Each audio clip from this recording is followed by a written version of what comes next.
Hello, hello, beautiful people of the internet. Hello, the Chaucer. The Chaucer. Seawave, Sir Kells, Despotsini, Squigs, Ols Zarin, Antiwian, Not Delusional, Meta-Wrecker, Pneumothorax Cutie, Genghis the Silent, Squigs, and George Rockland. Hello, hello. Welcome one and all. How does, since the Chaucer gets 2 greetings, how do the rest of us unlock that?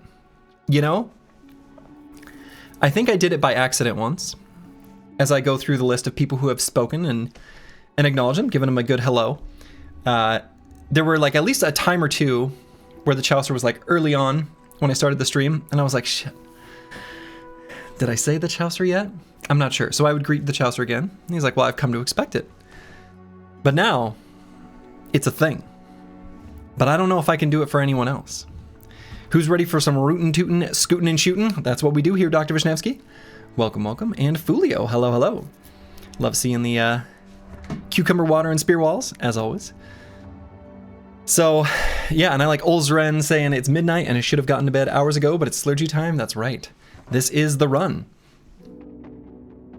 So, yeah, stupid, sexy Chaucer. That's right. One thing that will be new for this stream, actually I can show it. Nope. Mod options. I got the configurable pause mod. Actually, let me give the link to it. It is this one. This will be my first time using it. Long ago, I had a different auto pause mod on, like for the Win Streak series. And during the No Town, No Loss run, I actually removed it because I found that it would potentially pause at unexpected times where I was like, because long story short, it just wouldn't repause when you saw a unit you had already seen, but like noble armies, we would avoid them and then come back to, anyway. Long story short, I had removed all pause mods. Now, yesterday, we nearly got jumped. Well, we did get jumped in an alternative timeline. And I think it's high time I got something like this back set up. This is, I don't play Battle Brothers for the moment of high adrenaline twitch action where I need millisecond response times on the world map. That's honestly, I don't even like that from my RTS, really. I like my RTS to be like slow and inevitable. I'm more of a Age of Empires / StarCraft 1 fan instead of StarCraft 2, where it's like one moment, Widow mine, your army's dead, oops. Anyway, so I've got this set up. I may need to play with these settings as the stream goes on, but we'll see. And I also exercised the clause of, in case of bugs, where we'll play it by ear.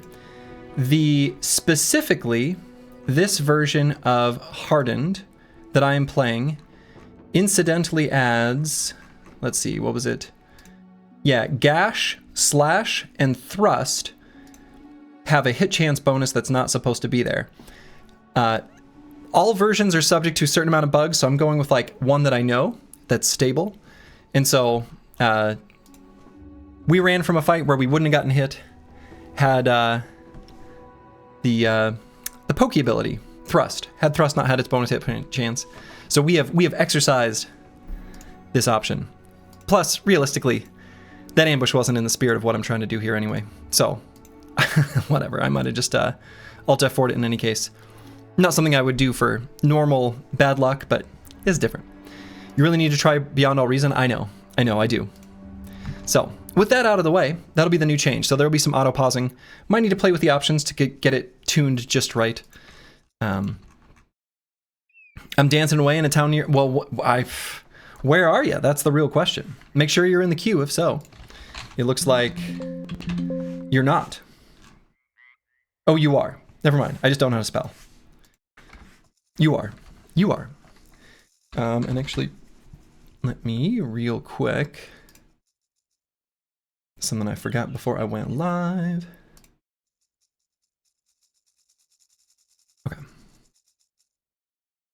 Just had to get the cues and stuff, my tabs set up. Okay.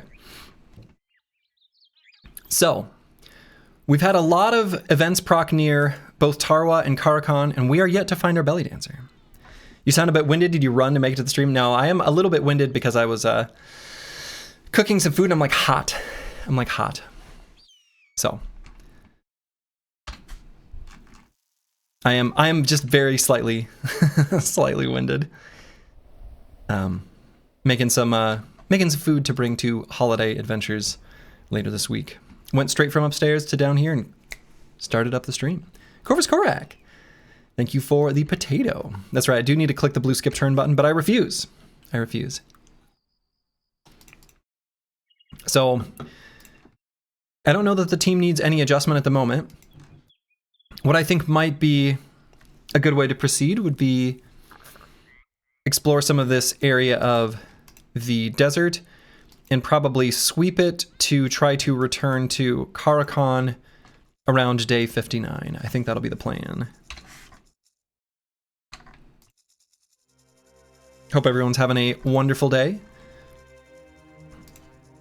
And if your regular employment, if you have it, gives you, or school, whatever, gives you some time off, I hope that you're taking full advantage and having a good time. Was that not a sparkling water? No, well, it's a San Pellegrino Zero, pomegranate and orange. There are 20 calories. There's just a little bit of actual fruit juice in this. Just a little. So yes. It's still basically sparkling water though. It's just in a tall can. I've got the other sparkling waters on deck. Have no fear. Have no fear. So we're looking for things like this. Fleeting camp. They better run. Now, the other thing we're looking to do soon-ish, again, I want to have like a little bit of slush funds, is get the scavenger. Such a relief, I know, right? You'd hate to have a doppelganger imposter slurgy. I've mentioned this before, but I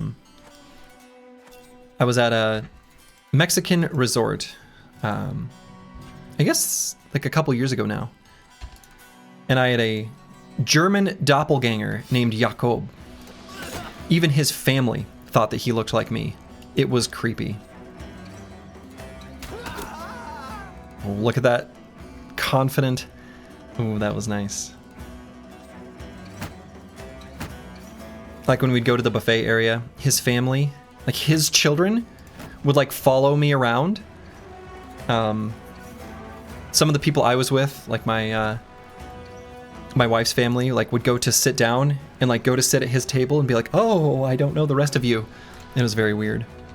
Did we find any named items? No. No shinies. We have busted some pretty big nomad camps. Did one of those yesterday. That was the highest tier. But despite the reasonably high named item chance, didn't happen.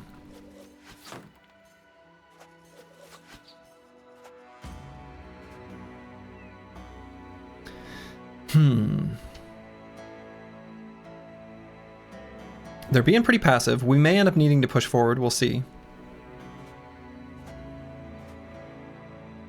No, maybe not.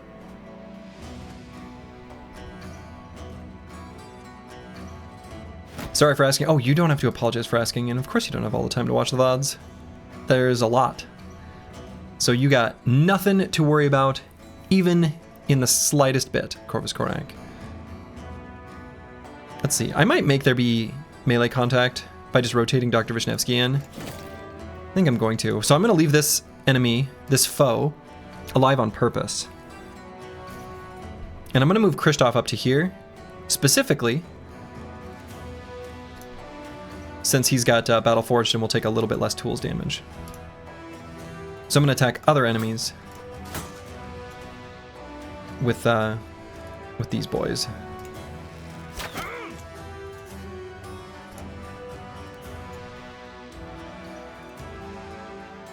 Oh, and I guess I should...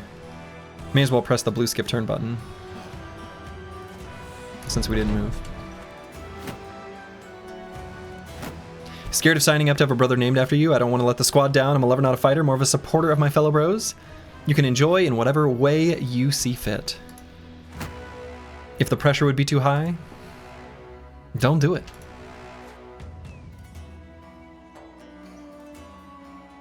Let's see. So Battle Maps has Second Wind, which makes me a little tempted to push forward and attack. I'm not going to, though, because this guy's got rotation, and I don't want to give him an attack at all.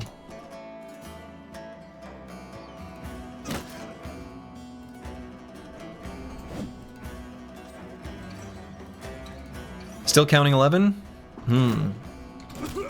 For now.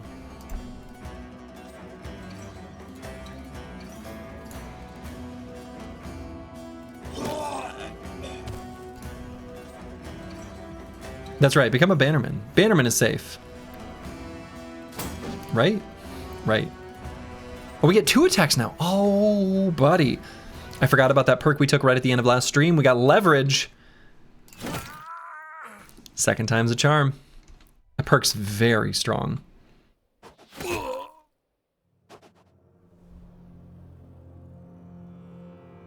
Will you try in the future with Manhunters? Possibly. Full force. Okay. Leverage his head right off his shoulders? Exactly. That's exactly what we did. Ooh, got that guy fleeing. Probably damaged his armor enough. I'm not going to bother daggering it down. I think we just want to go for faster kills. Yeah, I think that's fine.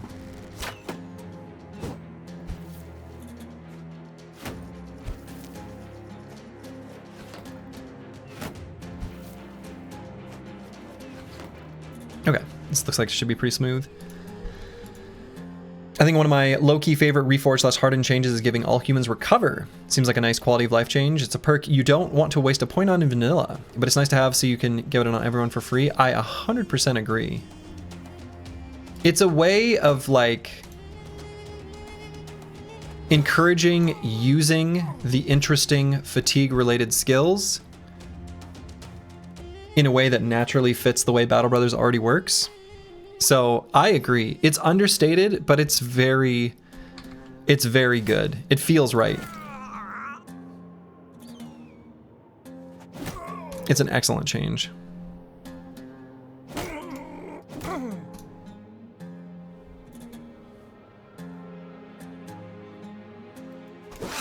I like it quite a bit.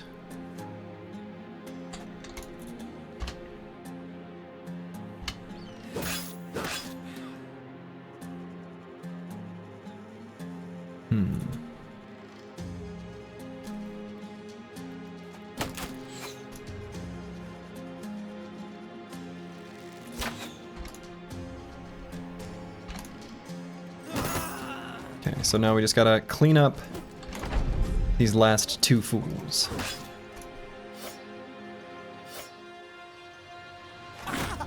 But yeah, giving everyone recover is just really nice. It's really good. It's really good. Speaking of really good, the way that fight went. Speaking of not really good, the loot that we got from it.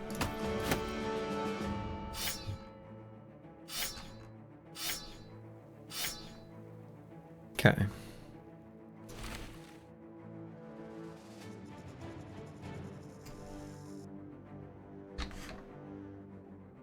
But experience is experience, and these little fights that are easy help keep the team happy, well-fed, etc., etc. So I'm not mad.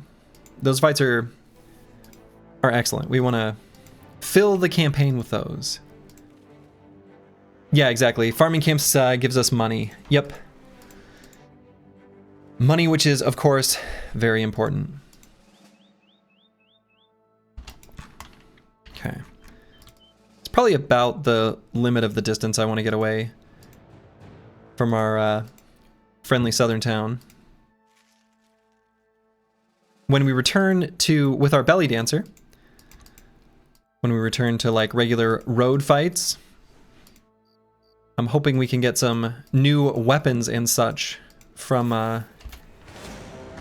probably not going to be able to do this one. Maybe you could see what it is, but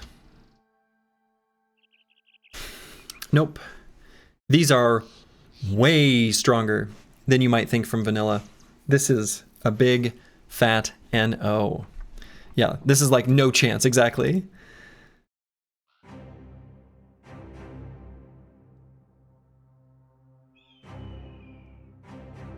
Praetorians are beasts, learn that from the Battle Brawl. Yeah, Praetorians, Ancient Honor Guard.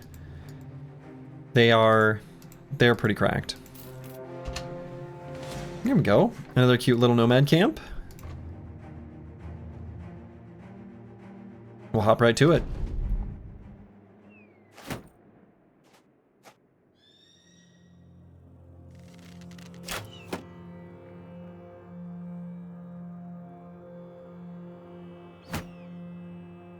Okay. Probably do whew! Got him in the head. He's got a grazed neck. He's bleeding. Not looking good for this nomad outlaw.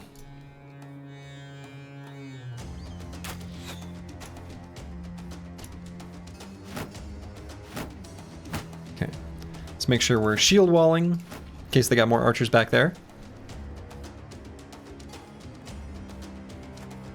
Or slings, right? Okay. So then, as per usual for these fights so far, first we shoot, and then we scoot. Keeping it simple.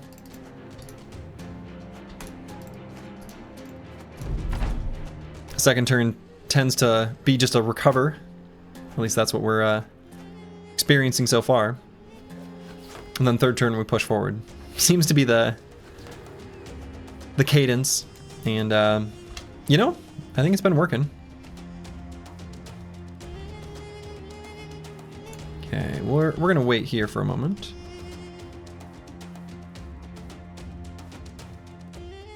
They still do a lot of like moving, rearranging. They're doing stuff. I don't know what they're doing. You know, the ones with shields are moving forward. I mean, you know, they're getting ready to fight or whatever it is that they do. I don't know their life. I don't want to judge. Unless it's that guy. Damn.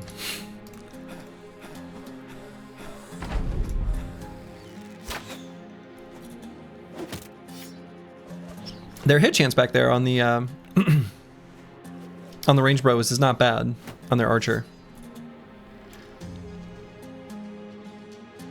So probably in the second half of the round, that way I don't lose my phalanx shield wall, we're gonna push up, make contact with this guy. Just kidding, this guy.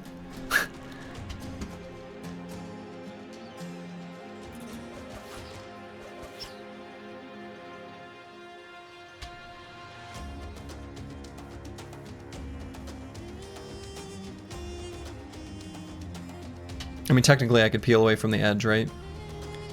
But this also, there's no reason to do it in the first half. Okay. So I'll move Mystic Nemo up and shield wall up there. Technically, Dr. Vishnevsky could go here and still attack. Is that what I want to do?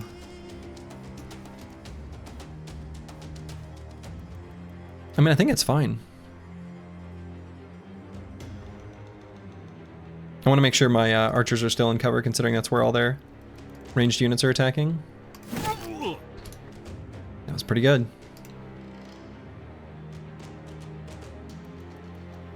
Another alternative is I could do shield other on Dr. Vishnevsky and then just get like contact here. That's kind of cute. I don't hate that.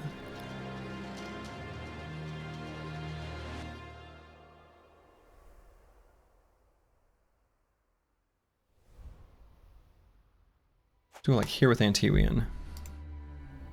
And who should be the one to do it? Christoph? Christoph seems good. Like a good choice.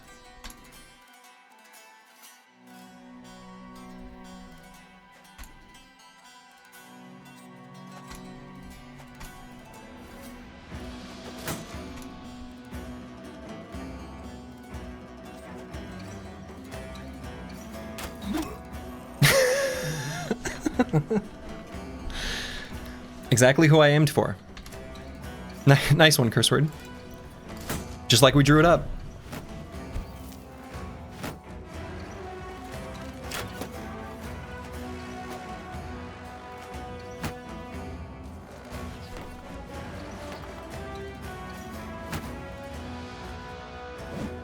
Okay. Shield Other, pretty nice. Shield Other is pretty handy. I do kind of want this armor.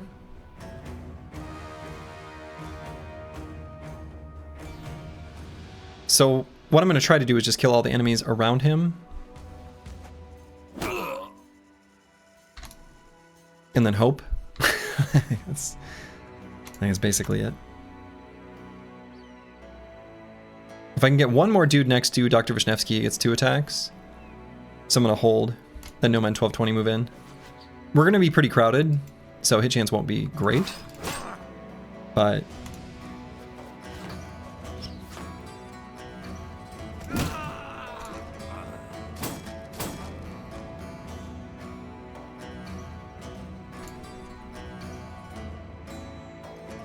and I'm going to wait on Not Delusional because we might shield Other again. So if I move Nomad 1220 here, we may need to back him up at the second half of the round because I don't want the Nomad allowed to attack him.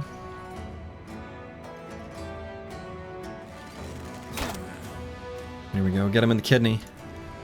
It's pretty brutal. Full force.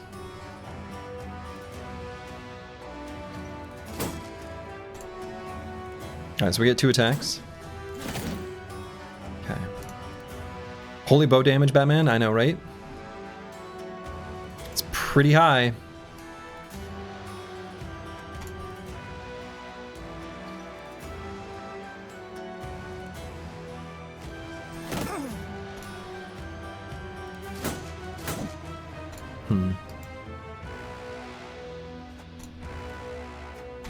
Okay.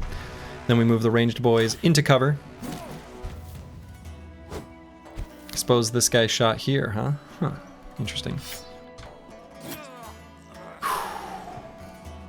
Nice one, the real Kirby. That puncture was brought to you by... Long Reach. I'm all cleaned up now, no Santa hat. I can't say I'm not disappointed. I don't have a Santa hat. I don't have a Santa hat. I should do a Santa. Have like a fun hat for proper, you know, theming to the stream, with it being Christmas time and all.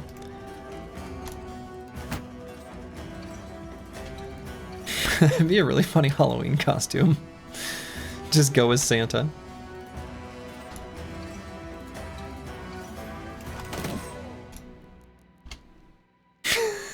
I don't know why that amuses me so much, but that thought is very funny to me.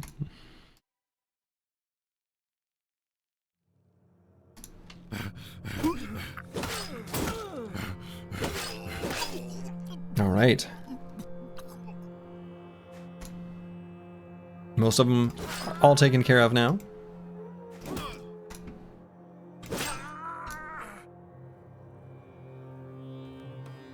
More and more each moment.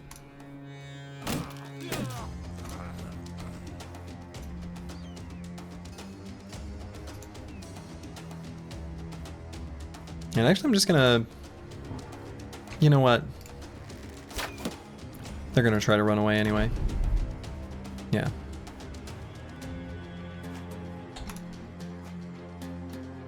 This guy's not gonna get away, though. Well... You know, I say that. Ho ho, horrifying. Exactly. No, we're not gonna let him get away. That would be ridiculous and irresponsible. These little experienced piñatas simply cannot be allowed to escape. Run them down. Now that has damaged our headgear. You hate to see it. And again.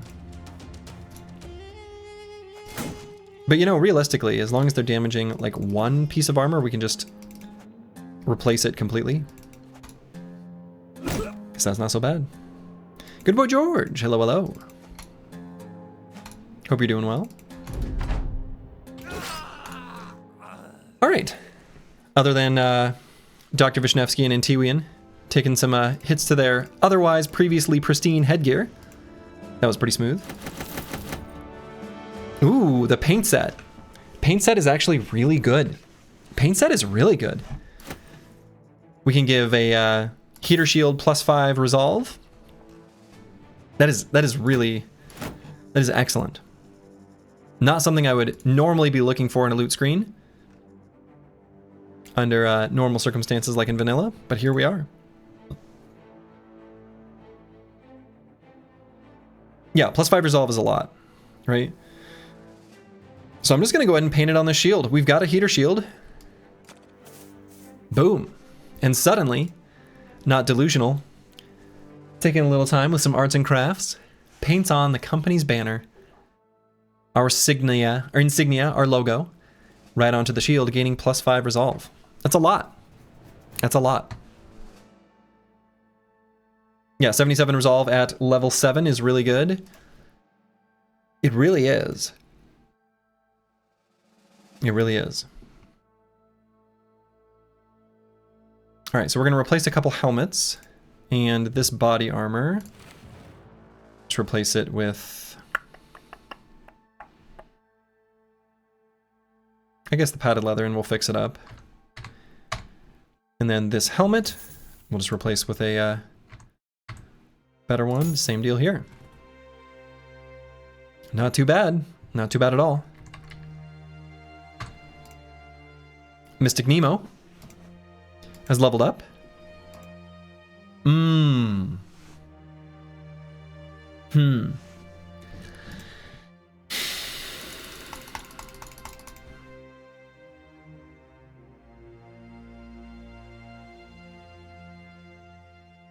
Look at all that equipment. Man, the company's come pretty far in a short amount of time. Yes, we really have.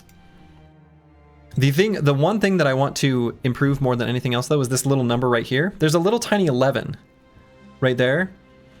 I want that number to go up to 12. That's what I'm thinking. That's what I'm thinking. Yeah, so on this brother, like, I don't want to take offhand training while we don't have the net on hand. So I might just grab flexible to give this bro a bit more survivability. There was like that fight that we did last stream where we were surrounding an executioner who had a flail, a big two-handed flail, which is now being used by No Man 1220. Anyway, we couldn't put Mystic Nemo in range because it was like he could literally die in one attack. That's obviously not acceptable. If he had had flexible, that wouldn't happen. So we can contribute to dagger parties and things like that. Feels pretty important. So even when we do get offhand training, we'll be limited in the enemies we can net and surround safely with Mystic Nemo until we have flexible anyway. So I'm going to grab flexible now. Even though I feel like this really helps the bro out quite a bit.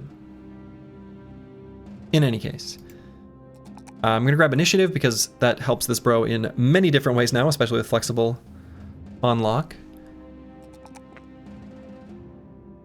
I'll take the melee defense, and if this bro, you know, this bro actually doesn't need melee skill as much as others, considering once we net the enemy, their melee defenses have been lowered, and I'm often going to pull them into surrounds, things like that. So don't really need to take a +1 in melee skill. I'd much rather have the +4 fatigue. So I think that'll be the play there.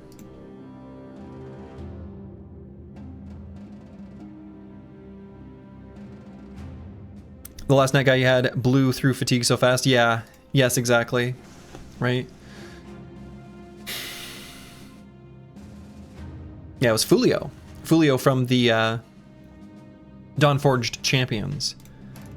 That was kind of why I was looking at maybe Pathfinder for this bro, so that when he gets in position, It's just easier for him to do it. We'll see.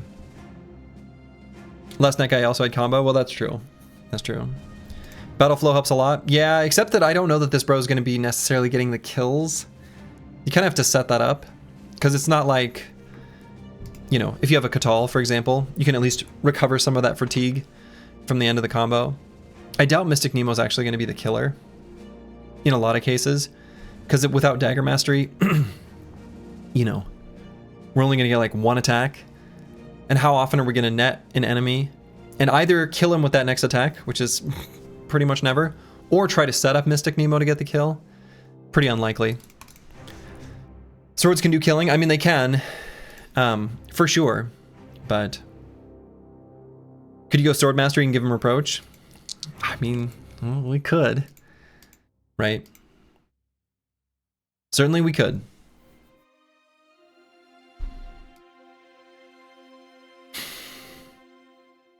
But we aren't going to have that many more perks to assign, just 3. Offhand training feels like it has to be one of them, like no question. So then there's only 2 perks left. So are we still going to give Nemo a Katal if we find one? I think so.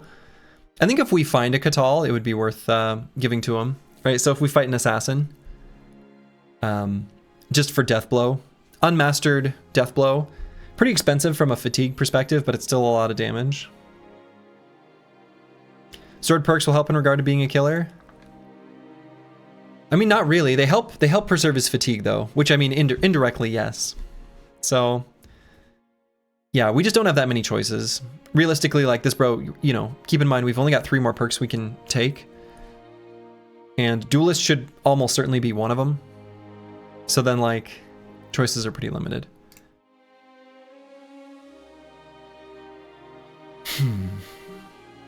Yeah. Antiwi in here. This bro will soon enough be doing something totally different from what he's doing right now. But he's doing some stuff right now. We're going to have him with a setup pretty similar to Not Delusional. Relatively soon.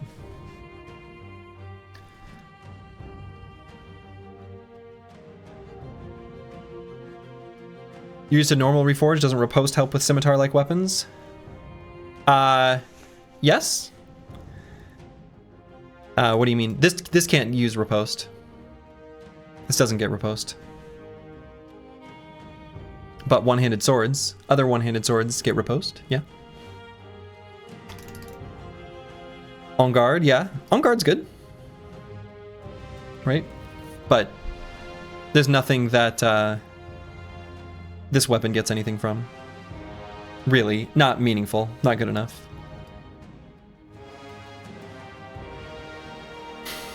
So Intiwian's got 2 perks to assign right now.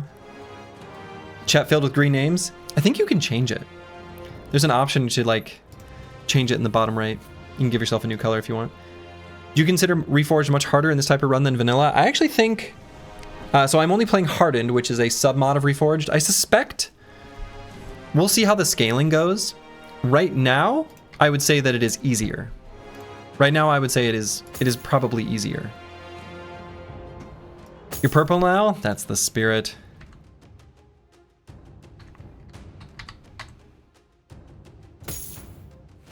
That's the spirit. stepping on Rufin's purple turf. So yeah, I think the things I'm going to pick on Antiwian on this particular level might end up kind of dead perks.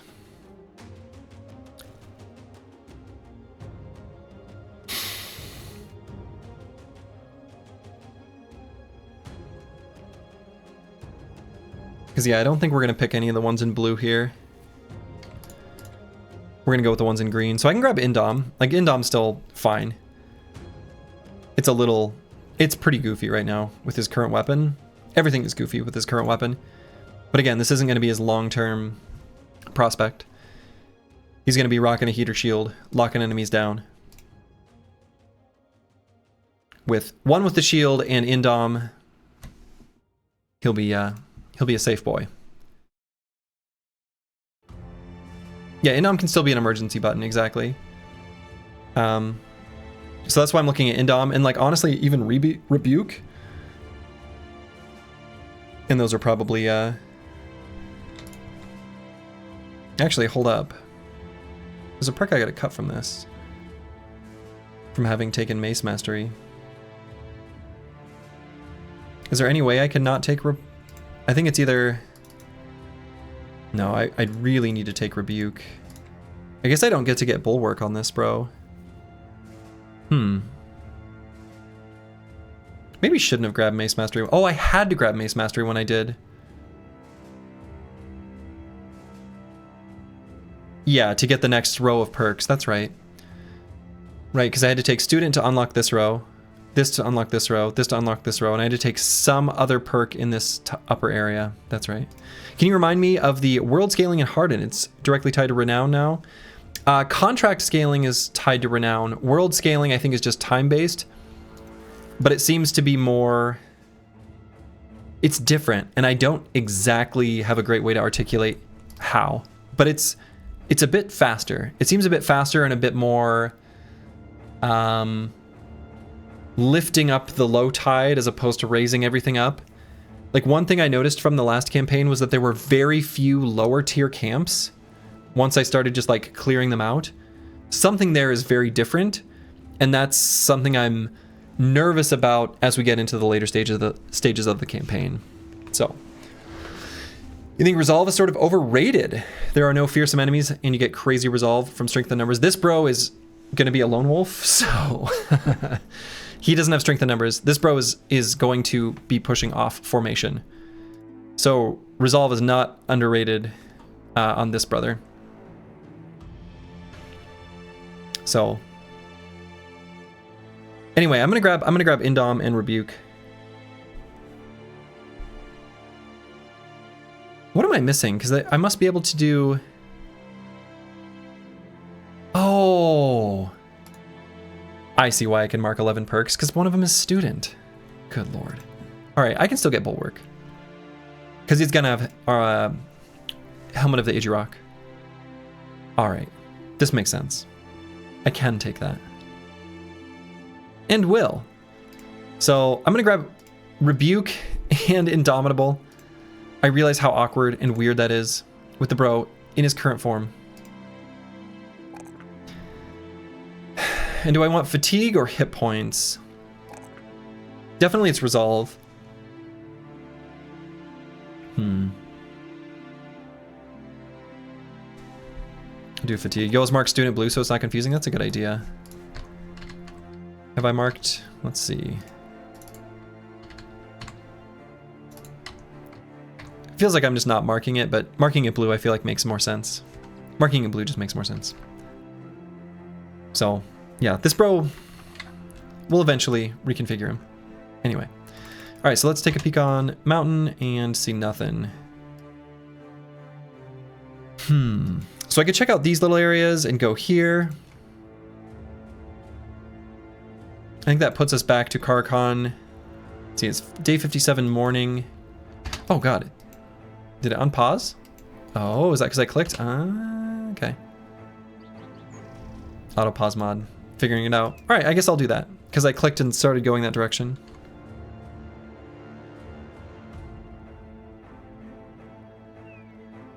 I told you the auto pause mod would throw me off.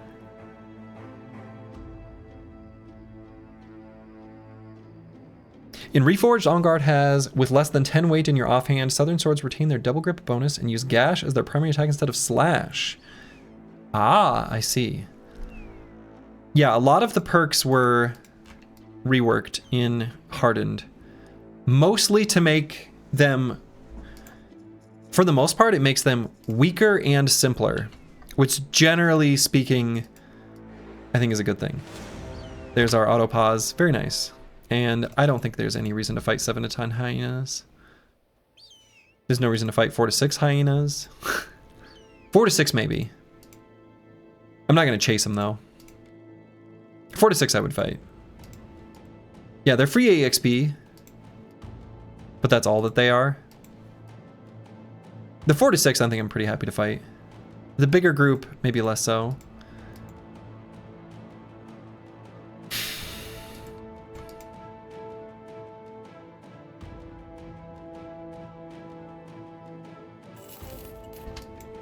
Okay, so it's day 58. I really just need to be back to Carcon by day 59. I don't want to go too far.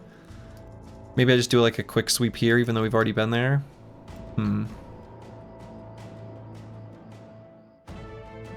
I guess that's what I'll do. Could maybe be a camp down here. Yeah. Well, knowing is half the battle and all that. Hey, auto pause repausing. You'll love to see it. All right, we'll chase the 4 to 6 hyenas. That's fine.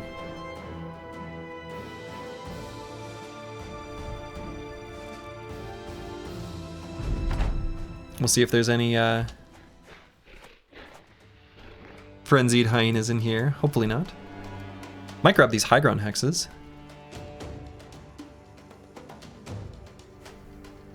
You can target a unit like that?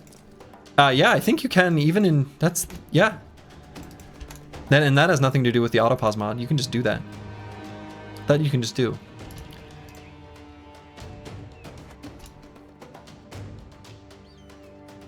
Correct. It's not a thing in vanilla, right? Yes, yes, yes, yes. It's not a thing in vanilla.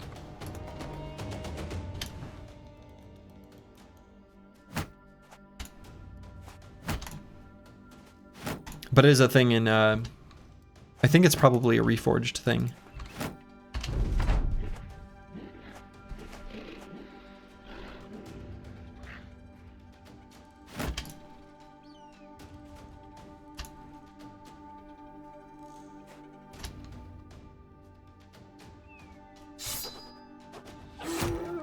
Got him.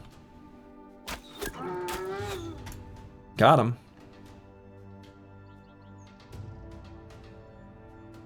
Let's see, so bite is 4 and they've got 11. Just move to there. Is the shadow secondary weapon a hardened thing, or is there a separate mod that adds it? That's a good question. I think it might be from Hardened. I want to say it is... It's configurable. So it must be from Reforged. No, where is it? It's configurable. It must be here somewhere and I'm not seeing it.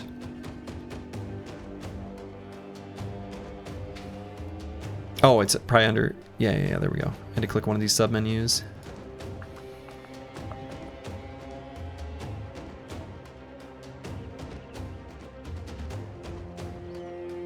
Where is it?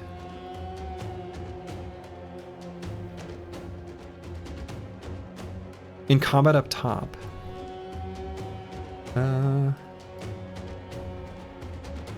I'm not seeing it. It was under miscellaneous. Is it this?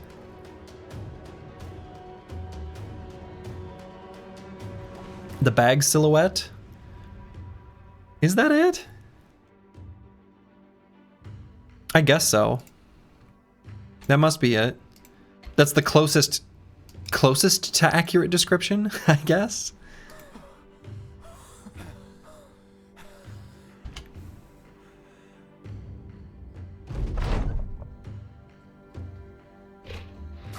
Feels like a strange way of phrasing it to me. I don't know. I don't have a good explanation why.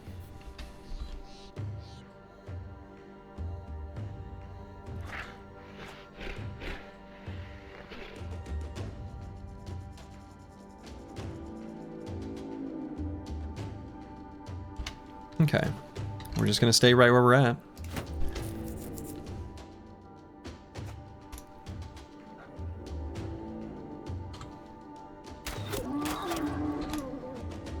Warbow.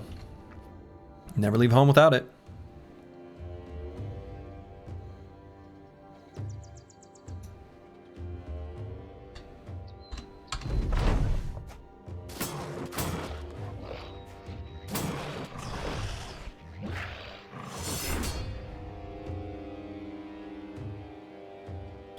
Do you have any use for hyena pelts? No. I mean, there is an event where someone might want to buy them, but we like actively don't want that event. Because if we're near a town, we want to proc something else. I don't care about the gold. I mean, I do, but not as much as I care about the chance for getting a bro. Full force.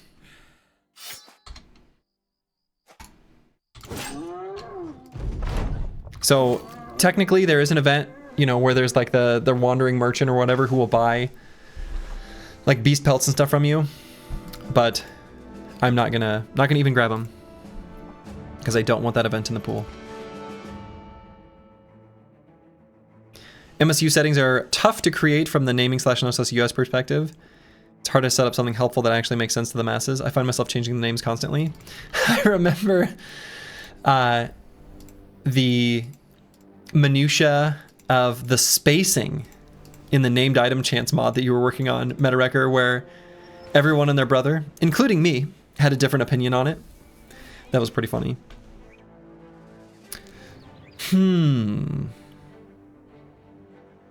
This is a tempting fight.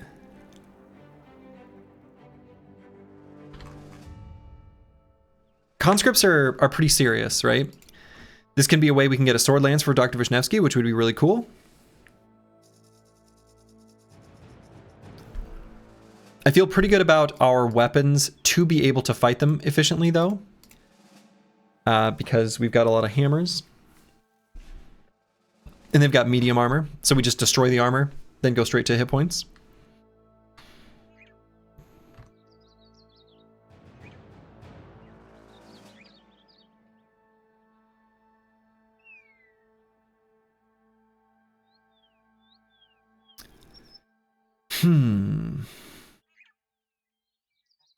You had successfully crossed it out of your memory? Well, I'm sorry to put it back. Yeah, I mean, I think we're gonna take some damage in this fight, but I think it's worth. Might be able to dagger down like a linothorax or two. Maybe. The officer as well, right, is gonna have like maybe a good piece of gear. And I don't know what weapons the officer can have that might be a way for us to get a warhammer. I don't know if they can have that.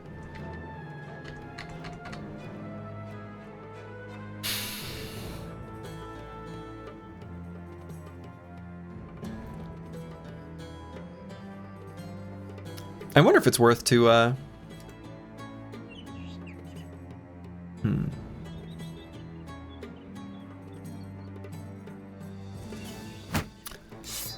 You know what I might do?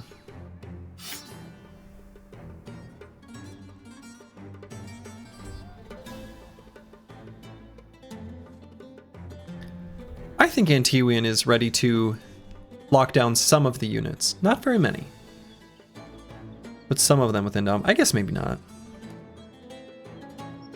It probably doesn't make too much difference. I guess I'll put these back.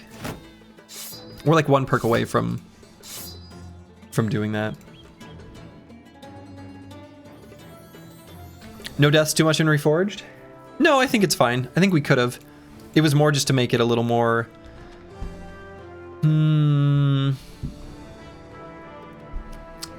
I mean, maybe the answer is yes, right? Without having 9 lives, it'd be pretty easy to have a... It's easier to have a fluke death in this compared to vanilla. But a lot of the reason for that difference is actually my knowledge of the mod. Like, I know vanilla super well.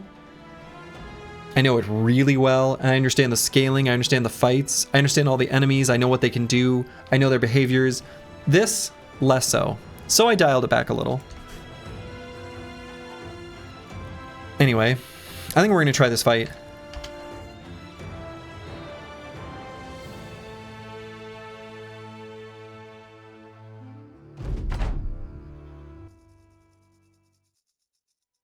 Okay, so we definitely want to get out of this water.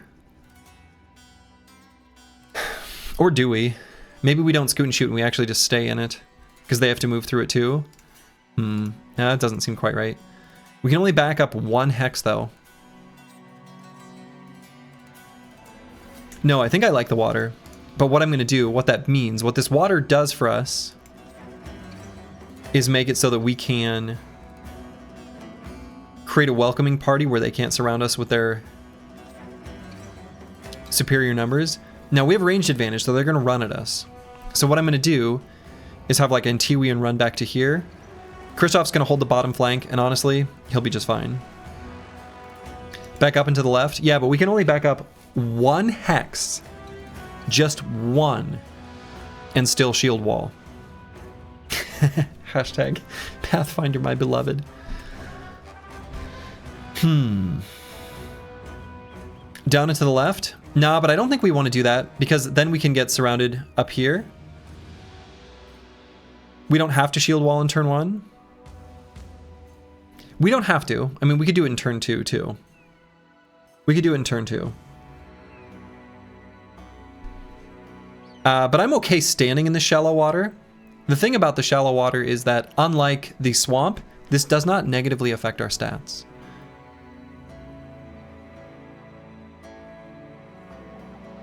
Although, I mean, I guess... I don't know. You know, maybe...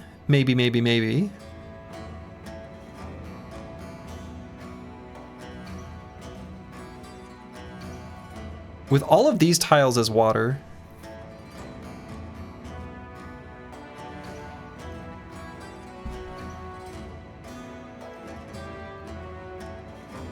You know what? Maybe I think you're right. I think we're going to go down and to the left.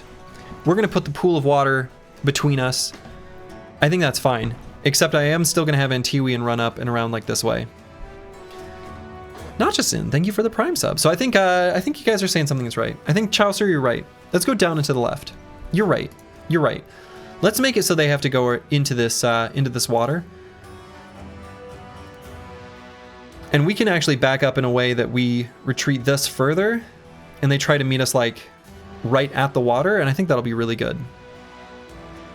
I think that will be good. If the Indebted want to, you know, feed themselves to us, that's fine. Now, they don't have Flexible, or Pathfinder, right? Yeah, okay. I think it's more sense to move up, because then there are pools of water on your flanks and you cannot effectively use their numbers to surround. I mean... I don't know. I mean, that was my initial thought, but I think they're going to run up aggressively enough. I don't think so. I don't think so.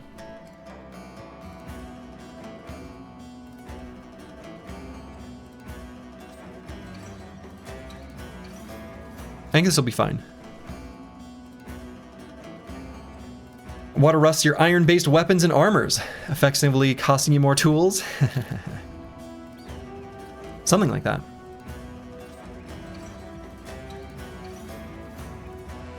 Right, so they're going to make contact down here while they're still trying to run at us up top.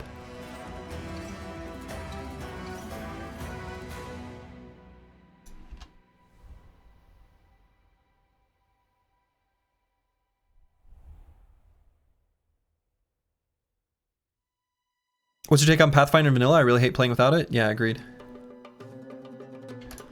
Strange belly dancer event? Very strange.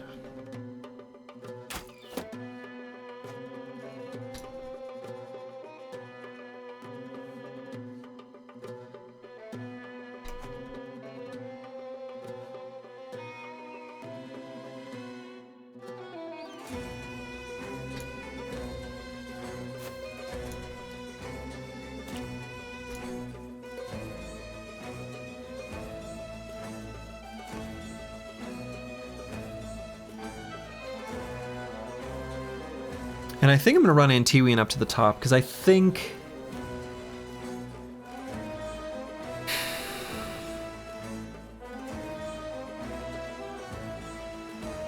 You know, actually, I might sort of do this a little bit differently.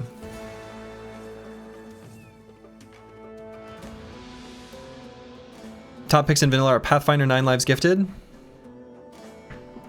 Top perks in Vanilla are Pathfinder 9 Lives Gifted.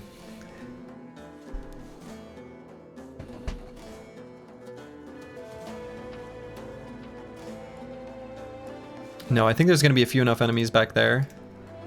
I'm going to run Kristoff to here, Mystic Nemo to there.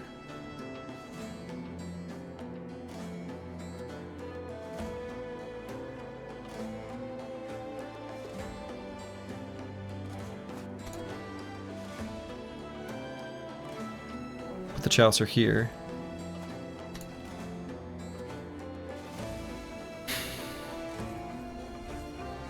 The best part about these perk picks, level 2 perk, level 3 perk, and another level 2 perk. So true.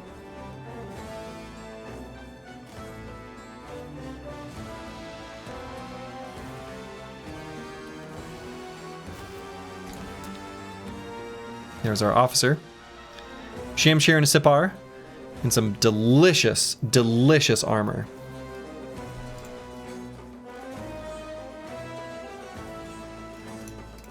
Absolutely delicious.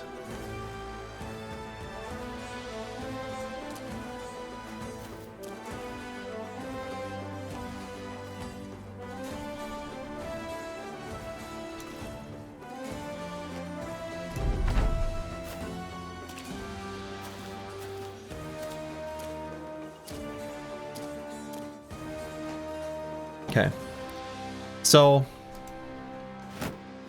got a shield wall.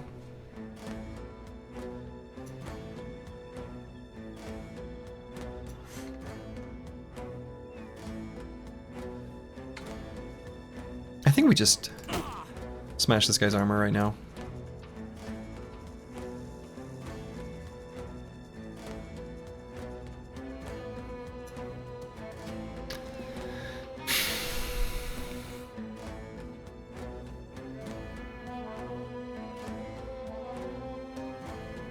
Not Delusional might do a shield other, so I'm going to chill here for a moment. Here comes the Swordlands. Yeah, we're very excited about those.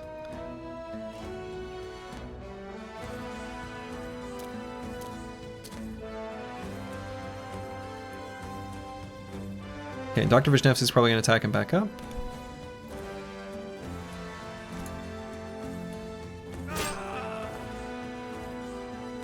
Colossus is a good perk.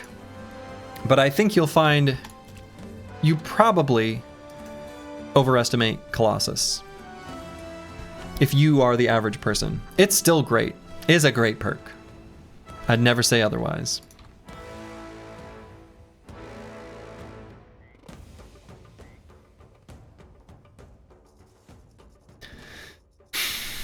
I'm thinking about doing 2 quick shots here on this conscript, but I might also do an aim shot. Fatigue is going to be a problem with the warbow, but we may end up just recovering before the fight's over.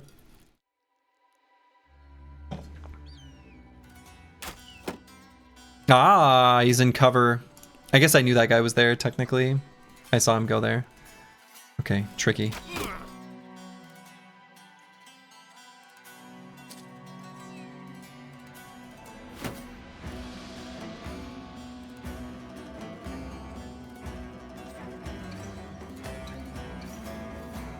You know, wait a minute. If I had moved Not Delusional to here,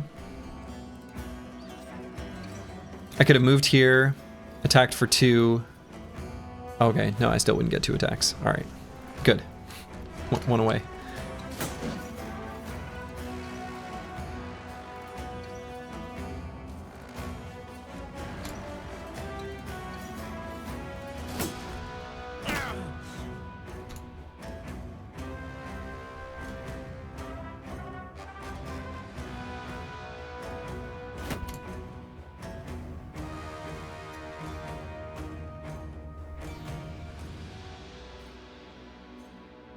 So I'll probably just destroy this conscript.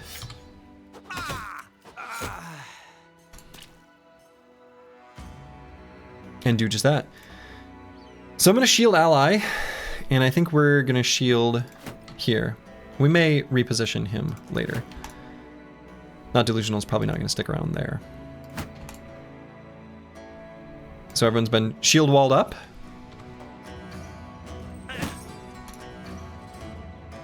And Antiwian, I think he can go there.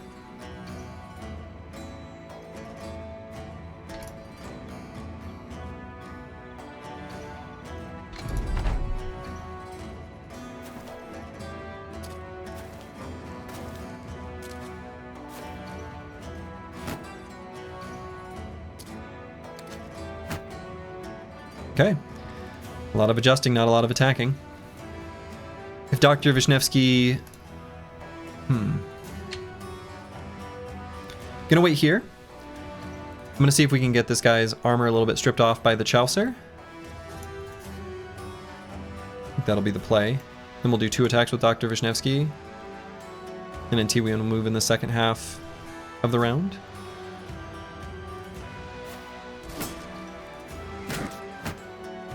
Ooh. I do not like that stun on Squigs. Makes him drop his shield wall, and he's not going to be able to redo it next turn. That actually sucks.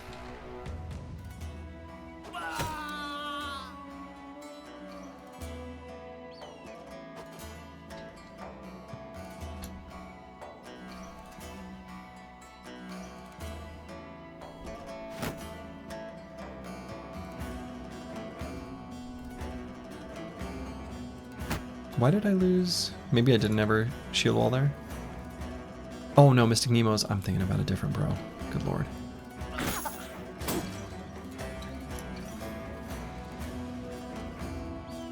Two quick shots here. It's all right.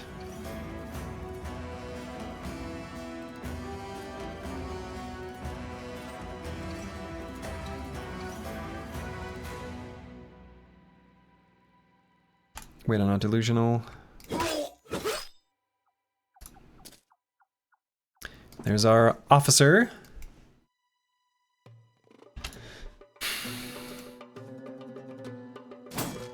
Full force.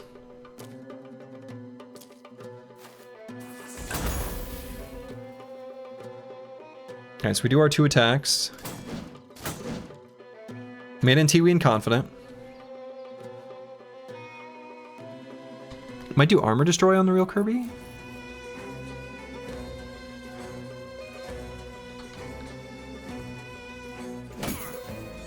Okay.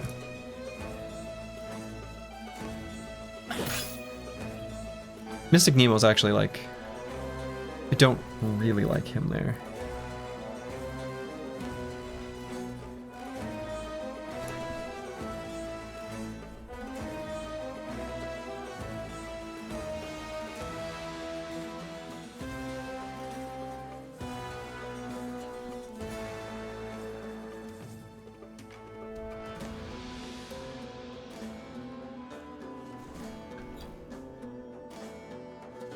Mystic Nemo about to be in a world of hurt? Might be.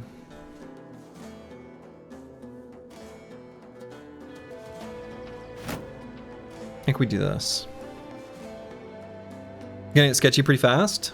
I think we're okay.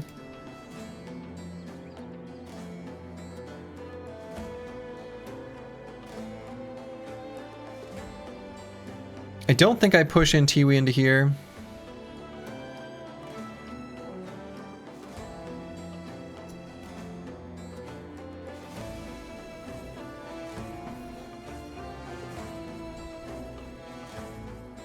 I think we let them come to me.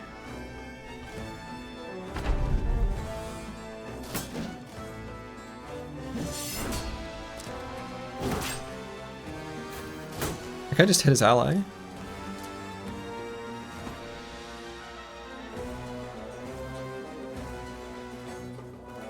Alright, so when does Squigs get his turn? Okay. Soonish.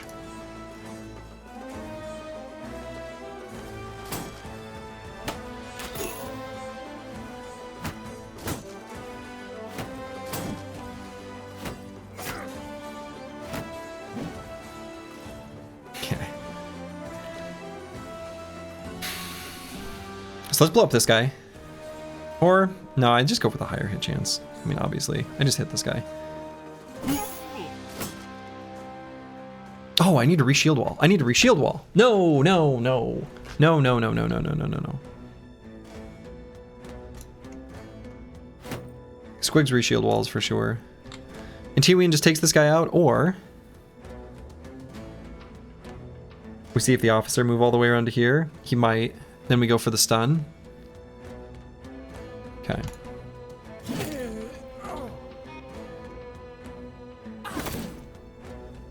Very nice hit.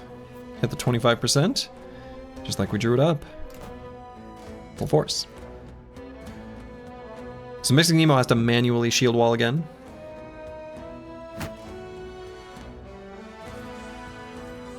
I don't want to kill this guy. I don't want the officer to go there.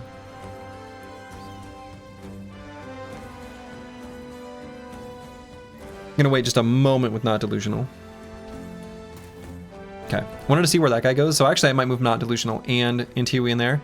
Both of them go for a stun. I'm gonna do one aim shot.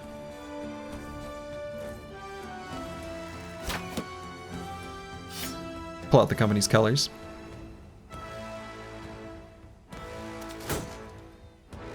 May as well move battle maps up.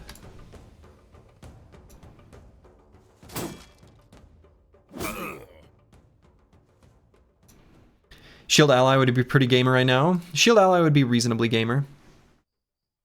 But you know what I also like is 2-turn stun.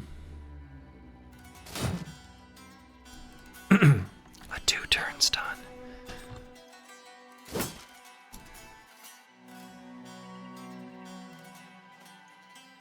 A 1-turn stun?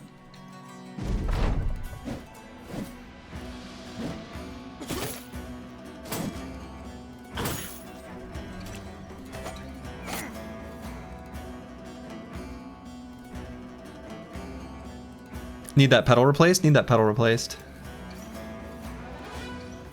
So Dr. Vishnevsky needs to be ready to do rotations as needed. The Chaucer's got 9, so he can take a number of extra attacks. Squigs is fine, Real Kirby's fine, Mystic Nemo's fine, Not Delusional's fine. Squigs has a rotation as well, but he's obviously not going to be able to. These bros are all fully locked in.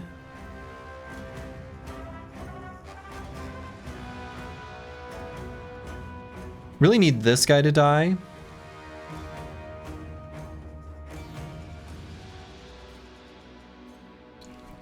Asked him up the pedal last night. Think he would have gone to his local micro center today to get one. I don't even have micro center in this area. Disaster. But yeah, I need to be ready to rotate, potentially rotate the Chaucer. Can go here, attack, and rotate. So then we let the Chaucer attack and then rotate him out. And then probably next turn we would rotate Mystic Nemo into the Hex where Dr. Vishnevsky is going to pull the Chaucer out.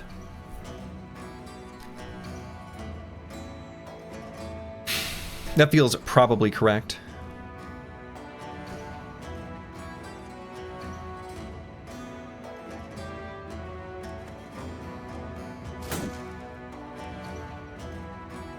So we'll let him attack first.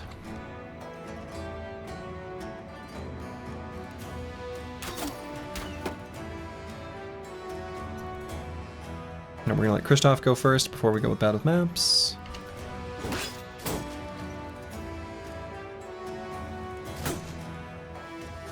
Christoph.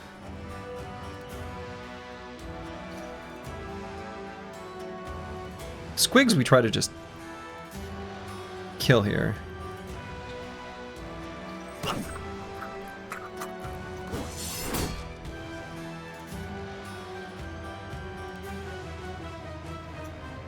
So the Chaucer we do an attack. Okay. So the Real Kirby pushes up.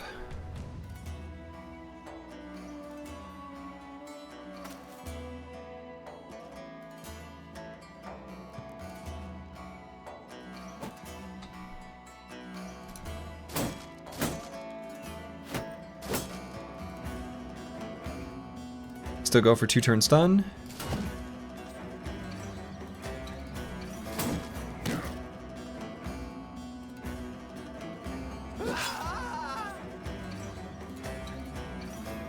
Do I even still need to rotate? I don't think so.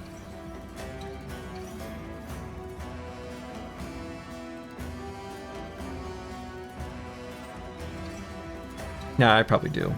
Nah, I guess it's possible. It's possible it could still go bad. We still rotate.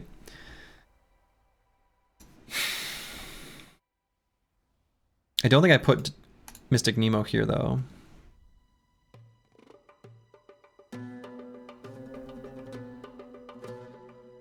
Do you even rotate, bro? Bruh. Bruh.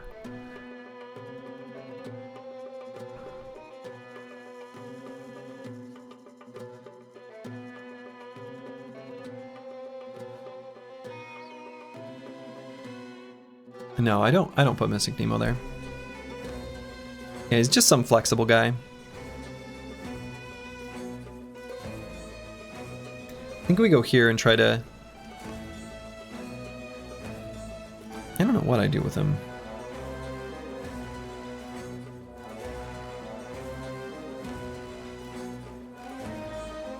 We need a net.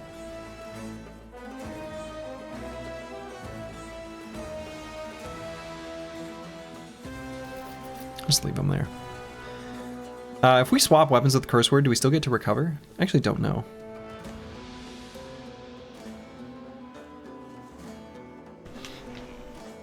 Like if I do the weapon swap to the warbow,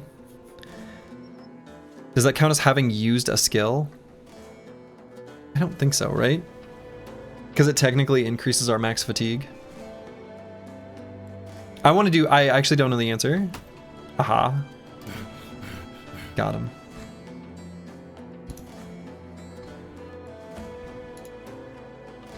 I wonder if it's worthwhile going for this stun. Was probably still worthwhile.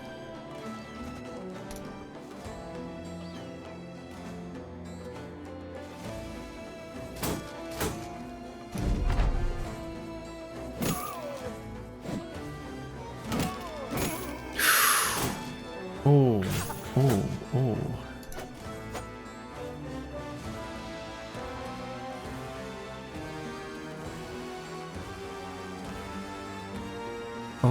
Oh.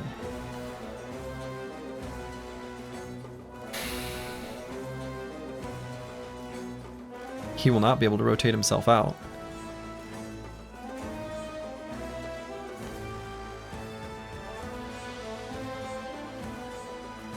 We need this conscript to die.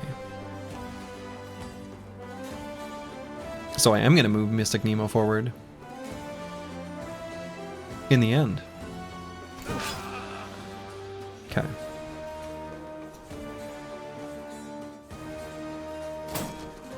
Kristav's going to miss again. If we move No Man 1220 to here, this conscript will attack him.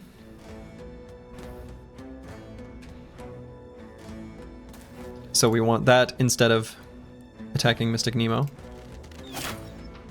He can take one big swing. We'll get that stun eventually. Squigs, maybe we recover. I think we do.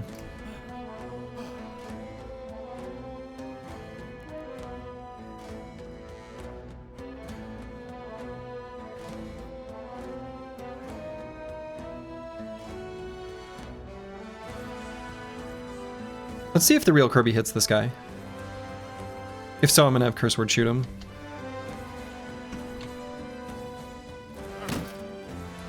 Okay, good stun.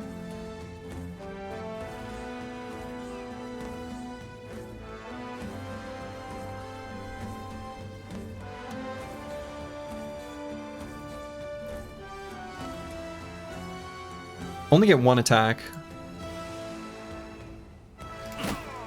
Okay.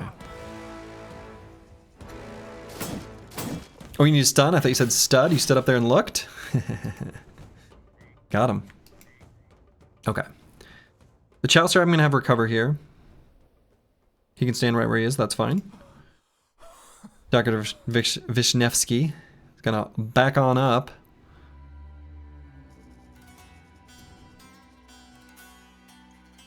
Can't do an attack this turn.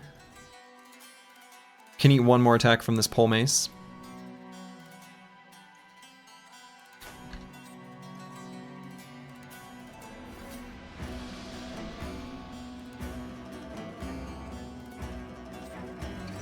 Let's recover there.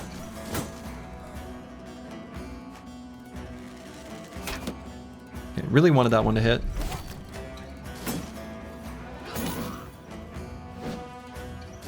Okay, we really need to bail out Mystic Nemo. But with who and how?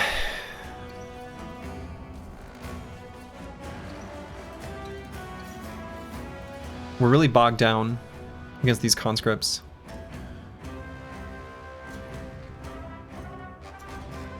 Kristoff, you gotta hit one of these attacks, buddy. He's only missed. So I want to try to... I want Squigs to be able to move, to be able to get up here to rotate Mystic Nemo.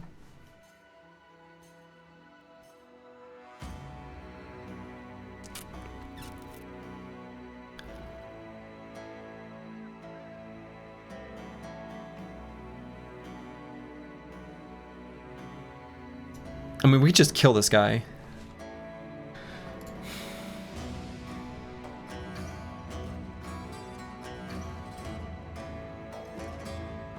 But Mystic Nemo in danger. Lash? What?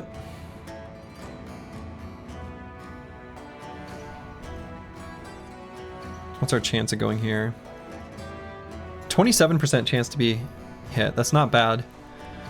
I think we try to kill.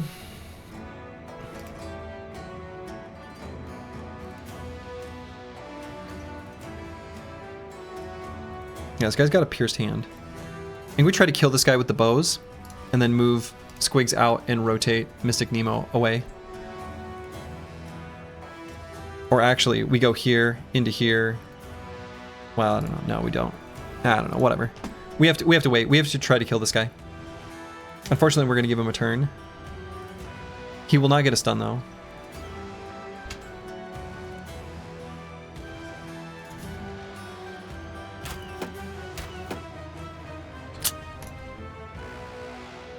Needed those to hit.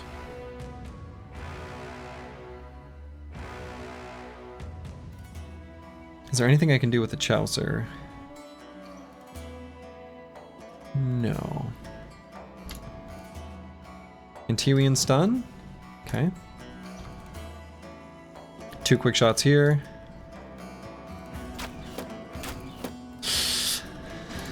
Ah, damn. The real Kirby can't kill, right? His weapon doesn't do much damage to hit points. So given that, I almost think we like attack this guy.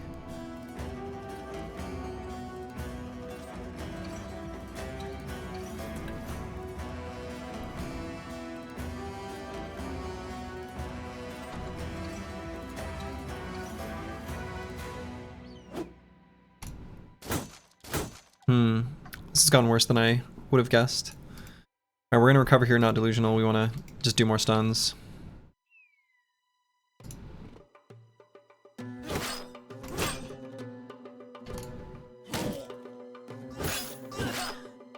Oh, Jesus. Come on in, Tiwian. Technically, these are hitting more than they should. Minus damage inflicted, huh?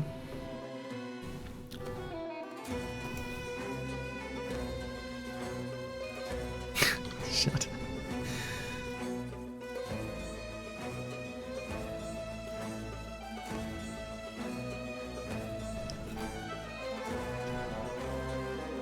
I can't go here to attack this guy, can I? It'll be 12 fatigue. So we'll go to 59. 59 plus 12. 71. So we can't move back.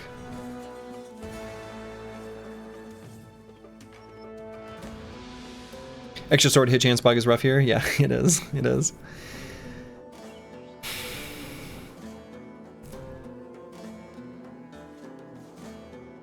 No, I think we just attack this guy.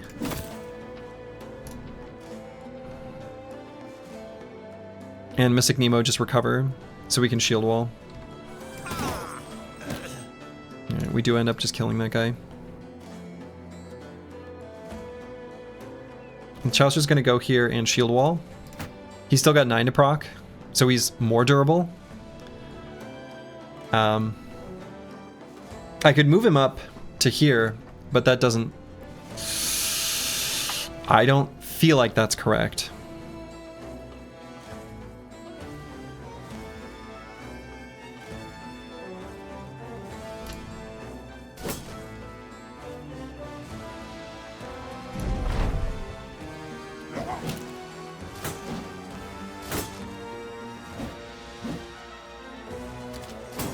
that guy got 2 attacks right. Boy, am I tempted to just do 2 attacks with Mystic Nemo. They're not attacking him. They're attacking other people. So their AI is not gonna like magically change.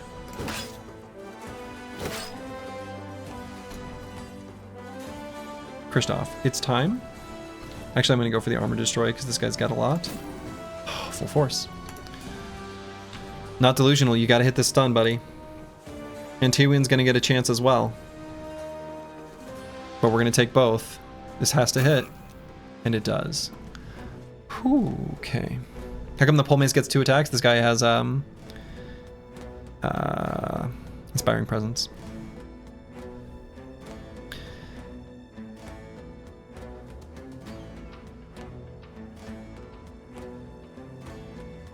So, do I also go for a stun on this guy? Because Antiwin can do like a stun and then back up. I guess it depends. Maybe I can attack with Dr. Vishnevsky. And then maybe even kill. Do stun stack? No. But we can change it from a 1-turn to a 2-turn. Because he doesn't have Resilient. And we can't risk being locked down, so we have to like stun and back up. Which is awkward, but whatever.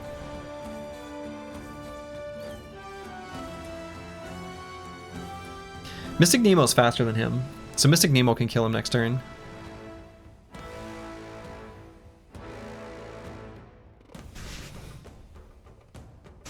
I think we do a regular attack.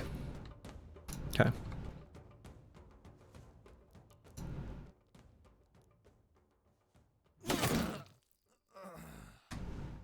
Get out of here, nerd. And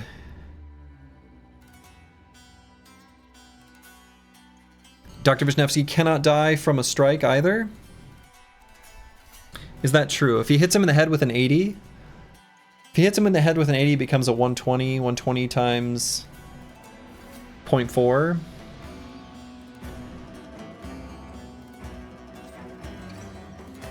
No, yeah, he could barely die if he gets hit in the head. Right?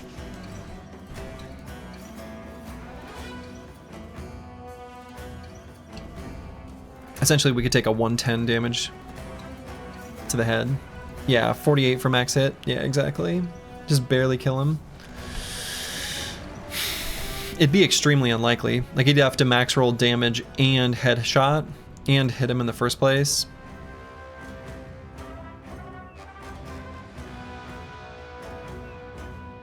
But I guess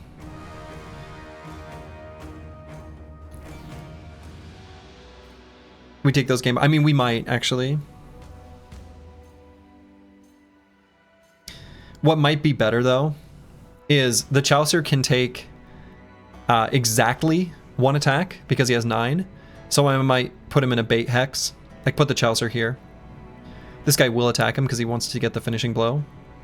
So anyway.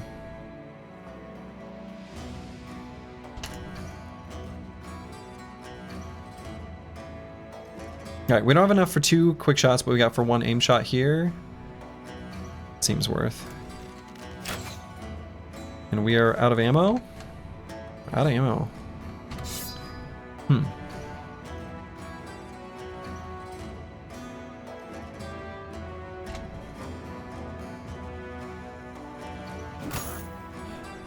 The real Kirby's still in great shape. Maybe should have recovered there, actually.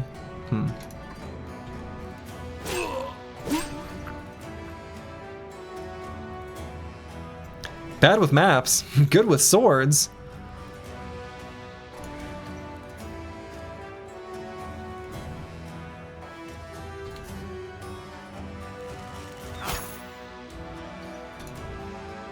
Okay, so we're gonna put the Chaucer here, baiting out this attack specifically, because we still got 9 lives.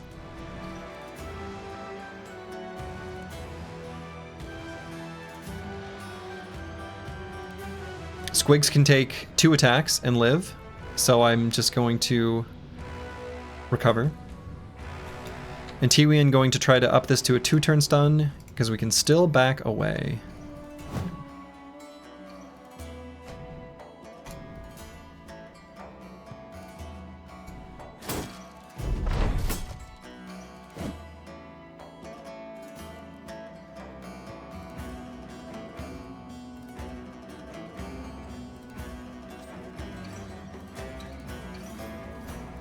Who is this guy gonna attack? Probably Mystic Nemo.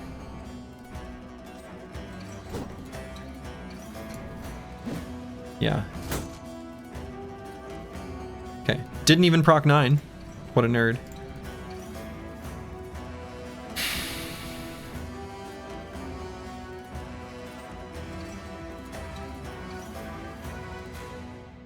I guess let's stop this guy from rallying. That stops him. Spicy battle? Spicy battle.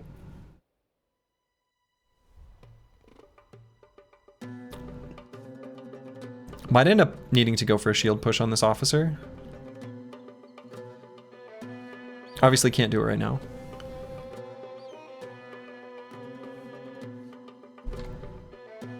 Could go for stun. Could simply go for a recover. I think we just wait. I'm gonna wait, because I'm probably gonna go for another recover, but I'm gonna let the fatigue accumulate from being attacked before doing the recover. Now moving Squigs here is slightly risky.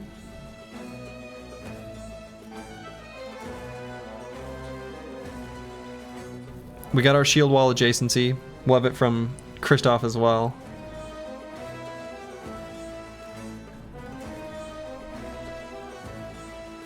If you push him later, he might run away if you need that option. Yeah. Yep. But, I mean, not Delusional's in good shape still. But Squiz can go here and probably get this kill. I guess we could wait. Let No Man 1220 have his turn first. Make sure he's entrenched. It's probably better. Kristoff could just go here. That's probably just better. The Chalice are still going to chill here. We'll probably end up doing recover on him. Now the real Kirby I might attack here, but again, we're going to wait for No Man 1220 to go first. Because then we can push the real Kirby up to here. Curse Word, we're going to wait just a moment to step up and attack. So No Man 1220. No, we're not going to be able to step up and attack if we shoot here. Let's still just shoot here. Okay, this guy's running now.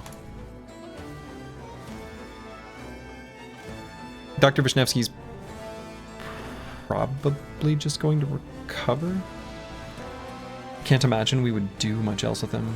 I kind of still want, maybe want to dagger this guy down.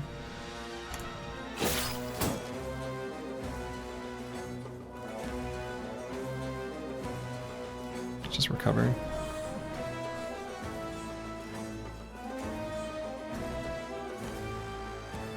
And just recover. Do I still put Squigs here? Maybe not. The real Kirby can go... Well, I don't know. He's got 9. He's got actually pretty decent armor. I actually think this is probably okay.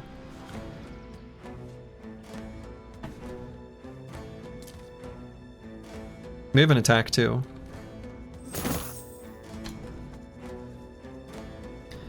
The Chalice are still going to continue to bait out, getting hit with 9 lives here.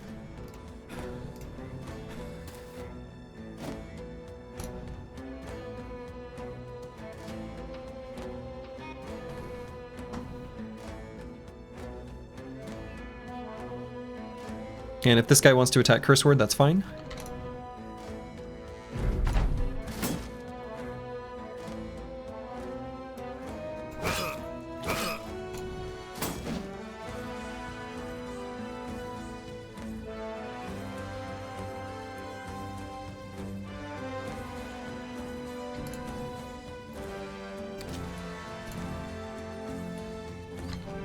I guess I try to go for stun.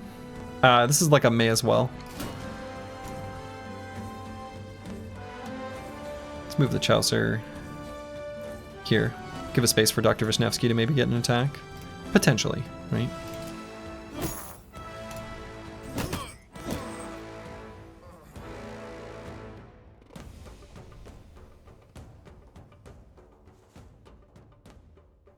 No man 1220, we just wait. Tiwin, we wait.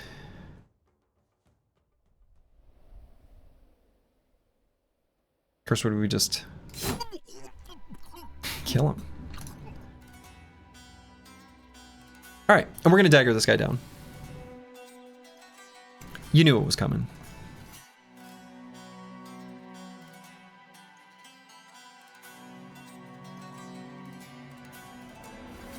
Alright, we can put the real Kirby here. So we're gonna have Mystic Nemo. We need to get a Shield Waller next to him. I guess the Chaucer can.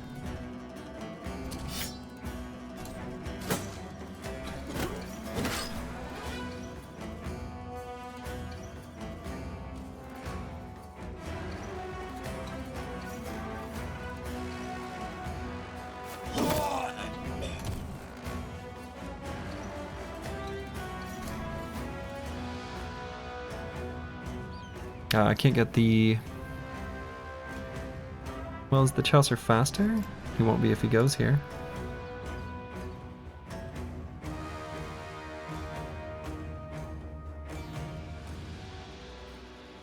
I'm trying to just make it so the real Kirby starts his turn with Shield Wall up. But I guess that's not gonna happen.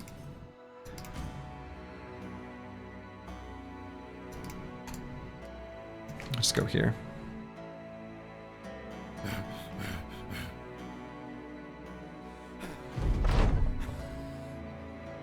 I guess Mystic Nemo can Shield Wall.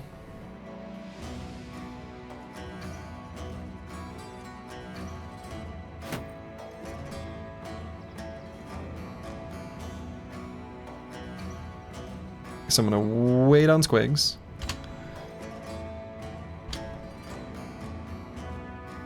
I don't even think I go for the stabs yet. Dr. Wisniewski can do some rotation just to get some boys places faster. Get them to where they need to be. Local mobility boy.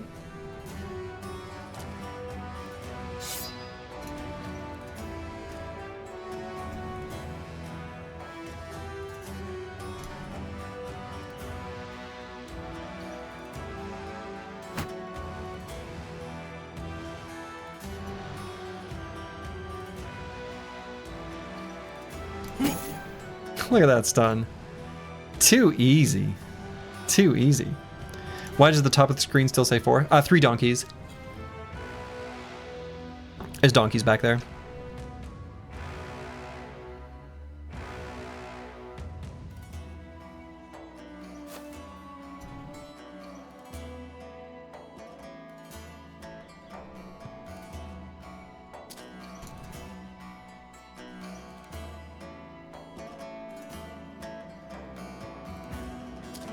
Surprise executioners? I hope not.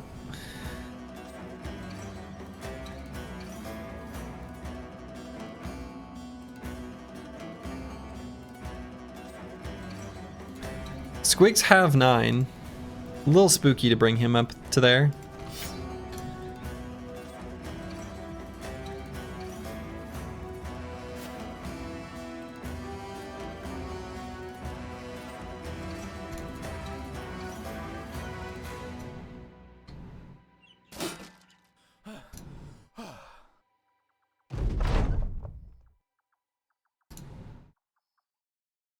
Yeah, we definitely move Kristoff up.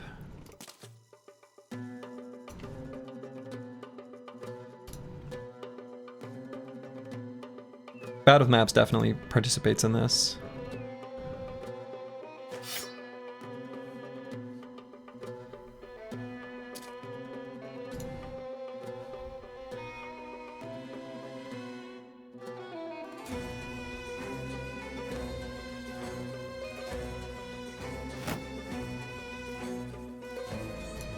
Shield wall.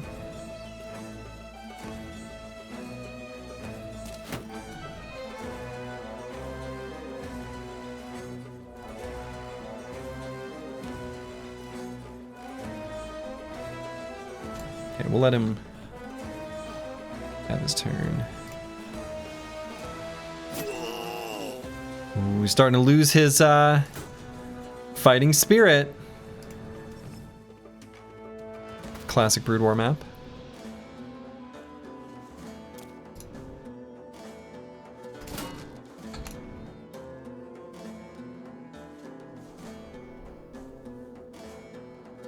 I think we can get squigs in there. I actually think that is fine.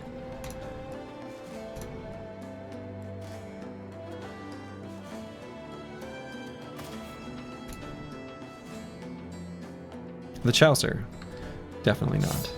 But we'll pull out the dagger, just in case the situation presents itself.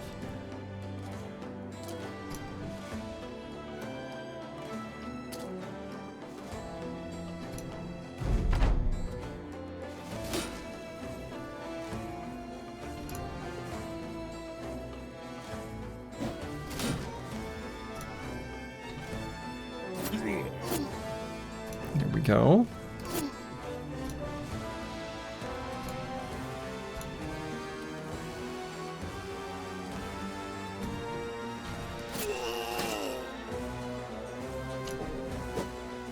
He doesn't want to fully give up yet.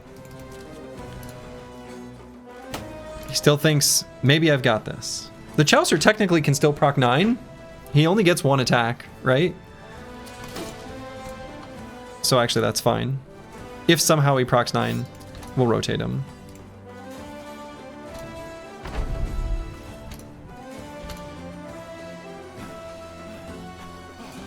Oh, I guess if everyone's gonna recover.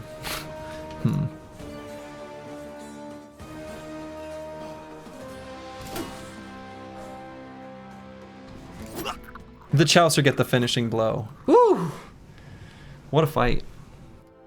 What a fight. But our reward is pretty serious. Padded mail and lamellar hauberk. Delicious. Delicious. Beautiful. You love to see it. Master Maticus, thank you for the gift subs. Very much appreciated. Congratulations to those who have received one. We also got our heavy lamellar helmet. We got another Shamshir. We got ourselves a sword lance. You love to see it. That was pretty spooky though. That went worse than I was anticipating. So, make of that what you will. Missed like 5 times, 2 turn stun too. True. But it wasn't super high hit chance. At least the ones at first. Once we started getting the exploit opening stacks, then there was no excuse. Whew. Spicy, spicy. But a good fight. It's true, there are spicy peppers here. Oh my god, incredible. And would I ever want this Fire Lance? You felt it was pretty sketchy from early on. It takes just a few hits from the reach weapons to put a bro in danger. Yeah, I actually don't like the way I approached that from the beginning. I should have probably, I think what I should have done was stuck to my original plan of going back into the left, just that 1 hex. I think that would have been better and made a better frontal wall instead of the awkward shape around the water where I wasn't able to like pull up from the bottom right. So I would have done that differently if I could turn back time. Why are we keeping a 19% cudgel? So this actually is, once we do indom, perma indom, one-handed mace guy with rebuke, this is actually the best weapon, right? Weirdly enough. We'll probably get a replacement, but anyway. I don't think I'm going to use the Fire Lance. I'm going to grab it just to... I don't know. I'm not sure why I'm grabbing it, if we're being honest. And I don't need all these arming swords anymore. Definitely don't need the Scramus axes. Don't need this. Okay.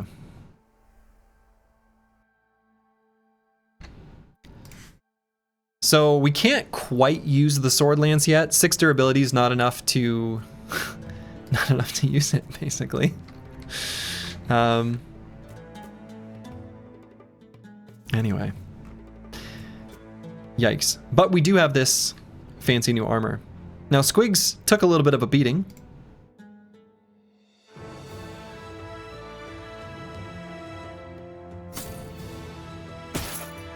So we're gonna give him a new armor.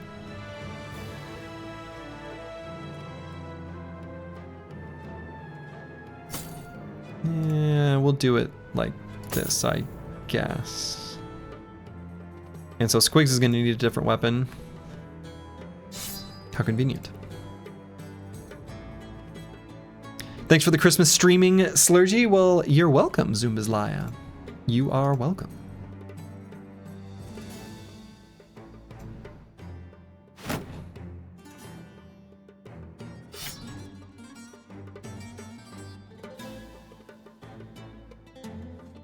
Okay, so let's replace this armor.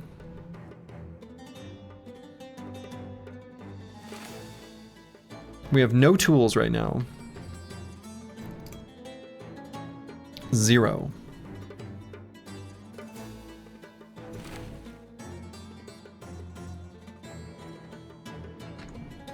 Okay. So we're just gonna swap out some of these armors.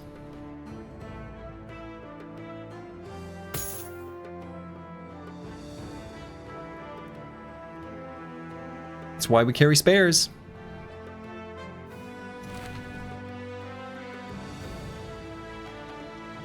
Sounds like time to head up to Tool Ridge and pick off tools from the tools tree. You know, I was thinking about that, and also we're right on the cusp of being able to hire a small child to do that for us.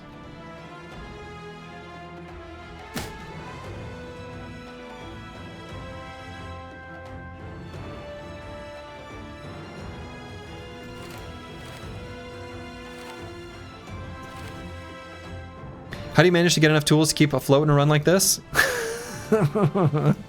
That's the fun part. You don't.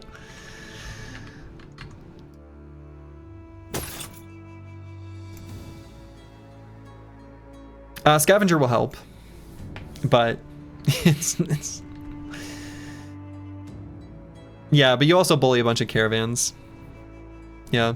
And also, yeah, unequipping stuff so you don't spend tools, constantly swapping gear.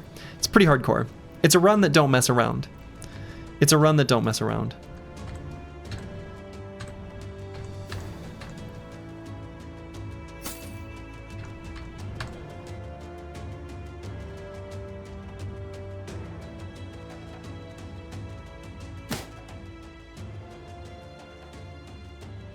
Accurate.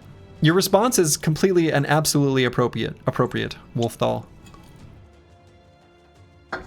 It's a very reasonable response to somebody doing a very unreasonable thing. All right, I guess that's going to be workable enough gear. We didn't get a chance to apply the bandages in combat, so you know, given Antiwian's injury, we've went ahead and oh, actually, now hold up. Not delusional. Got long-term plans with this, bro. Love seeing that +4. Don't love seeing this +2. Love seeing this +3. I think the scav would prefer to be called Young Rising Entrepreneur. You might prefer it, but... yeah, you can get one with a shield, right? Which is pretty crazy. Once this bro has one with the shield, we can position him really aggressively.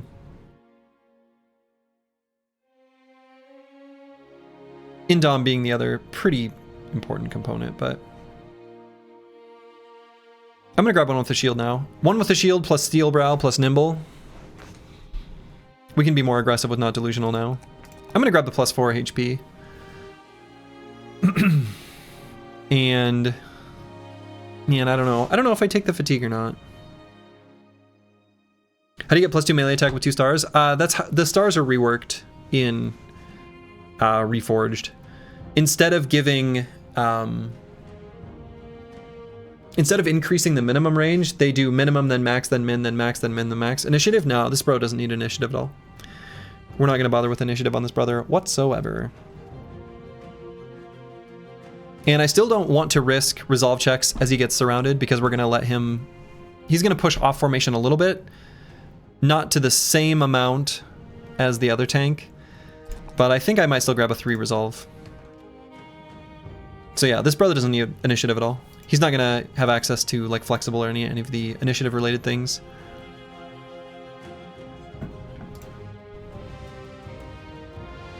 So, I'll probably end up grabbing Fruits of Labor as the final 10th perk if I were to guess.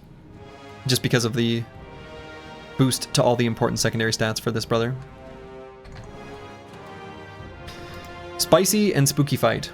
So probably we just stick around here near Karakhan. I don't think I want to go anywhere. We're going to get an event relatively soon. So maybe I'll go up. Here. Why did it pause? Was there a foe? Why did it pause? Because it became night. Okay. Part of the auto pause.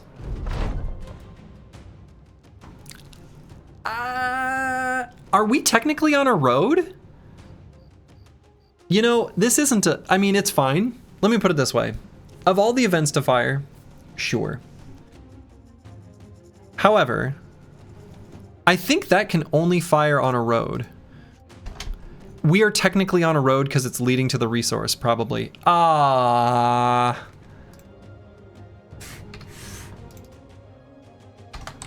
event, day 58. Yeah, I'm guessing that... Oh, gotta get used to that. I'm guessing this is technically a piece of road.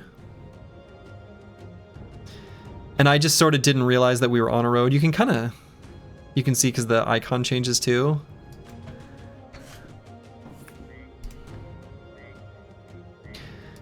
I mean, the nice thing is it does let us use some tools. Like, it gives us tools. Right? Is that going to be enough to equip the sword lance and use it?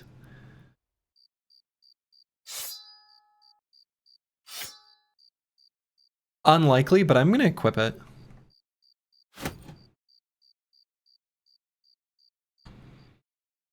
So what else do I want to unequip or totally swap?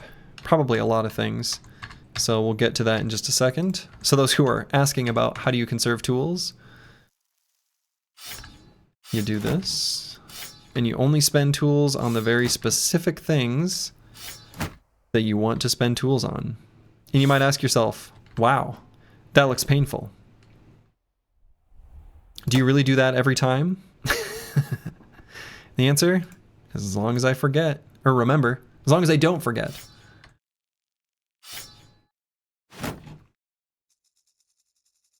Okay.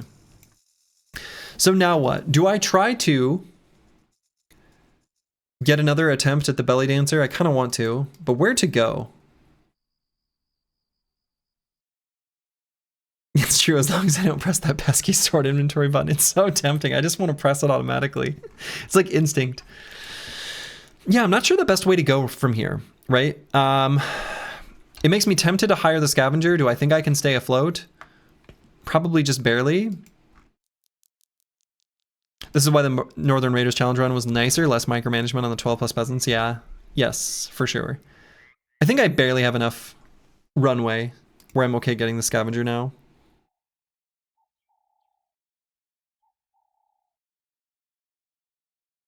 Do I?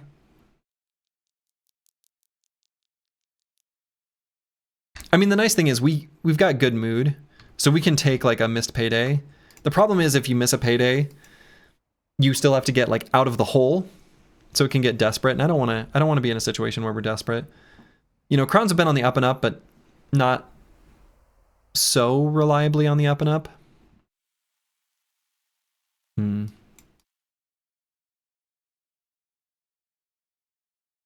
I'm still gonna do it. I think it's okay. Could also get the Surgeon, right? The Surgeon would be a decent option here eventually. But I think I'm going to go north, and we're going to travel through this area because we haven't explored here at all. Yeah, it'll be better once we fight things instead of event farming, but I still want to do more event farming, right? Like, I still want to get ourselves a belly dancer. Well, would you look at that? Can't do a few blade dancers. That's not something that's within the team's purview. All right, I'm going to re-equip now that we've used all our tools.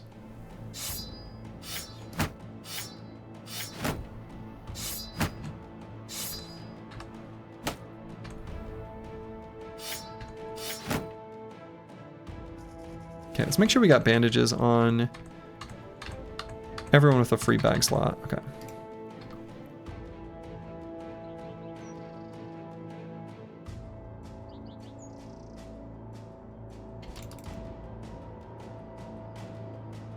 So we got another day's of wages from discovering that camp. It would be nice to find like a little briggy camp with some killers, and then we could get the find a net. We can give it to Mystic Nemo. We'd really like that. So what I might do is loop around here, assuming that there's a gap in this mountain range. If there's not, I guess we go over the mountains, which is not my favorite thing in the world. There is a gap. All right. Would you look at that?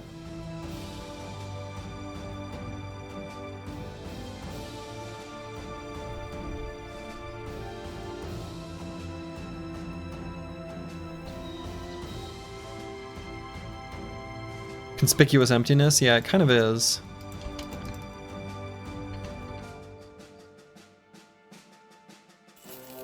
Nope. Nope. Here's an occupied cave. Decent named item chance. Orc Berserkers, though. The team's pretty terrible at fighting those. The team's pretty terrible at fighting Orc Berserkers with our weapons, loadout, etc.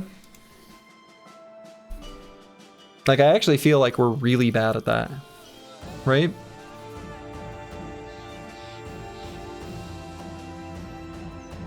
Why did you get more money? Did you find a second camp? That second sound was actually paying out wages.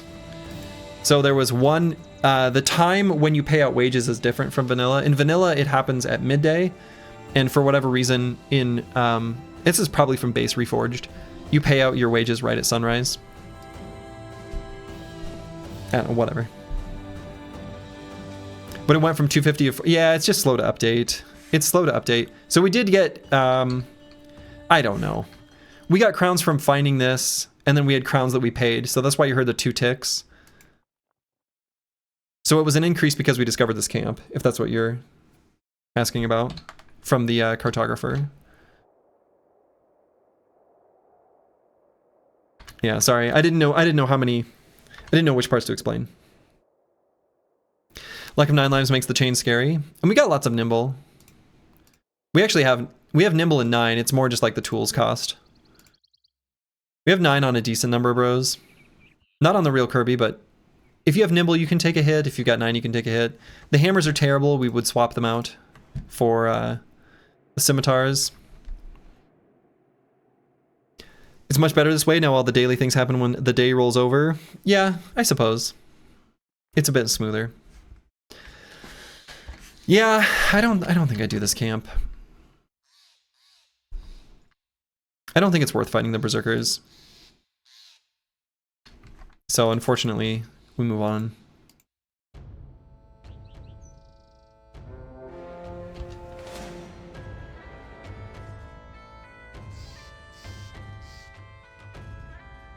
Reconfigured to be a little bit easier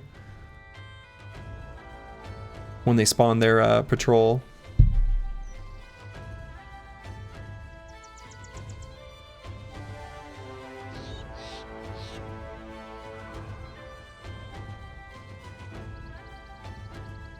Yeah, probably no money from the orc camp, right? You sense a name there? 32% chance, which isn't bad. Yeah, the old arena exploit was dumb. I agree with that. That was dumb. The fact that you could sneak in the previous day's arena fight in the morning. It's a big whoops. You could do the ban to get a sense of how terrible it would be. I mean, that's kind of what I was thinking, right?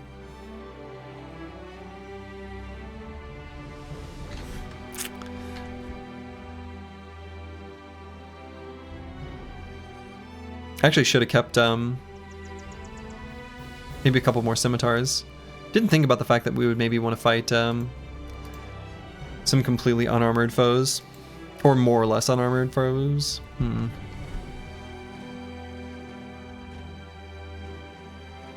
Patrol might have good gear. We really don't have anyone that's set up to use it. We're pretty much committed to the phalanx, one-handed and shield. No one really gets any value from the two-handed weapons. Mystic Nemo could use one for a while if we wanted, but that's pretty much it. Somehow it'll be a shield. I would love a shield. A shield would be great. Weirdly enough, what I don't want are two-handed weapons.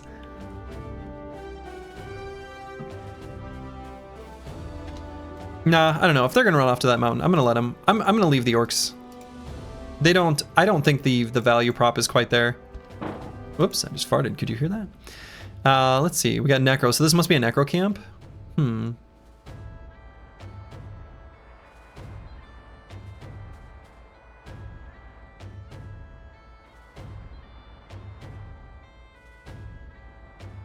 I'd have to travel over these hills. Nah, I'm gonna head back. It's already day 60. I realized the day 58 event was right before 59. But I'm gonna try to get back in time for the belly dancer proc. Slurgy fart jar merch finally incoming. Finally!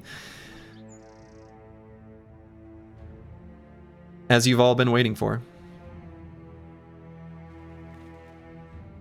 I'm gonna quick peek on this mountain before it becomes nighttime.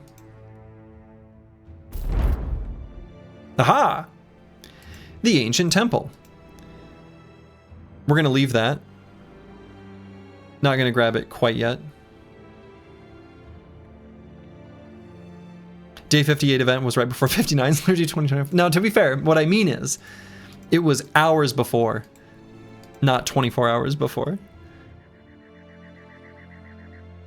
But fair enough. Exploration has been fixed, right? If you live a sliver like that, should be no camps there. I don't know that that's true. 919 gold. Yeah, we have a ton of gold.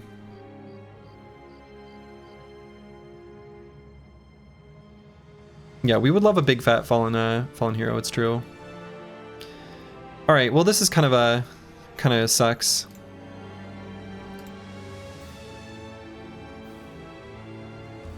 But I'm not gonna even bother scouting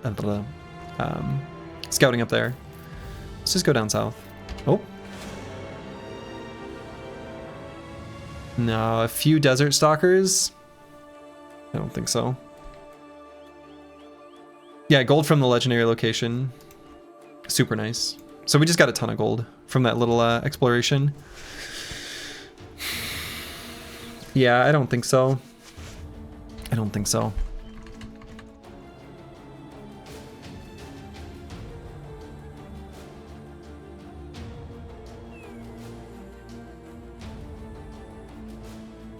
If we've got better armor on our archers, maybe.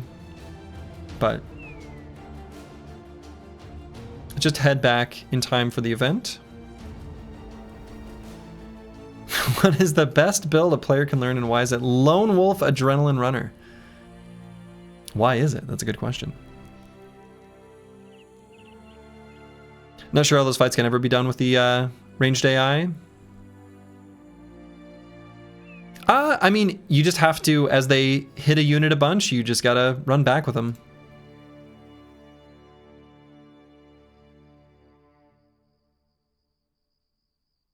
Right, so you make it so that they're not within one tap range or one kill one turn range, except for like extreme circumstances. And yeah. If you have a nimble guy in the backline, he's just going to die. I mean, if he's in cover, they don't do that much damage.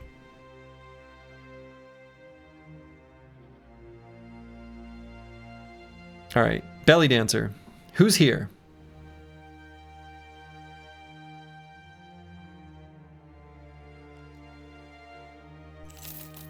Come on, Belly Dancer. We're going to run out of food at some point, too, so we got to... Yeah.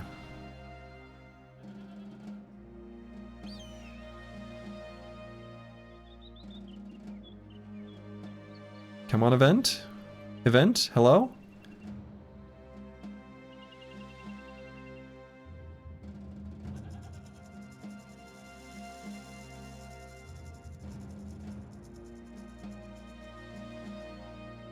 Event? Doesn't the Belly Dancer require 1,000 minimum? Does he? Hold up. Did I put that in my constraints? I didn't. It requires 750? Okay.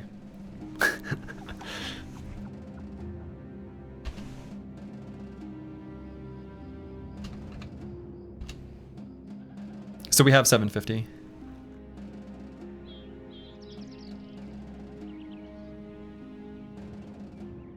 Come on, event. Event proc.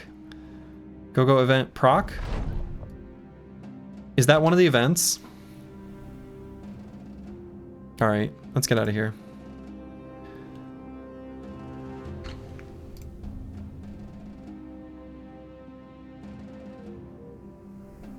Pseudo event proc. In any case, we need to get food. It's true. We'll go one missed food cycle here.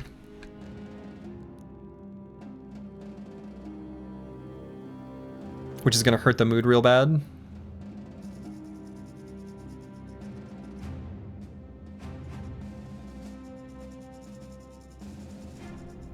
I see some wine. How about this instead? This is a little bit safer than that wine. Rufin, of course, is referring to the Necro Savants that were over yonder.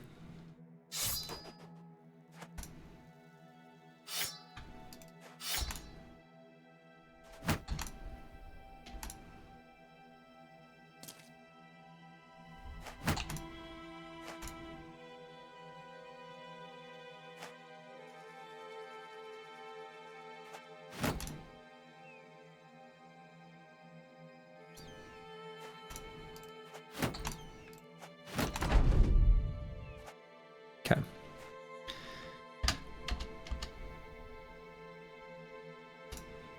I'm looking forward to doing just a little baby sword lancing here.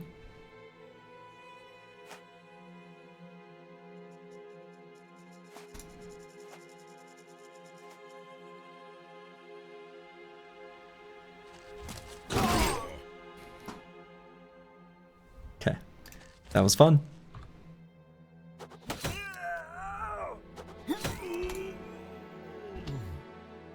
So they're still at 40% fighting strength. So they should still run at us.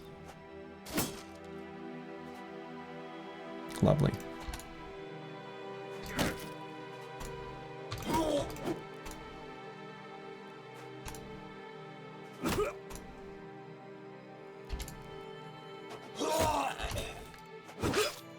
All right.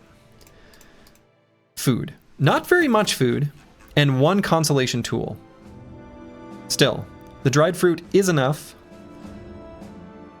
so that we don't go hungry. Unfortunately, I think we should still move this way to reliable areas for food acquisition. After we've raided a few more caravans, acquired a bit more food. I don't know, make our way back to Karakhan. Oh yeah, so last event it was technically day 62. I just remember how often I would randomly lose bros to ranged attacks, even far into the late game before you learn how to control the ranged AI, and that was in vanilla with the stupid targeting. With the AI being smart and picking at weak targets now makes me so scared. Yeah, I mean, I don't know. It might be something where you just have to build range defense on your ranged bros, because that's who their target priority is going to go after, right? It might just be like a necessity now. On the bright side, you'll complete your ambition and be ready for more hungry days. It's black tar soup for the boys. Yeah, and then we, when we complete the ambition, we gain more renown. When we gain more renown, we unlock another seat. When we unlock another seat, we hire another follower. When we hire another follower, we are happy. Who will I hire next? I don't know. Probably should be the surgeon. Would be the smart and safe play. But I am me. So the smart and safe play isn't maybe as reliable as I'd, maybe like for it to be. And dismiss the cartographer, because we don't need him where we're going. Are we meeting Dovcool that soon?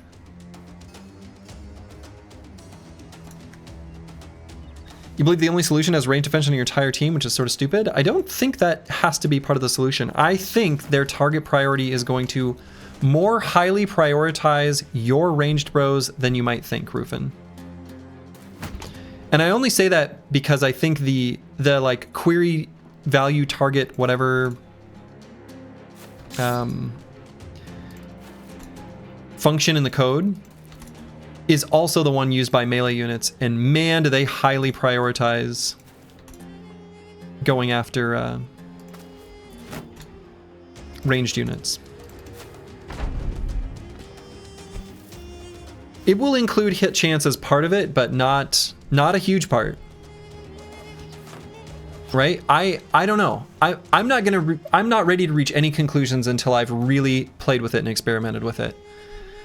I'm not so defeatist. I think anything, even if there are missteps along the way, something better than vanilla is, I think, important.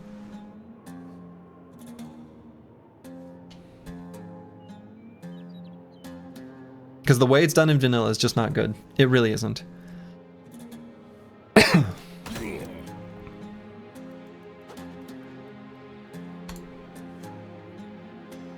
I really don't like it. To those who don't know what I'm talking about, in vanilla Battle Brothers, it is relatively trivial to make it so the enemy always fires into a bro that they're just gonna have 5% chance of hitting with a ranged attack.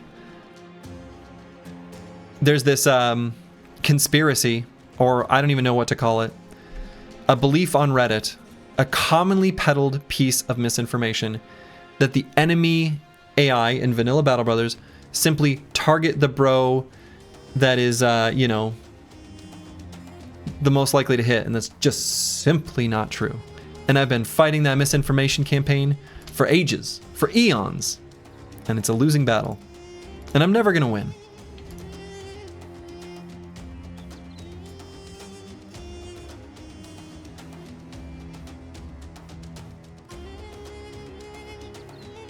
How does it actually work?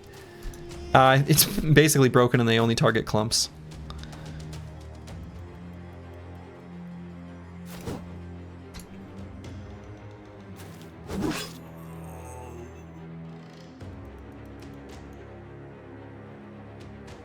You recently convinced PC Space Goon of the ranged myth, cluster shots.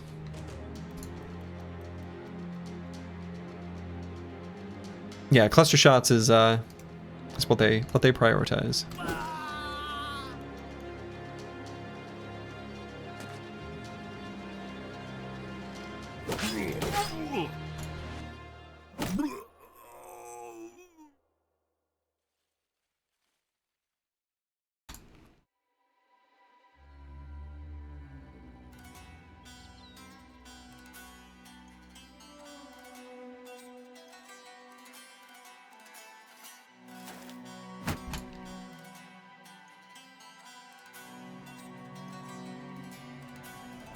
Good AI doesn't make the game better. I agree that good AI does not necessarily make the game better. I agree with that. I think it is important for the game to have a variety of different enemies with different AI scripts and priorities, right? Fighting undead in this game is fun because you know that they're going to charge at you like dumb undead. Fighting against humans is fun because you know that they will target who they see as a weak target, things like that. I still think that the way ranged AI targeting in vanilla works is really bad, and it should change. I do agree that it doesn't have to be.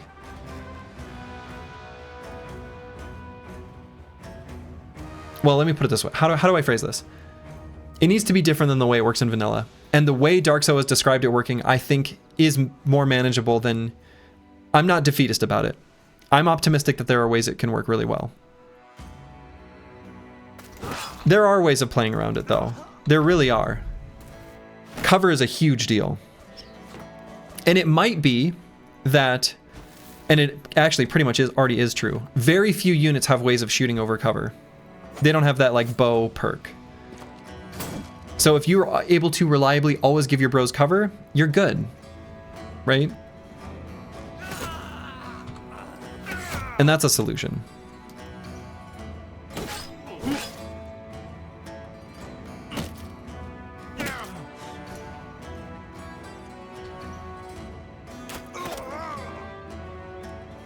Some of the problem is just the amount of damage that ranged units put out, though.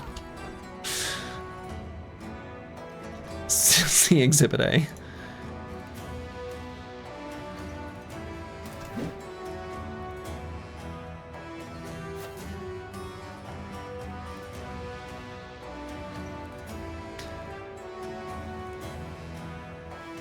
Yeah, I mean, I agree that it needs to be done very carefully, but I'm not...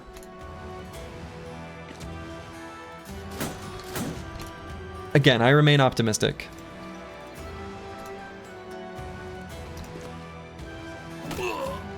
There are ways it can be good. Curse word. Excuse me.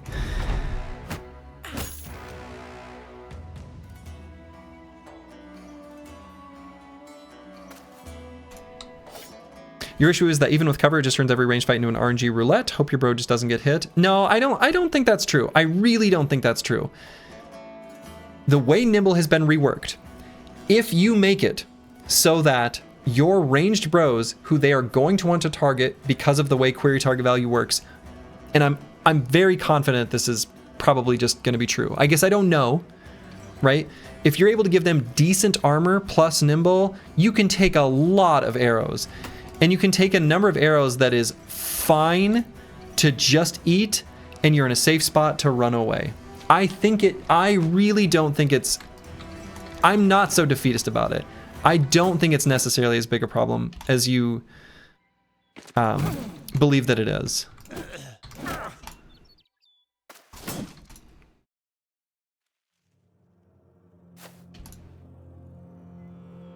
Yeah, Nimble's different in this mod. When you get to late game, it might be that you have to have a little bit heavier armor.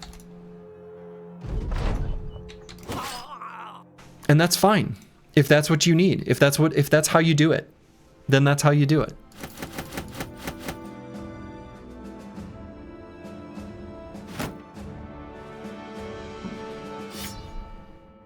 All right, what do we want to leave behind? All this completely broken armor? Let's leave it behind. We don't need it anymore.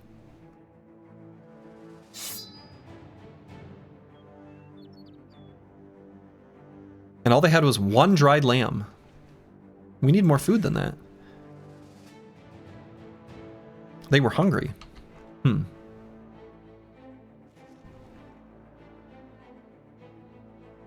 Some pretty thick boy footprints. It's probably like a noble army.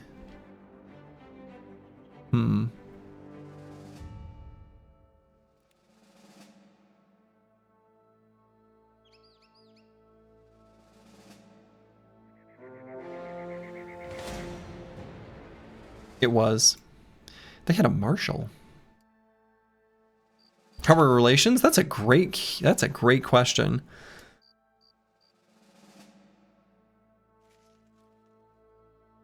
Straight up neutral with the far northern house, hostile with the other two, and pretty hostile with most of the others.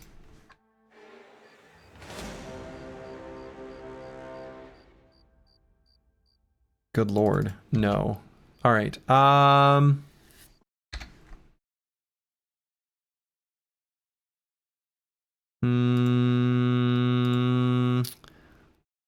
I don't want to get caught out up here and isolated from food.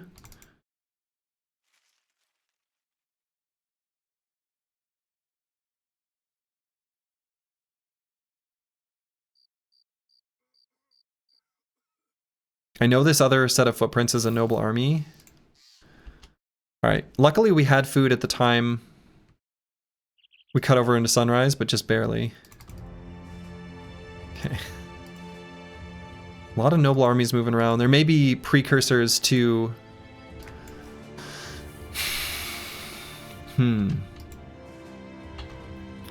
Precursors to the... Good lord. Crisis. Yeah, it could be Noble War. Man, do I have to fight this for food? I guess we see footprints here. The problem with doing the similar fight to last time is that not all our armors are repaired, and we are not in quite as good a mood. Yeah, the footprints in the forest is probably just Briggies, right? That's probably the one we do. I mean, this one's fine, but that last fight was a little bit too spicy. I really don't want to do another one like that. I think it'd be better if we didn't.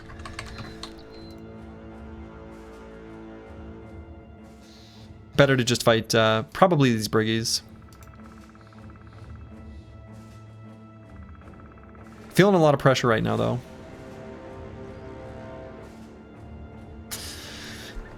Yeah, it's Briggies that don't mess around. Their sprite is screwed up, though. Their sprite looks like a mess. I don't know what's going on there. Alright, let's fight the Briggies so that the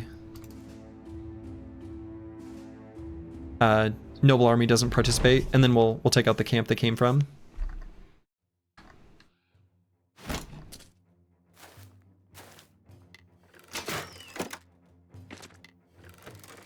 Probably I'll just remain stationary. I don't think I push forward. And I don't think I back up. I could maybe back Nomad 1220 up.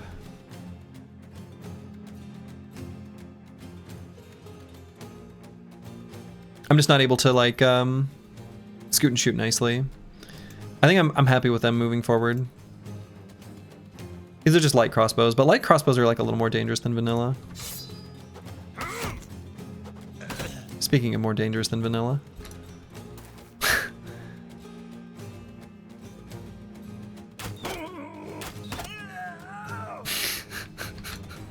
Okay.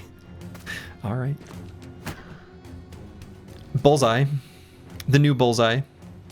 Pretty good. All right, and I probably will do just a little bit of rearranging. Like we can move the real Kirby up one, etc., etc. I like the buff to axes. They felt ridiculously weak in vanilla. Oh, I don't think so.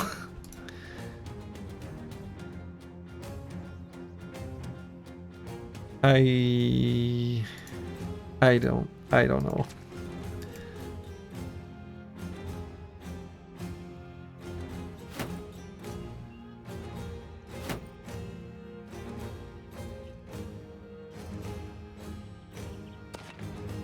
Oh wow, that guy moved up to there. Wow. Wow. Wow. Am I okay with Kristoff being in this hole? I think it's fine. Actually.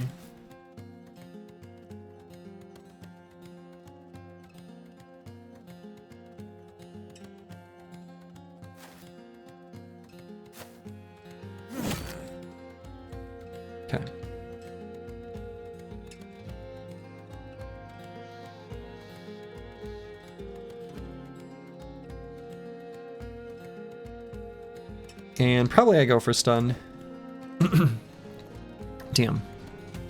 You'd think with the company colors on our shield, we would do a better job.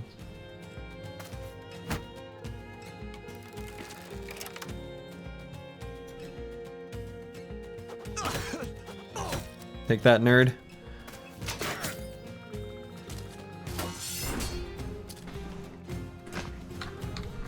Okay, and Curse Word I might see if they can take out this Vandal before he attacks.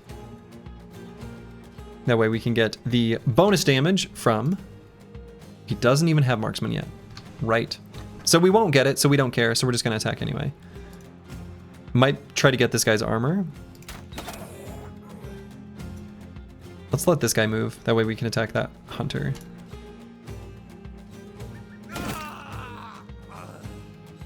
Okay.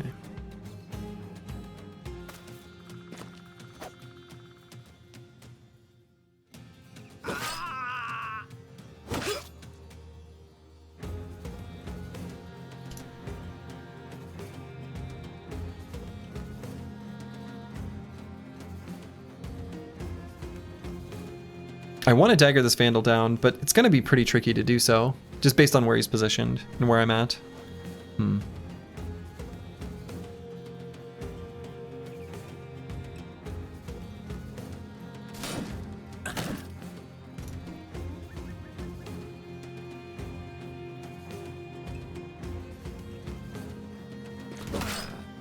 I don't know, I'll probably go for it anyway.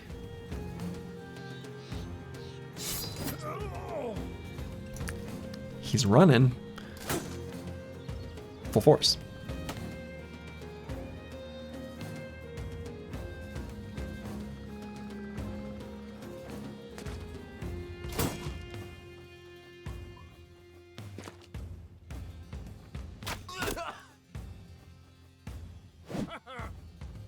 Don't laugh at me, that's rude.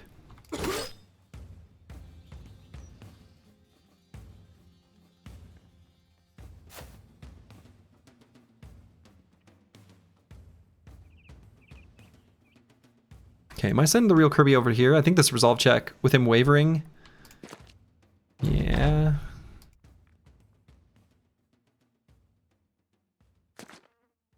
Okay, gonna get Mistake Nemo here in range with this Vandal.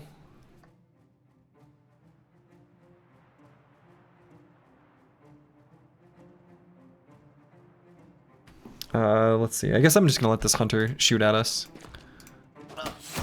Accept our fate. Oh, okay.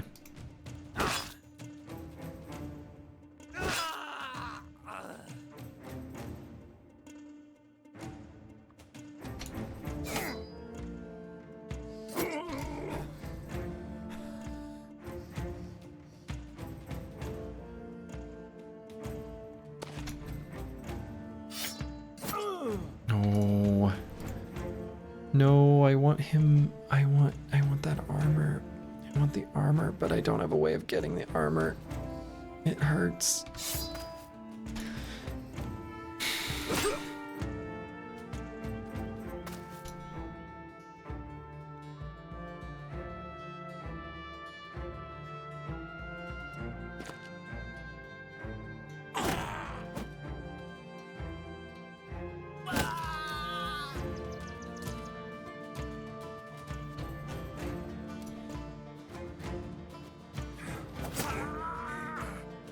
Might have gotten the armor. Maybe that was enough damage. I mean, maybe hit him in the head, you know?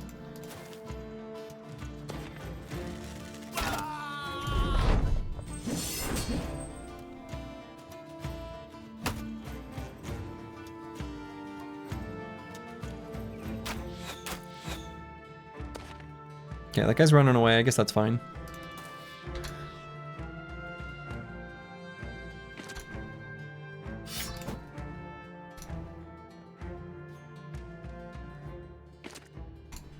Give that guy a fresh resolve check. There it is. And he can't... Yeah, he has nowhere he can run to now. So we are going to dagger him down. That's good. And the other nerd's going to get away, maybe?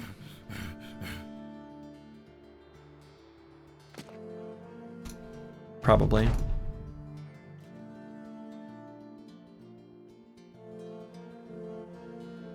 Yeah, that other nerd's just gonna get away.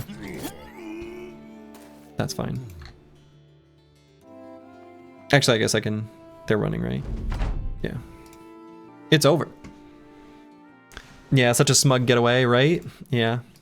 But we didn't get hit too much, and we did get some new armors. That's good. A little bit of food. Man, not that much. Not that much food. We're still kind of desperate for food. Luckily, we are going to fight that camp, right? So it's not like this is so bad, but yeah.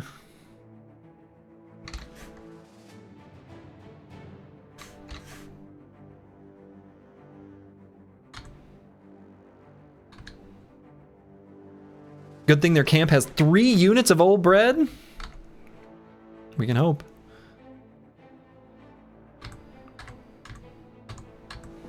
I guess our armors are like, okay, we should replace this one. Probably this one. Well, I don't know. I guess we would give it to someone. Whatever. This one's fine. Well, I don't know. No, let's actually put on like this. He's a nimble boy.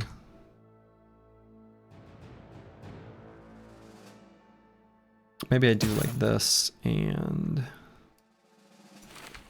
this.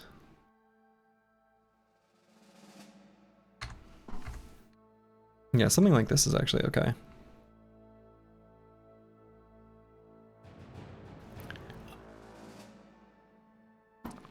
But yeah, I think I do agree with Rufin in your ongoing conversation that when ranged combat is too effective,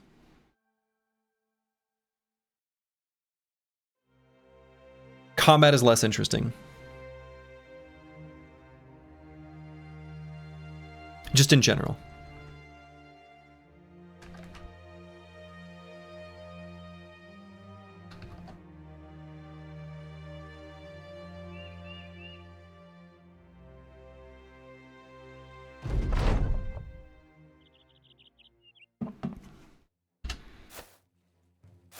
The locked down melee on melee combat is where Battle Brothers really shines.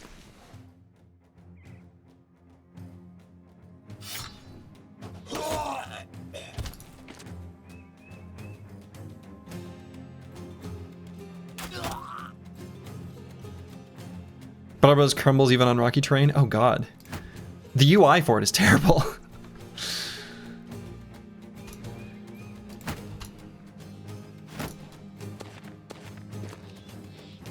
The perspective that they chose for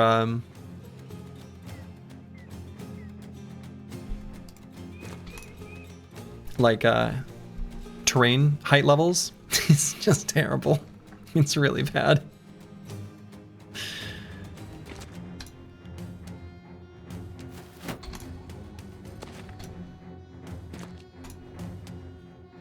Okay. We shoot, then we scoot. It's what we do now. It's our life. It's our whole shtick. It's our whole situation. We move back as a big block of men. A big batch of boys. You almost always turn off trees and on the red block. Oh, I mean, I agree. But even when you turn these off, it's, yeah. It's still, the train is a mess. Train is a mess.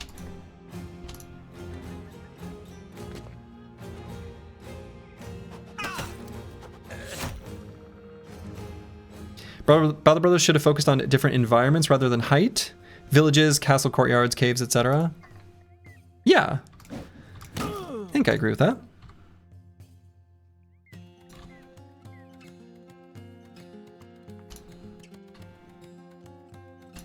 I think they wanted to. I think they did want to.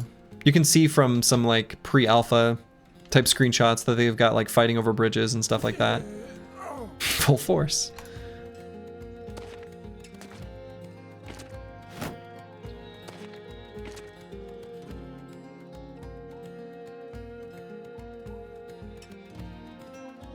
Do I do a rotation just for a reap? So if I'm surrounded by 4 units, it's 2 AP for an attack.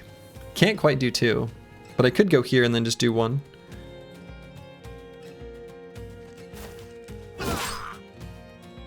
Could rotate him back. But don't really need to. Because what I'm going to do is send not delusional there, and we'll just send the real Kirby there.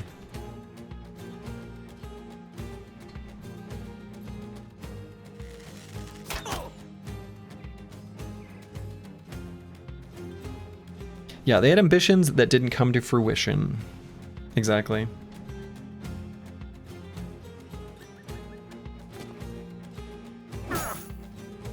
Okay, and it would have been nice to get that armor too, but I think the ship has sailed, right?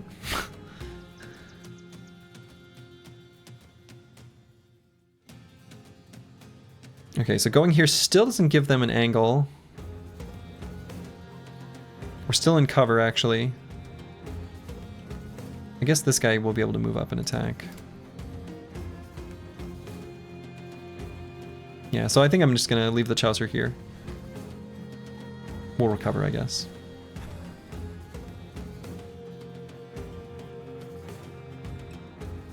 Squigs could go here, though.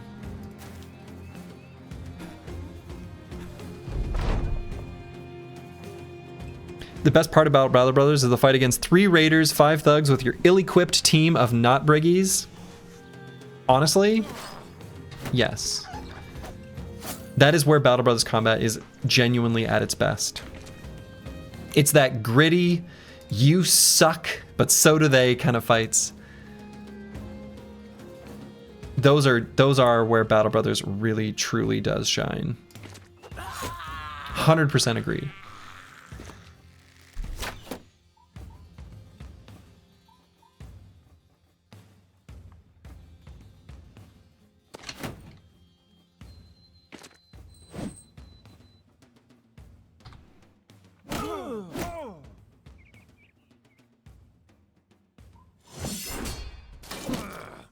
Haha! Got him.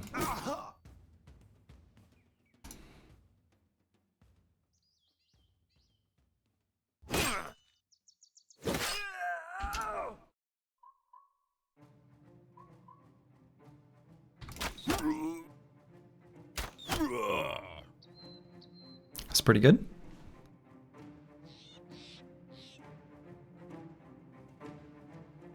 Jimmy the Headhunter? Oh man.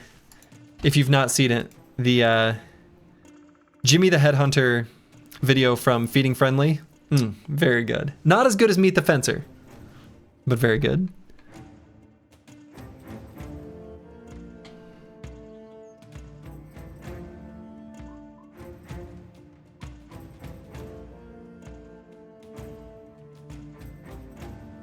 Okay, I'm gonna send Squigs here just to stop this guy from you know, doing mean stuff to us. Could maybe put a dog down. Is that even a good idea? I don't know that it is.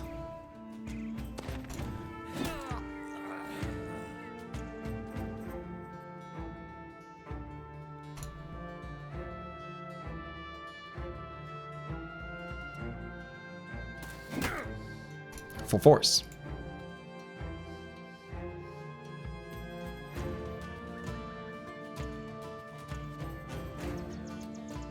Nowhere I can move where I get an attack. I guess other than here, but like that's kind of pointless, right? I don't know. I guess it calls a resolve check. Yeah, made this guy run away, so maybe that was good.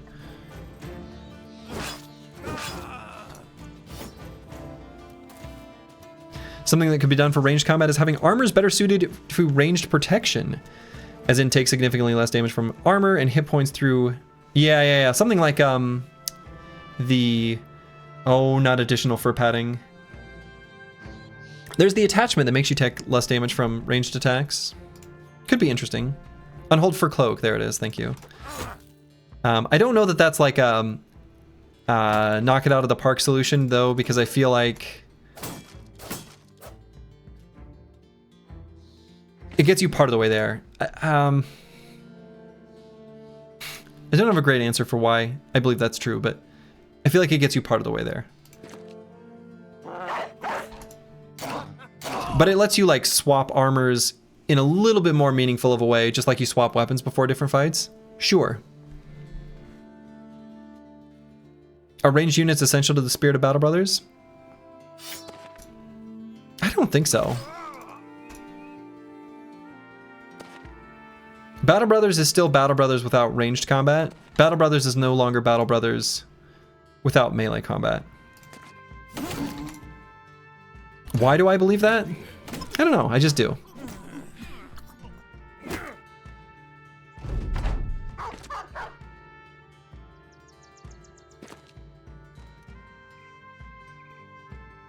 Does Reforged have the bloated 5 layers of helmet and armor? No, thankfully.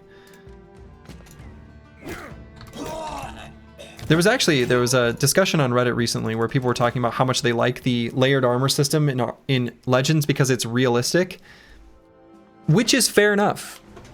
Different layers of armor, that is realistic. But the mix between Legends and realistic struck me as strange. Because like that's kind of not even the point of Legends. It's like the quirky what if stuff, right? Which is cool and fun, but that struck me as really odd. To me, Battle Brothers already has too many fiddly bits, just a little bit too much. So I want to dial back the fiddly bits and focus on the interesting combat on the battlefield. So layers of armor, for me, that just ain't it. Yeah, we got food. We got a tiny bit of food. We got a tiny bit of food. We're gonna need more. We're gonna need to run from this noble army. Because the thing is Battle Brothers is best.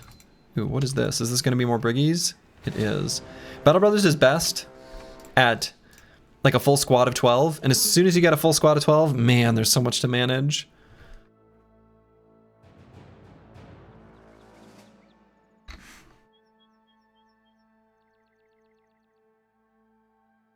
But yeah, I agree with Rufin that ranged units are important, and I think actually, Purple Haze in my brain, I think those are exactly the reasons, right? Ranged units make each combat different. Because you put someone, you basically, you know, you make one side have to move into the other. That's what ranged units do. And I think that's sufficient. That's all they need to do. Look at this raider with his 130 armor and his little sly smile. And this guy? I see a couple armors that could and should be ours. And will. Good mustache, legendary mustache, right? That's like a Tom Selleck mustache. What a weird composition they've got.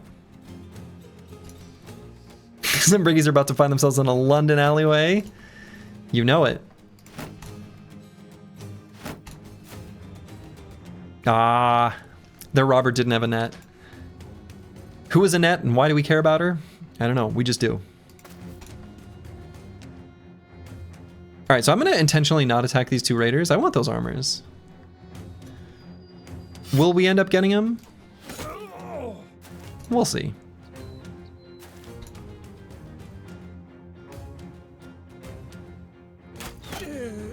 Probably.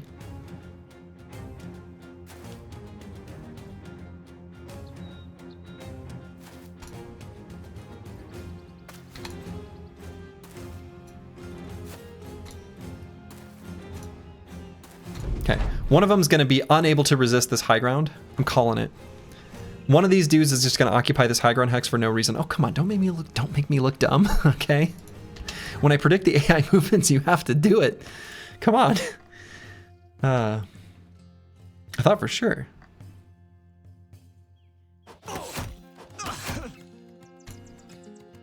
One of them's still going to go up there. You know it's true. They're leaving it for this robber. The robber's going to go onto that high ground.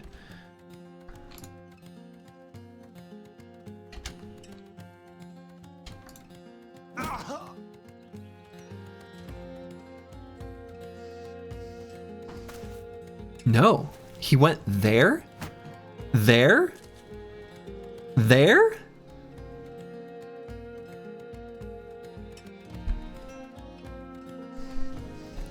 I don't know. I can't explain it.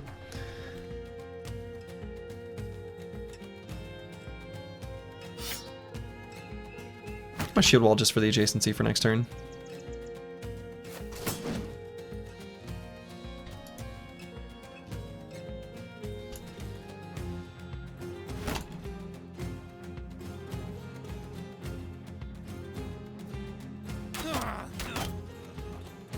Okay.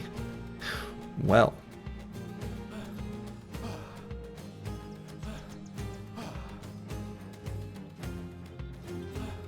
Get some boys that just get to recover, I guess.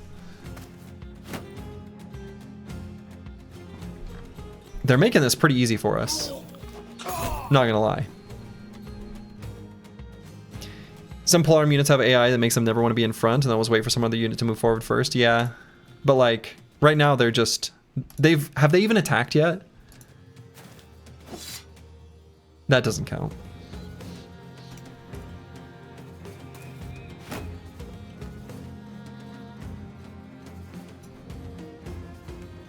Right, may end up going for a stun here on Antiwin, but we're gonna wait for the second half of the round. I don't want to attack this guy. I want to dagger him down. I want to see what this robber does though. Maybe you could just do an aim shot on him. Yeah, because if he goes here, we don't get a shot at all.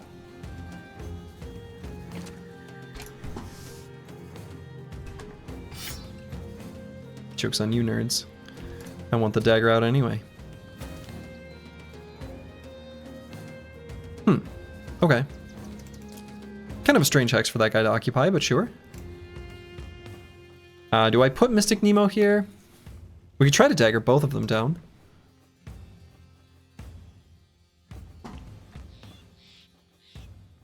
Mystic Nemo still get a little bit of anticipation. Reduce some damage taken.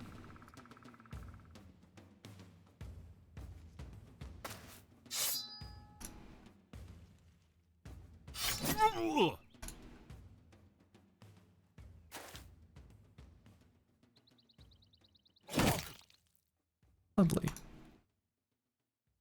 You're right about the high ground, but it was a different hex. Yeah, but I was right in a weird way, right? I did not expect that one.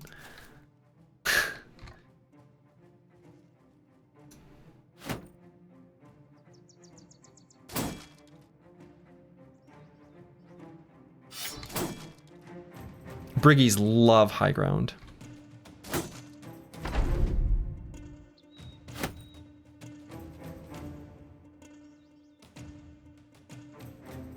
This is our only angle that I have for a shot that I want to take because I want to leave these two armors intact. It's a very bad shot.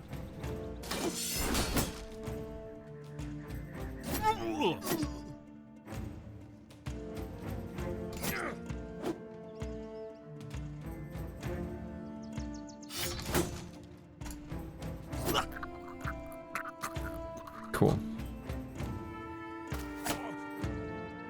Rebuke trying to ruin your pellets, right?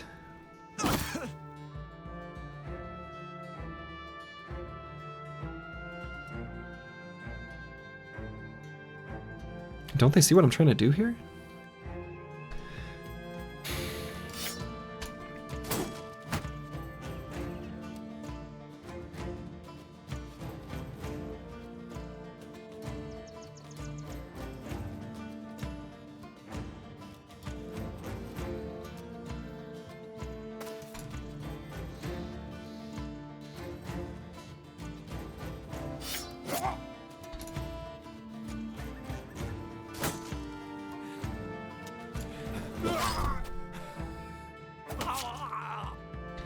Okay, got that guy fleeing. Not sure if that's what I wanted or not. But it is a result. Alright. We just need to get a full surround on both of them. which shouldn't be too bad to do.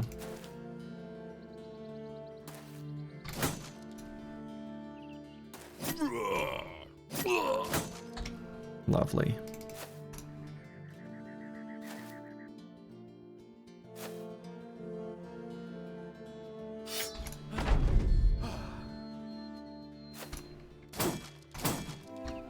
Oh, come on. Oh, come on. There it is. Ooh. 0 damage taken. 6 old pieces of bread. Basic male shirts. You love to see it. Some other nice helmets. Very good fight. Very, very, very good fight. They fought like idiots. A whole 6 bread. Hey, in these trying times, we take what we can get. The fully intact helmets are sweet, yeah.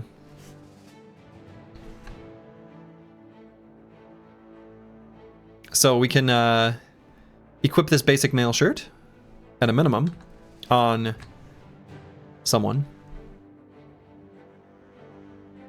Or maybe we save it. Or maybe we just put it here. All right, we got this nasal helmet with rusty mail, which is like not the best, but totally fine. Okay, gonna swap to YouTube stream and sleep. Good night, chat and Slurgy. Merry Brigmas, everyone. Merry Brigmas, Despotzini. Have yourself a wonderful sleep. 10 bros get half a bread, and who gets the whole one? Yeah, somebody's hungry. By the way, have you ever considered Fresh and Furious on your bow, bros? Getting additional attacks at the start of combat is pretty relevant for bows and makes recover actually free in longer fights, which is what bowmen tend to do anyway. Yeah, it's really good. We don't have an option for it, but I think it's really good. I think it is definitely something that we would like to get on both of them. And it's not in the cards.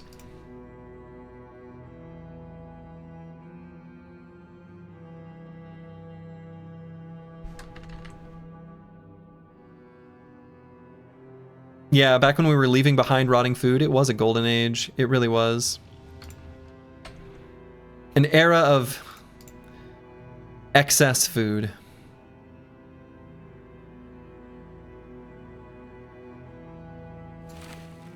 We will return to those times soon. So where to go now? Is there any world where I think I would be able to do one of these camps? Right? This camp, no. This is like the new artwork. This new type of camp. This camp, maybe. We can take a look. No robot helmet by day 64. It's a restart IMO. A master archer?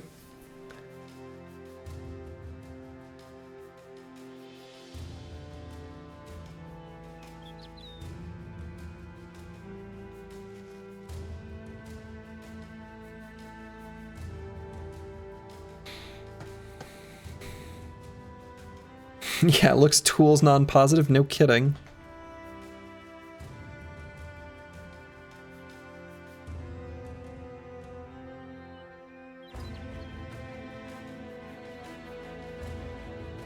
Looks bro negative? Could be. I see a warbow though. I'm gonna use the restroom. This is a maybe, but maybe not. I'll be back in a moment. All right, I'm back. Yeah, this is what I mean by the world scaling being different. It's just a lot faster, and it keeps going. This is sort of what you were afraid of at the point where there's simply no more fights against Briggies or Nomads that don't have 5+ ranged units. On our company's 70% Kai shield walling bros, you cannot possibly have something like stronger against ranged bros than this in theory. Yeah. Not gonna disagree.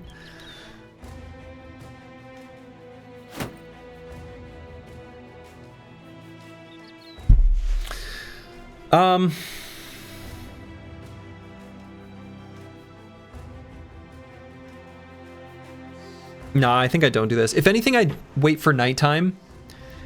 And at night we can push up and maybe do it, but like...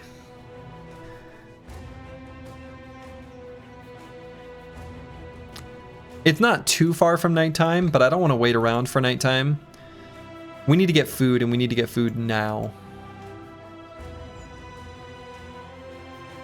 So, I'm not sure which direction to go, if I should go along the road this way, towards Homewater. That is where we get our tools. Yeah, where to donk it at? Exactly. Where's my caravans? I don't think... Hey, these are like donkeys. They're similar. Turns out it wasn't scavenger. We need a brigand man. Nah.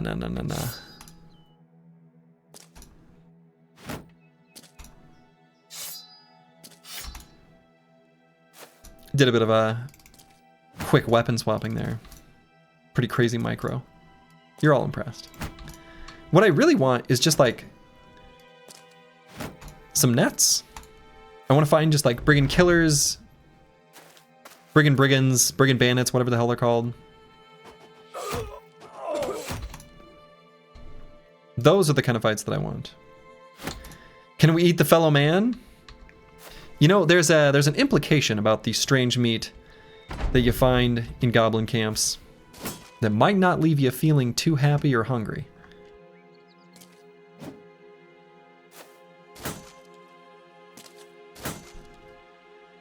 Or maybe it does, you sicko.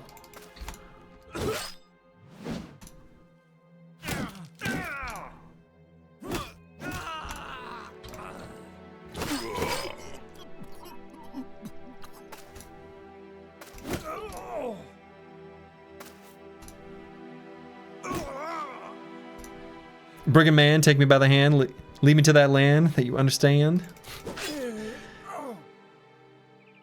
Ooh, look at these dried fruits. Delicious. 2 whole tools? Incredible. Oh yeah, and I moved this shield over thinking I was maybe going to do that fight. Okay. Is a merc fight on the table? Definitely.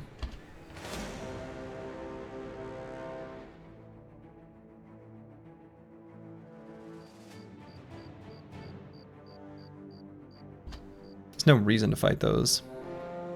Hey, there it is. There's our caravan. From Homewater, we're not here for the fish, all right? We're here for the tools. Did the captain drop something? I'm not sure.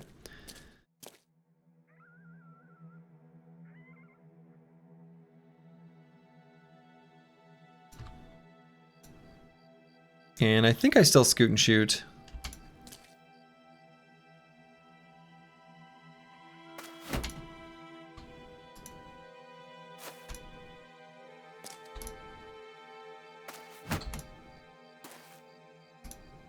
Peasant, I have some dried fruits in my pocket. They are warm. They've been in my pocket all day. Love me a good warm fruit. Oh, we can put squigs on that high ground. That's actually totally fine.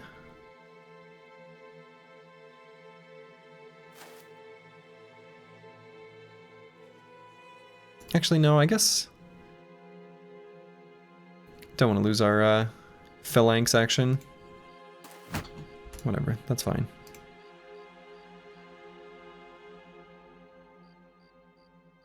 Just toss Krishoff up there. I did this a little goofy.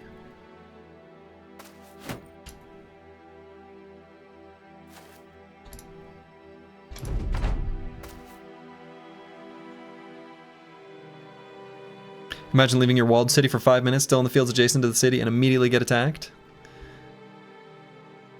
It's brutal.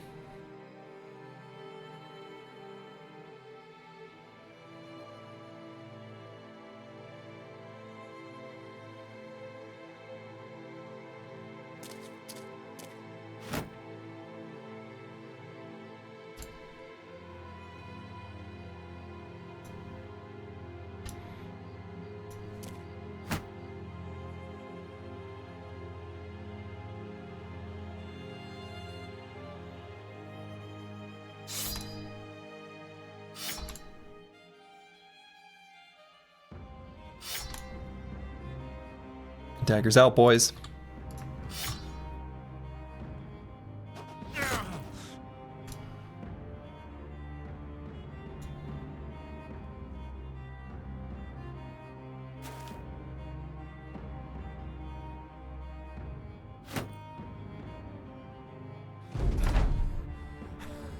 Okay.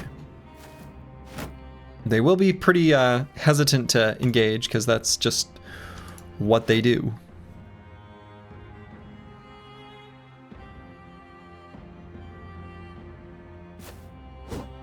Not that guy though. Super brave.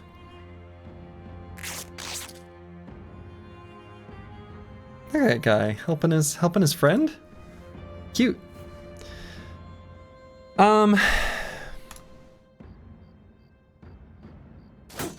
Full force, but miss.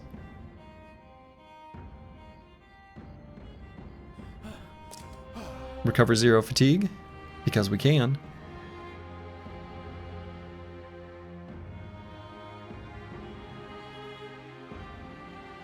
Totally fine, just persisting right there.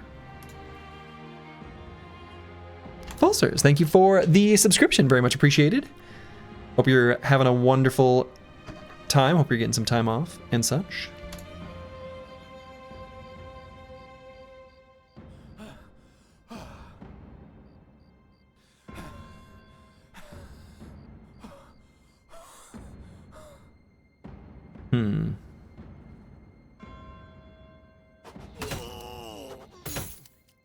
Okay, sure.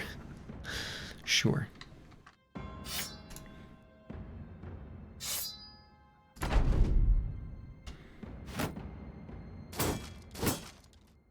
Okay, pretty high hit chance because of that exploit opening that fella had.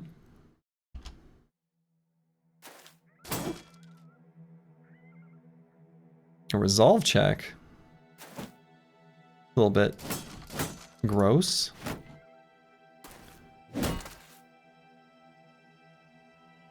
Excuse you?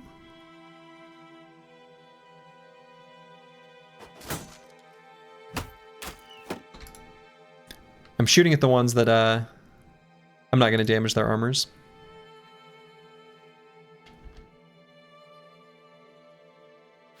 So we have to re-shield wall. I guess that's just the turn there.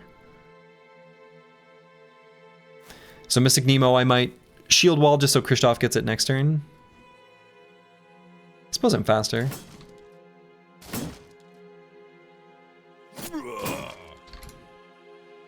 These guys are hard to hit.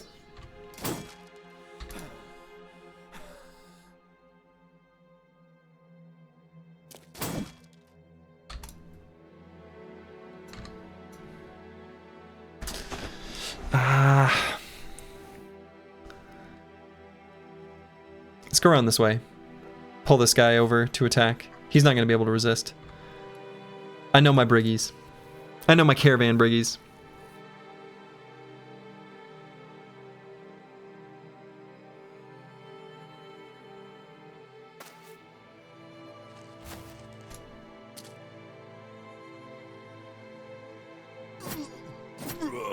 There we go. Now he's breaking.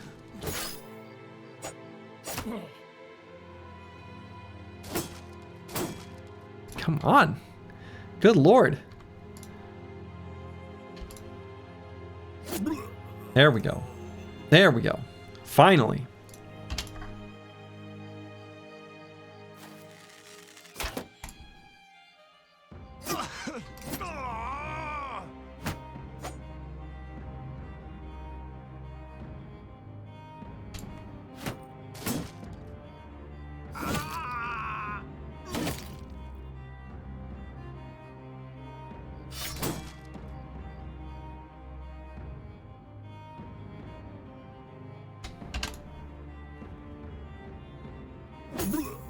Full force.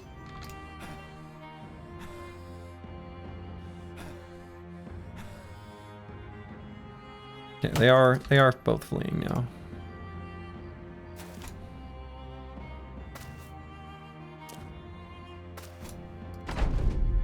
May as well dagger this guy down too. No reason not to.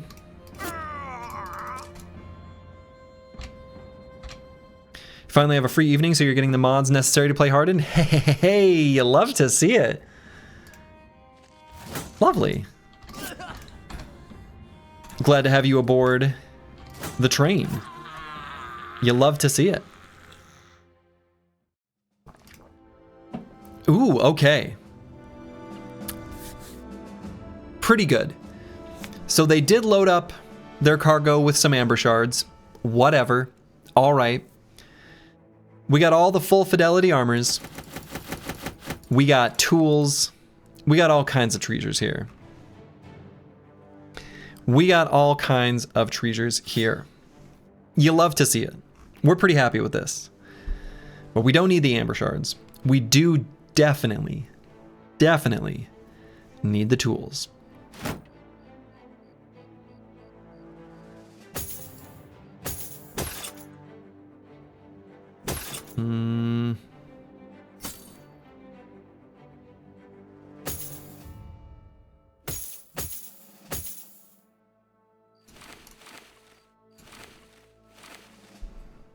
Okay, there's some things we can part with. Can and should.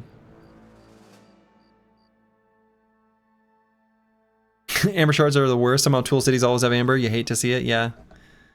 Well, amber is only coastal. It could be that coastal cities are more likely to have workshops. I don't know. All right. That's enough tools to repair what we've got. That doesn't mean we're going to leave stuff equipped, though. Oh, no. Far from it. We're going to be unequipping more stuff. Because we're going to hang on to those tools that we've got and make them go just a little bit further. So, we're going to swap out like this armor.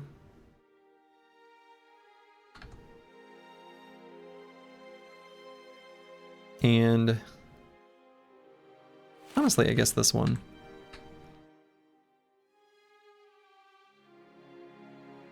Nothing a little Alt F4 can't fix.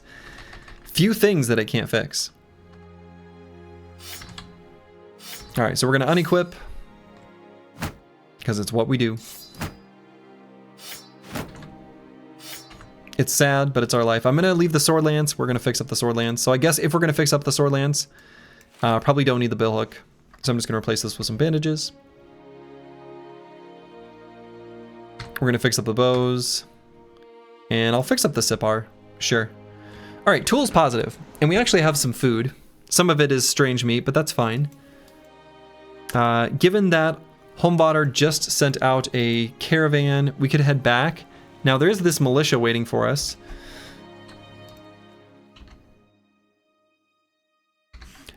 It could be that the militia captain has something that we want.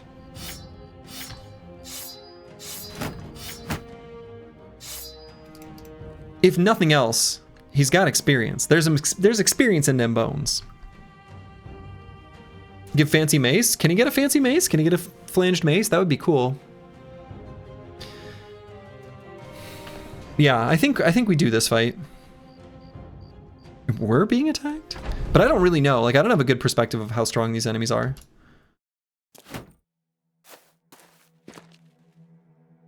Alright, so the veterans look like... Battle fervor, rotation, strength, and numbers. Okay, yeah. Okay.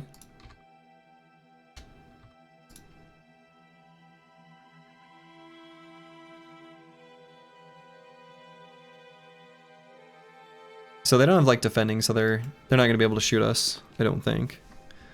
Okay, fighting spear. We don't really care about a fighting spear at all. Yeah, it's kind of whatever.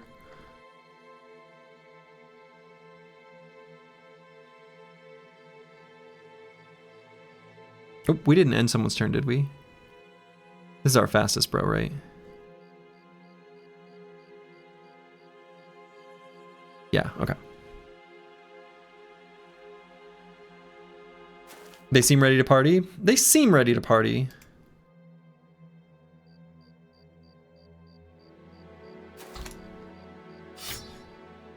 God, that's so much damage.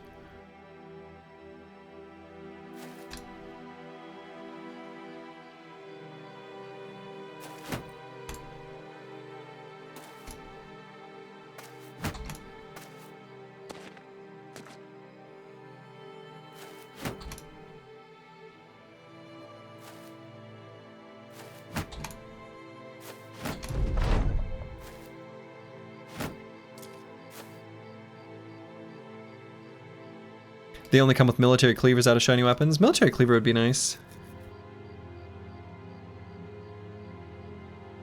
Could scoot and shoot one more time. Probably will. Shield Sergeant. Wow, look at that guy. So I think I attack in the first half of the round. Very nice.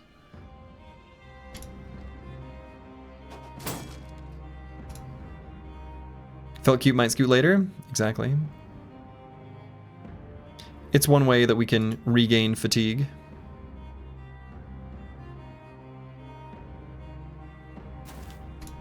Since moving 2 hexes is less than the 15 that we replenish. Plus, if they're going to engage us, like, you know, in a kind of awkward way, it lets us, at least somewhat, get a more uniform front line. So I'm actually, I guess, going to move like 3 hexes. Which is more fatigue, but whatever. Pike, there you are, my beloved. Do we want a pike, though? Like, do I care? I don't think so. In vanilla, I care a lot. In this, with our current bros, current situation, I don't think we really care that much. Yeah, we won a pike 40 days ago. Accurate.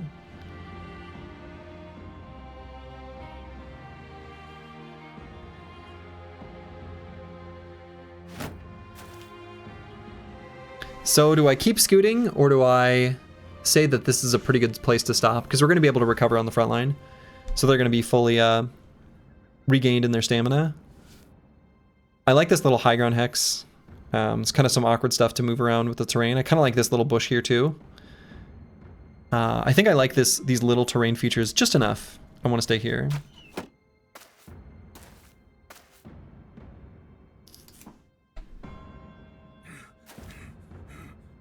You kind of want pole arms in your nimble shield guy pockets? I don't even know that that's worth the fatigue cost. I feel like it probably just isn't. All right, I'm going to shield other and move the real Kirby up just 1 hex.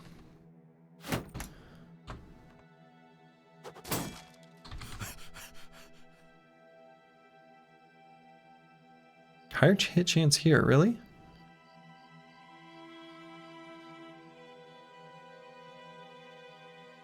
Against the kite shield? I guess he only does...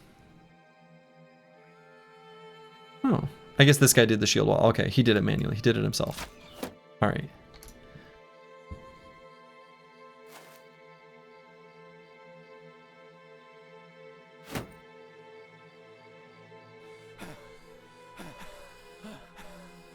Puff puff. And shield wall for adjacency, sure.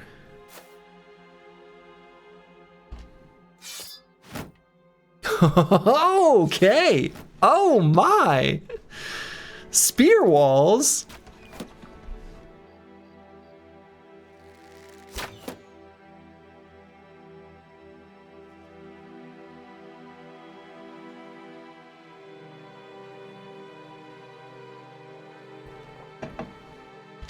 Huh.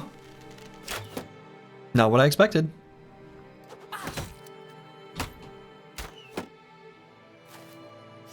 Where's that guy going? Huh. Brothers, I've just finished the first of your 3 Christmas gatherings this year, and you have safely arrived on your couch to unwind with mug melons with you all. Lovely. Lovely, Falsers.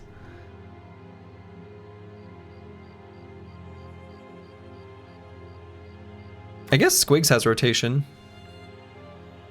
We could rotate Dr. Vishnevsky in, have him attack, and then rotate him back out.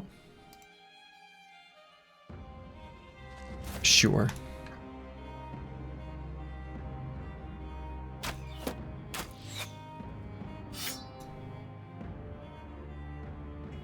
Three Christmas gatherings sounds like a lot of gatherings.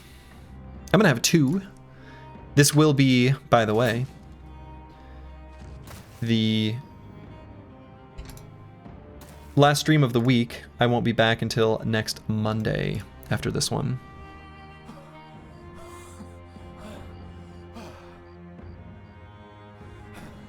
Speaking of Christmas gatherings.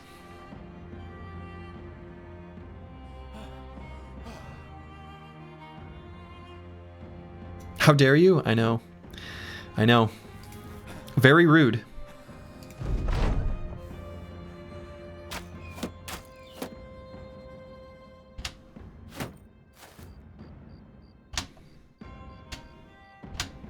They are definitely losing this ranged fight.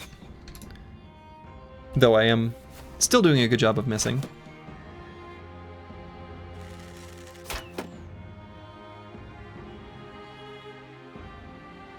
How is a sword lance different from a pike? Has an AoE attack.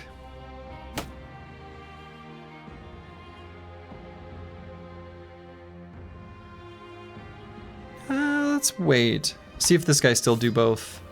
Ah, yeah. Thought so.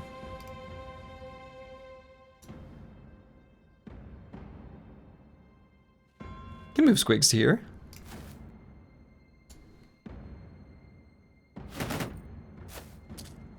Shield Sergeant. Cute.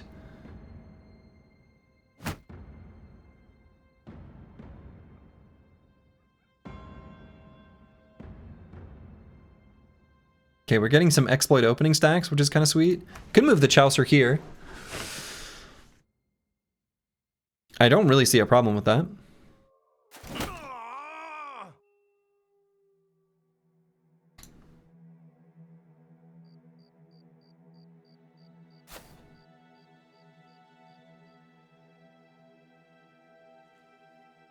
Big Sword Lance apparently needs to up their brand awareness marketing. So true.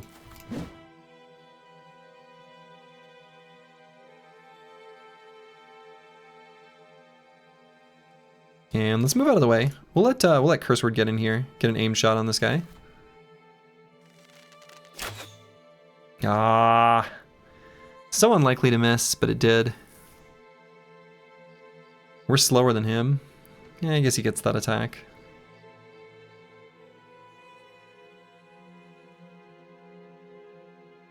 Could step up with Kristoff and attack.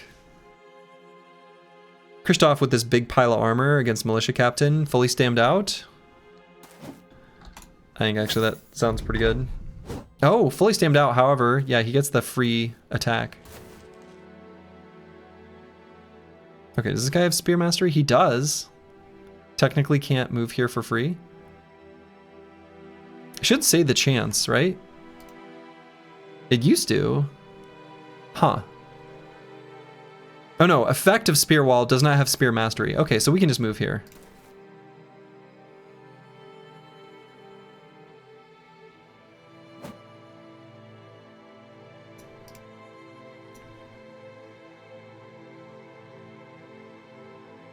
Still tempted to move Bad with Maps here just to attack here. I guess we don't.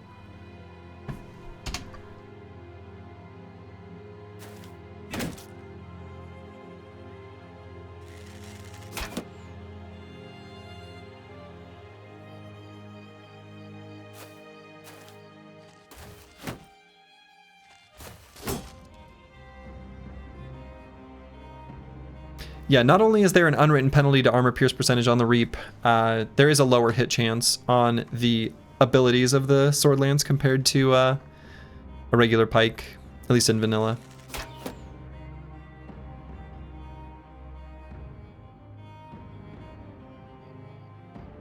I'm gonna wait just a hot minute there.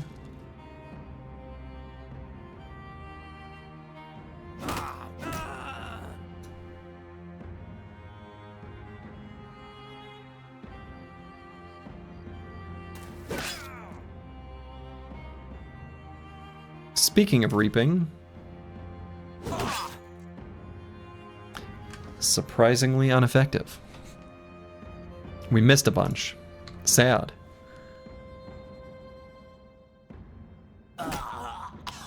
Full force.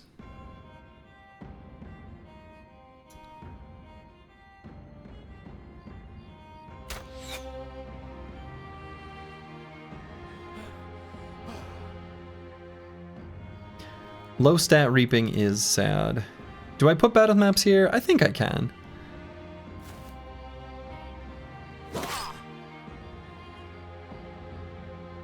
Slow that nerd down. Might still just be able to dagger down this captain. Who knows? I could keep the dream alive. Probably leave Antiwian with his mace out, though.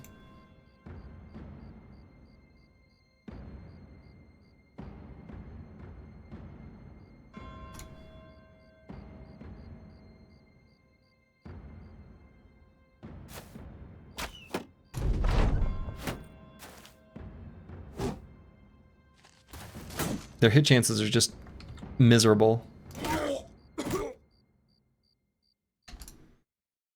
Even with their own strength and numbers.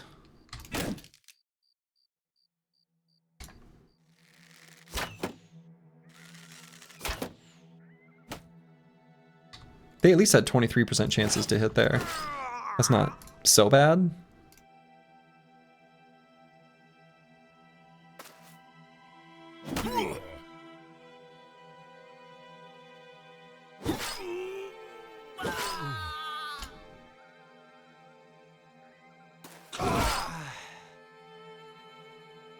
And suddenly, most of them are dead.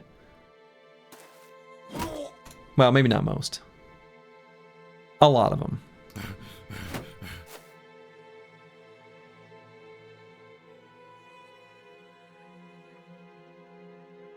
I'm very tempted to just swap to the flail and give this guy a good slam. With our boy No Man 1220.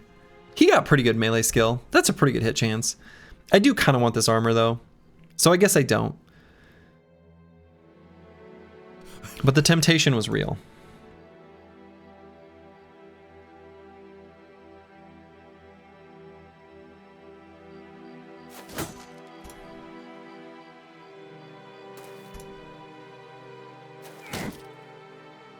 Got a stun.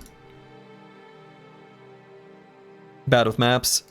Could pull out a dagger, or could just go here. Kill those guys faster. I think that's fine. Sure.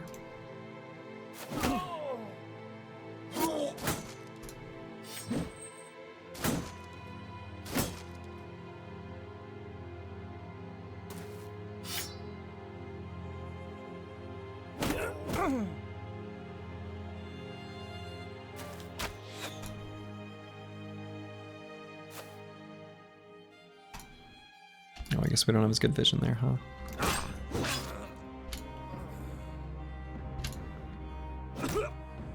Full force.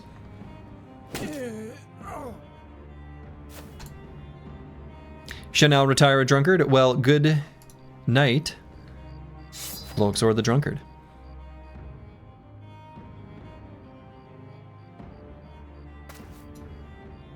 Pass the melon drink, servant. I won't ask how they'll pass it. That might be too much information.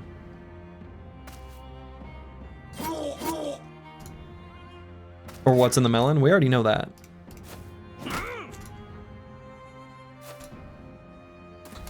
All right. That fight actually was pretty smooth. Pretty smooth. Really didn't take much damage at all. Managed to get a fighting spear. Mail shirt. Padded kettle hat. I guess there's some good stuff here. Gamison's not bad.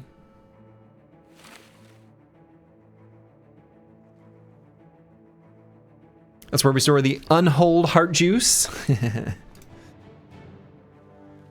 Okay. And I don't know why I'm keeping these boar spears. I don't think I'm ever going to use them. I don't think I'm ever going to use this fighting spear either. I don't know. Whatever. We took it. Who knows? Gained another level on No Man 1220. This bro could really use some battle flow.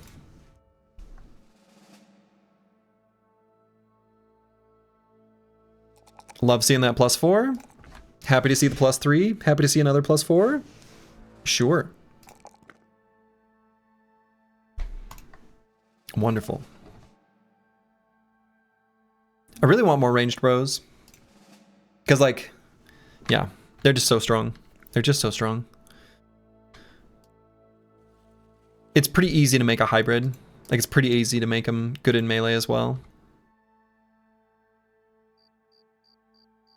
So let's head along the road.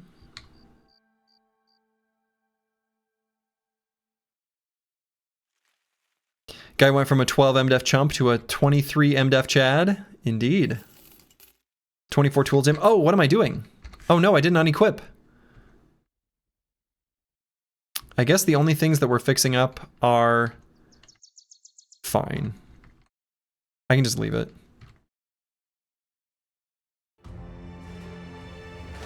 Oh, there we go. That's the kind of thing I want to see. Hybridization is a crazy perk. Quick hands with 10. Yeah, exactly. It's completely insane.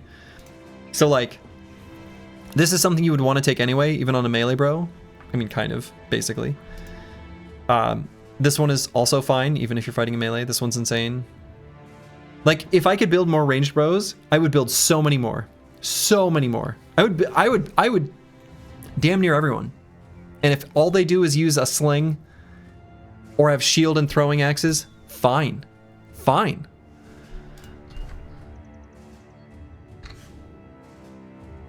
And speaking of, from an ammo conservation perspective, I actually think I'm going to swap these throwing axes to crude javs. We're starting to deplenish our supplies just a smidge. Yeah, I'd also be happy to go oops all guns, right? I mean, it's just like, it's so good. You refuse to do it? You don't like it? Fair enough. That's, I respect that.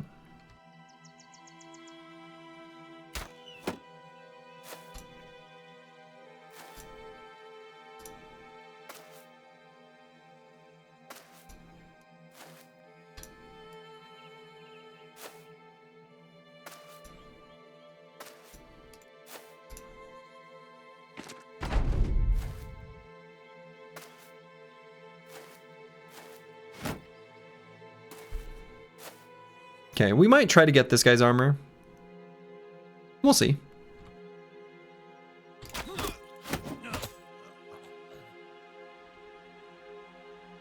If Hardened's not viable without abusing ranged, I will just not play it. Yeah, I think that's fair.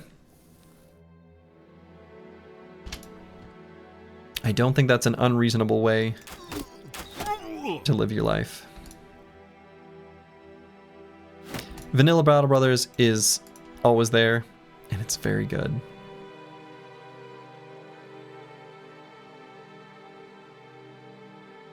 Alright, I'm gonna wait till the second half of the round.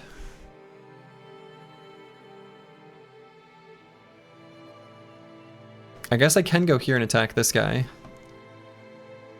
I might still get his armor. We'll just chill right here. This guy can't attack, only this guy. It's fine.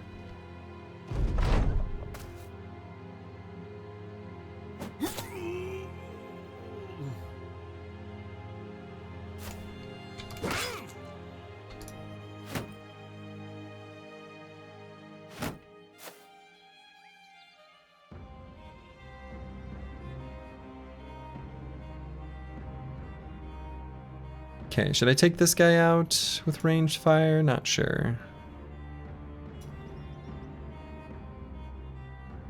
Yeah, none of this. Yeah, I mean, that's what I'm saying. Like, if I had more bros that could take ranged abilities, like, I would do it on nearly everyone. And I agree, that's probably not good. I would do it on basically everyone, like, actually.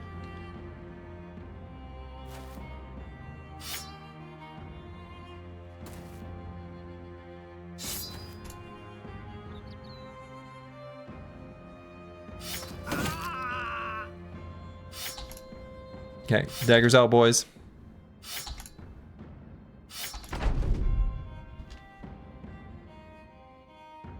Let's see how they approach. Sure. You think I care about those? Because I don't.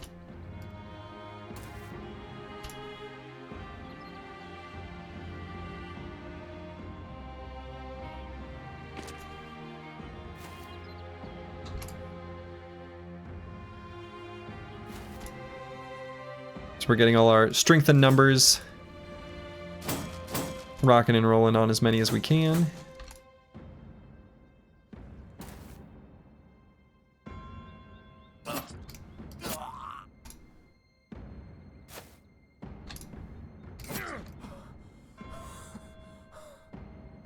Okay, might send Kristoff to here. There we go. Lovely. Run him down. Ryanok, thank you for the Prime Stub. Very much appreciated.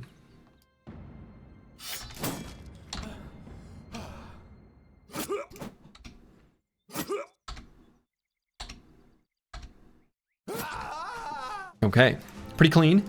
We took a little bit of damage to some shields.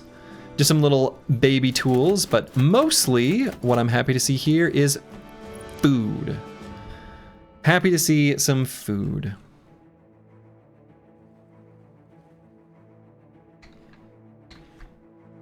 Okay, so we'll make sure to swap these shields with some that aren't broken. Problem solved. Okay. And armors are in good shape. Cool. So we got another level up here. Curse word. Boy. Choices, choices, choices. It's probably finesse over marksmanship, maybe?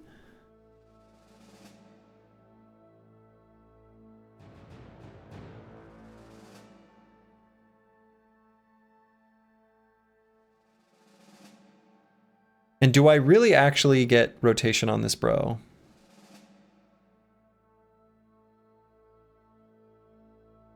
The reason I had rotation marked initially is I just have so few rotation bros. Literally only 3 in my company have the ability to ever take rotation.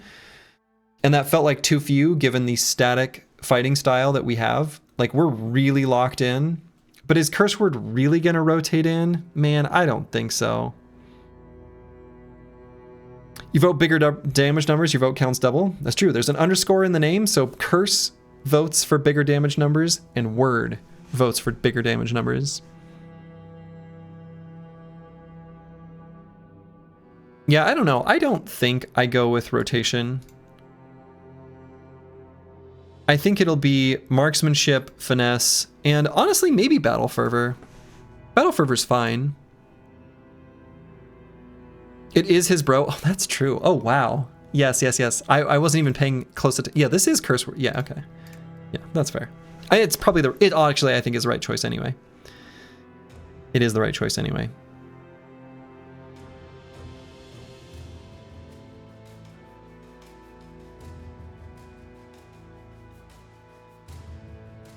And yeah, I think we'll grab finesse at level 10 and then at level 11. We'll see. Yeah, the damage increase is indeed crazy. Going from 50 to 70 to 60 to 80 is a bigger deal than it seems on the surface, because flat increases, or percentage increases, right, are only gravy. In that, once you've got bullseye, you're doing so much damage through armor that you're already getting that flat amount subtracted. I'm articulating this terribly. Except to say, bigger numbers are bigger than the amount that they are bigger because of the way the combat formula works, which is even more confusing. But it's a good perk. Thank you for attending my TED Talk. Okay, I'm gonna grab the 4 hit points. Make this bro extra durable. Sure. Drunkard, double vision. Never mind, I'll see myself out. Okay, I get it, I get it.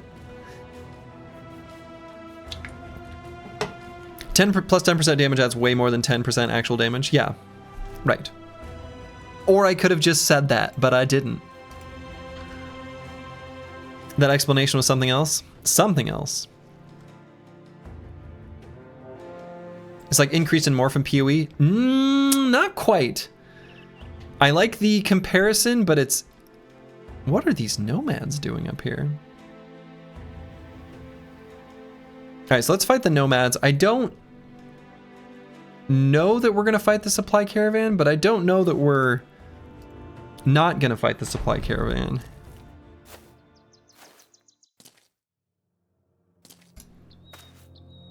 The world is scaling.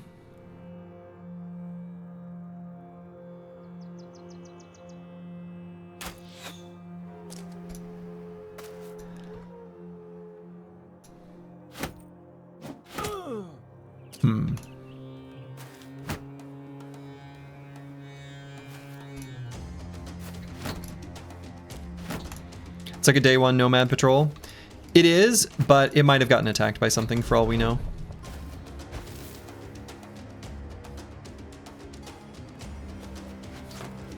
Take vengeance on the supply caravan. The team is stronger now. It's almost the exact same location as the time you lost a bro. That's true. It's pretty close to the same location.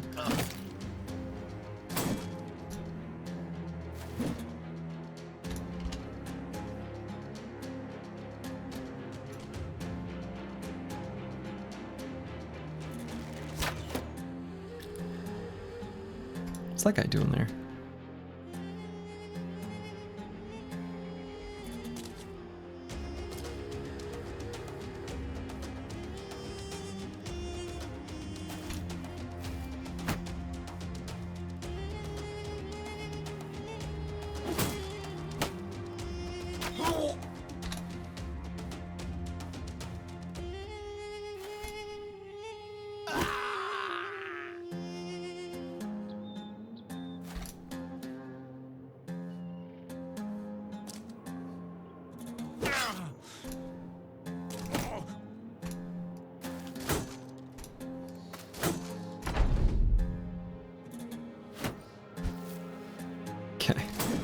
Sure, if you want to just like throw sand in my face, and lift your shield, not attack, works for me.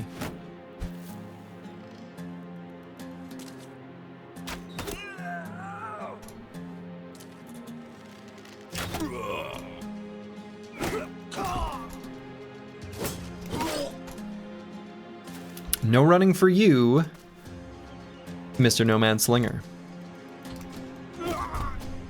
Full force.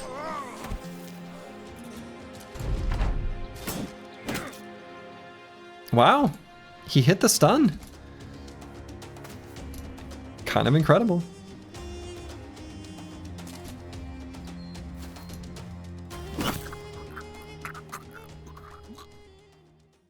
Honestly, not bad little pile of supplies. Pretty good. Pretty good. We got some food. We got all the things that we want and need. All right, so probably should do this fight. It would be good for the team. It would complete our ambition. These caravans do have, you know, ammo, food, meds, one of them. They'll always have one. That's true in vanilla, and I think I've observed that that's true in this as well.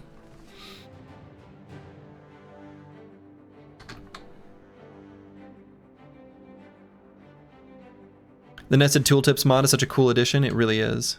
I agree. Did you get a chance to install it, MetaWrecker? You're doing the requisite 90 minutes of perk reading right now? Okay, right. Yes, okay. Good. That sounds right. It's a little sketch. It's a little sketch.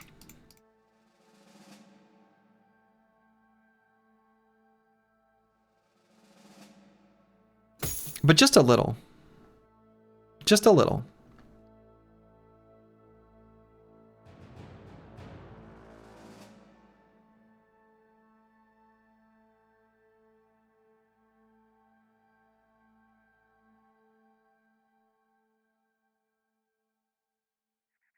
Yeah, sometimes it you need to like wait a moment for it to like lock and stick.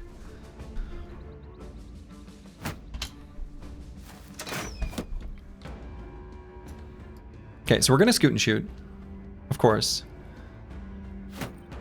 But we're gonna start out shield walling. I know it works, but even like 10 seconds does the same. Oh, really? I've not experienced that.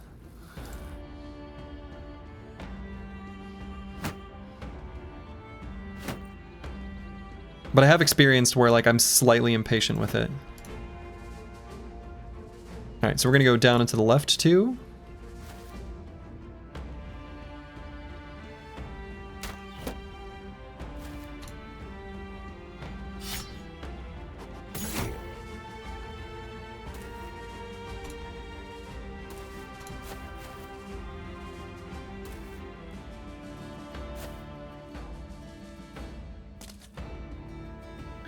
You started a new random 3 party and you're parsing through what you got. Oathtaker, Melee Nomad, and Disown Noble. Unfortunately that the run will probably end like 4 days after learning the new stuff. Yeah, it's a pretty good starting trio.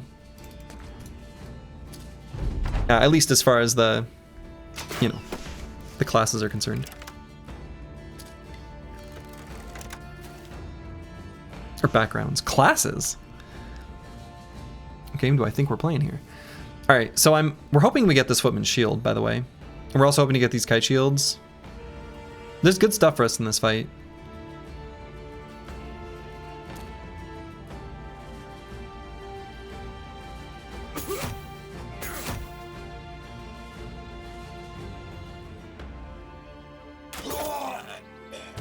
Bonus damage was a pretty good choice. I'm gonna be honest. Bonus damage was a pretty good choice. Good call.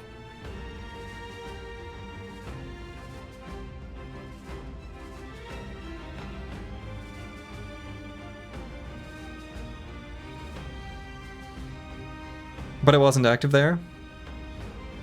Alright. Shh, Chappy Cat, don't ruin our fun.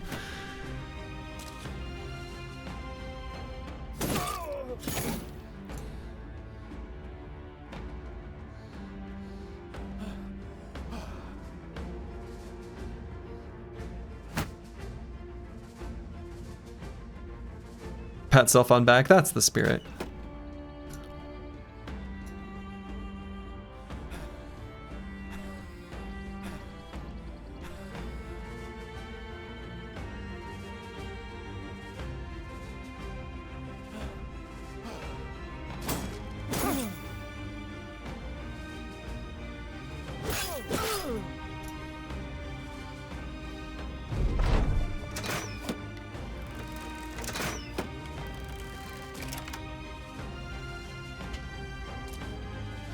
Okay.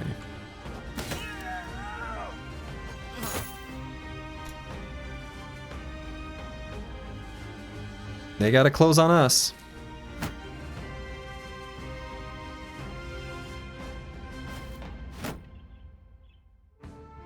I'm gonna wait on Curse Word. We're gonna attack, I think I will move Kristoff up here though. That one I'm pretty into. Full force.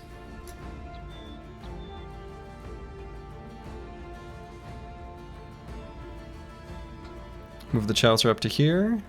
I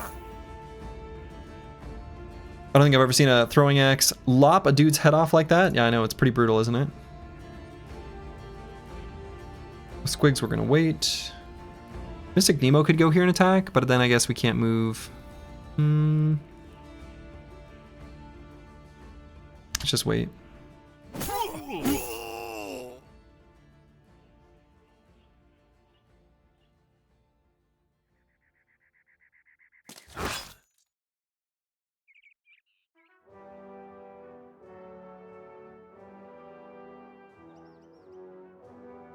And Tiween, I think we're gonna move to just engage down there.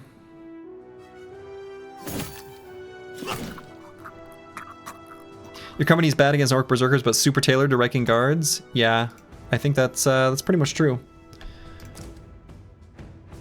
We're pretty well suited to do this specific fight.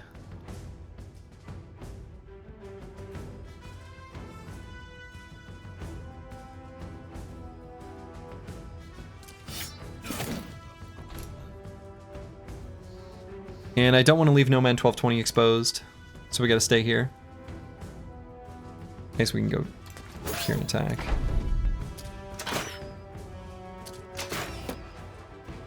Okay.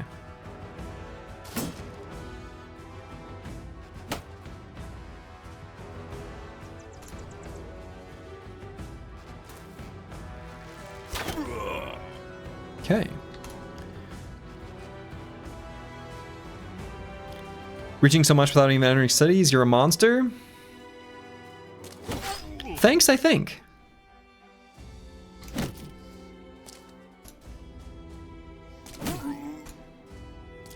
Pretty sure that was a compliment. I can interpret being called a monster as being a compliment in this case. Pretty sure.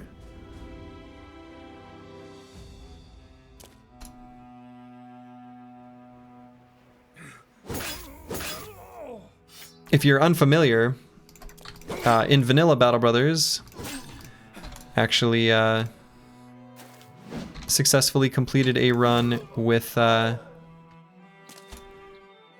team that did it with not a single unit lost and every single legendary location destroyed. This is, of course, a heavily modded version of the game here, being Hardened. Sergi, you're an angel? That one's a compliment. You don't like Vanilla too much, but anyway. Oh, that's too bad because Vanilla's incredible. You're a wizard, Sludgy? You're a wizard, Sludgy? Okay, that was very smooth. They were carrying fish. Fish and medical supplies. And hey, we got the heater shield and 2 kite shields.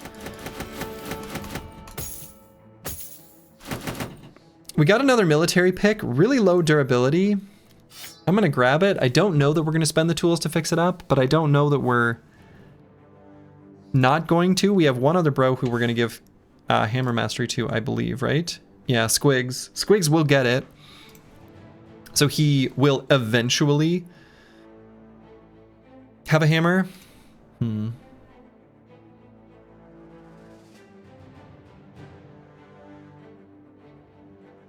All right, so we can give Antiwian a heater shield. So he just relies on his back. Oh my god. Yeah, if you want a good laugh, Rufin, the exchange that we had on the Reforged Discord was it was something.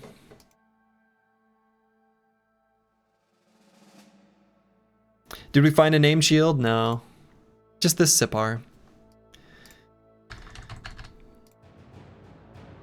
And I'm going to leave the kite shields equipped, and we're going to swap to a Sipar for situations where we fight enemies with no ranged units, but that's pretty rare. Bottom left looks like one? No, it's painted. It's got our company's logo on it. Was there a discussion? I'm not on that Discord. Yeah, it was basically like I don't know.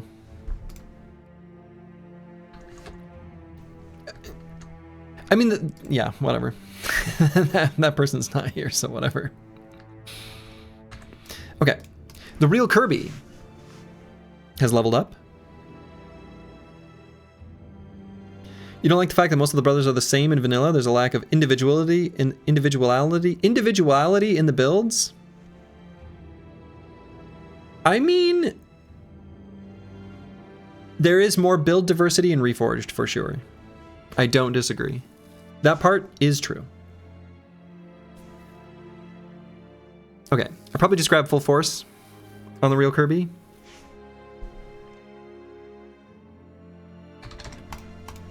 I think that's just true.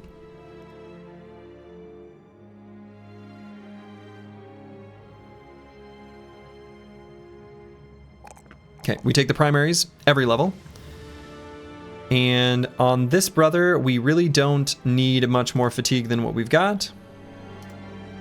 So let's go with hit points. We'll always take a little bit more. Could even grab 4 resolve, right? We're currently sitting at, ostensibly, like 60, with where we're normally going to position him in the formation. We're actually going to be doing that probably fairly soon, where we put Kristoff to the side and, you know, We're almost progressing to the point where the squad will be arranged the way I originally had envisioned. So there's tons of builds. Problem is Reddit says 80% of builds have to be fat nudes, and conversely, they will suggest bros not to be fat nudes when they should be. Plus, fatigue neutral is like a whole class of builds. There are like, if I were to look at how many different perk combinations I have on fatigue neutrals in my, you know, win streak series, I bet that number, I bet there are only 1 or 2 repeats. Maybe more than that. But I've got fatigue neutrals in damn near every single campaign. And for an exact set of 10 perks to be copied twice, definitely less than 10. Anyway. To be mad about the fatigue neutral is to not understand that it's actually like a whole set of different builds. That's my take. That's the Slurgy hot take. I understand that it's not exciting because you don't press buttons, but it's exciting to figure out how to use it effectively on the battlefield in conjunction with other brothers. Like, I make misplays all the time by not setting up damage bros with fatigue neutrals, and I'm paying attention to it pretty, you know, actively.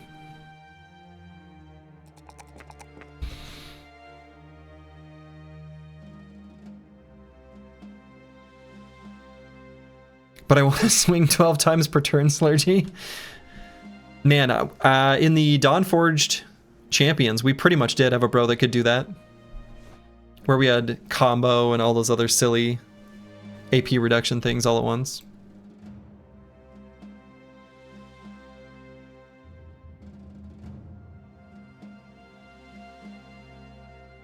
Yeah, I don't know. We're determined. We don't need more than the 40 resolve midline. We're going to get 60, basically, because of strength and number. Starting determined. Let's just grab hit points. Make him a big, chonky pool. The secondaries really don't matter that much for that bro. Alright. So what do I want to unequip that I don't want to repair?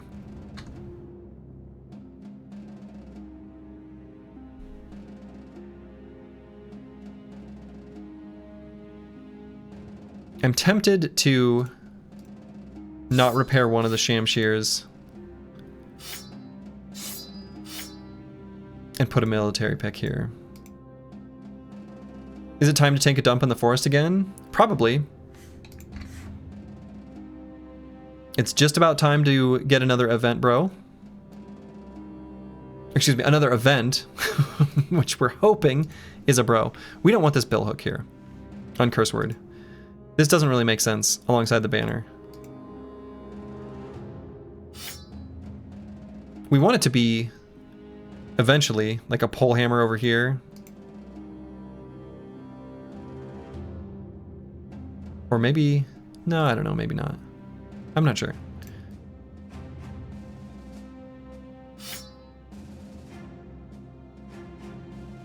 Let's just throw the flange base there. In emergency loot? I mean, we could put the loot. Maybe if you put out cookies in the woods, the deserter will come? Maybe. Is this like a Santa situation? Oh, okay. I was like, ah, the event. That's not the event. That's our ambition being completed. Getting close. Getting close to reputable. Reputable? Reputable.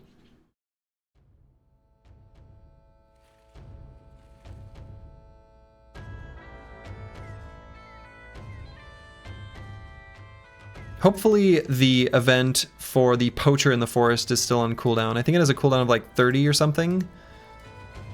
And that was around 30 days ago. Okay. I don't like the... So for configurable pause, pause on arrival. You know what? I don't like that, but I also want a little more pause protection when we do pause.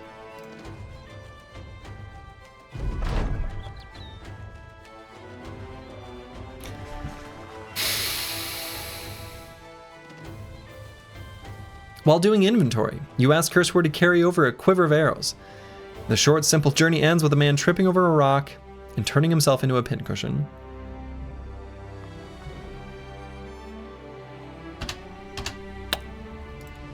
Last event. Day 65. Incredible.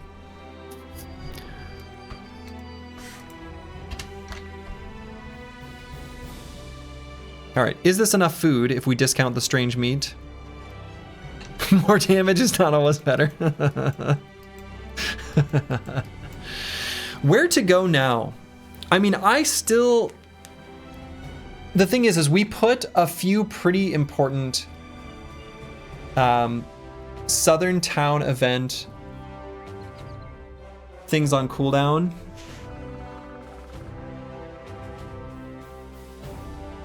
Where I want to still go for the belly dancer.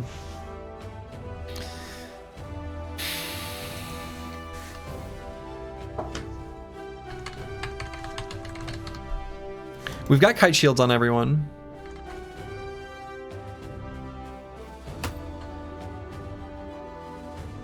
We've got plenty of food now. Yeah, belly dancer is definitely the most targetable. And we've got food at the moment. There's some wine here. I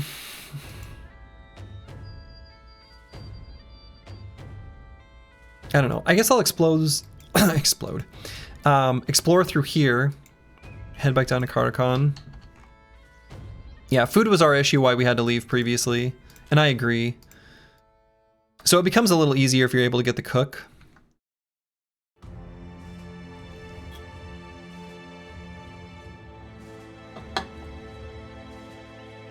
Yeah, we can check, that's true. We can check the two big nomad camps. Yeah, because we were able to do one that was in that area not that long ago. It's worth looking.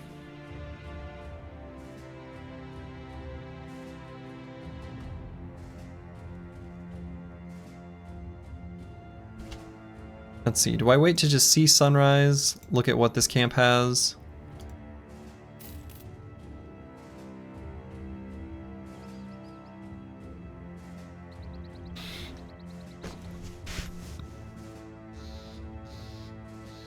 No, we don't do this. Nope. Nope. I really wish we would have gotten a net for Mystic Nemo while we were fighting Briggies over here.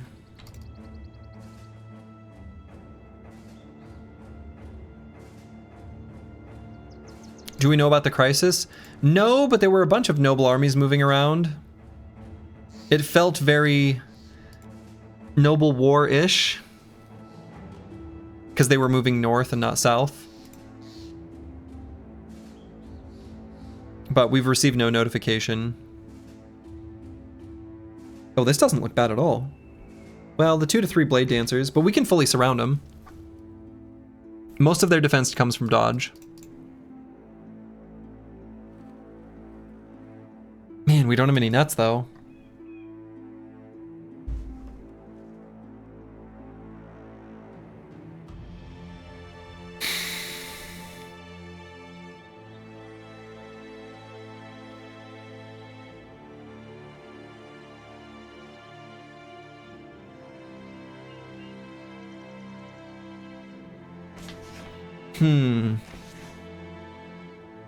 Last Blade Dancer, I remember you fighting at like 40 base MDef.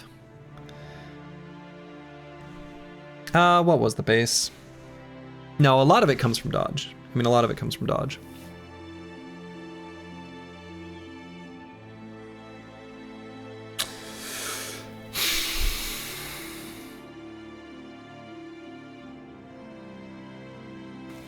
$50 base MDef? We surround him.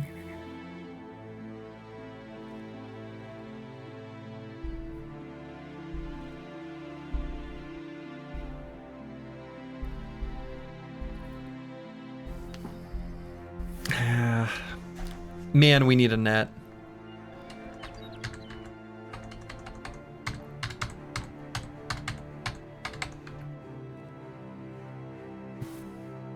Outlaws are a tough nut to chew through. They are.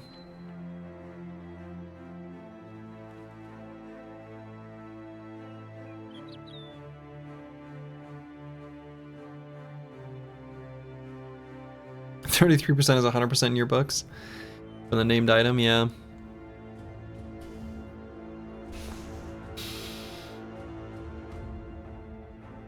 Our hit chance to push Blade Dancers off will still be pretty high because of the crazy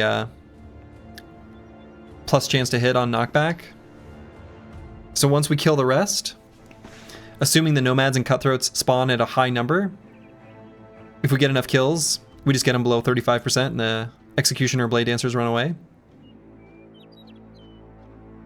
Maybe they're weak to ranged. Not if they get all their dodge value.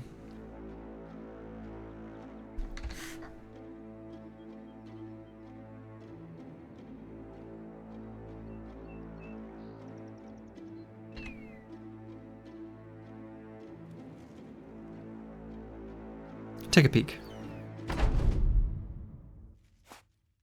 19.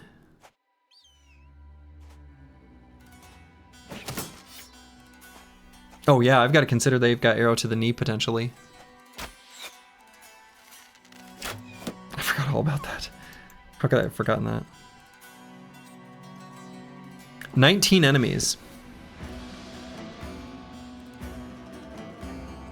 We see 13.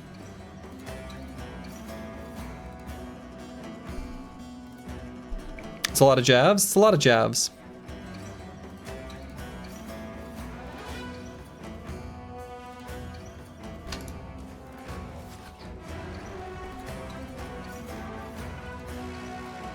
Outlaws die super fast with the warbow. They sure do.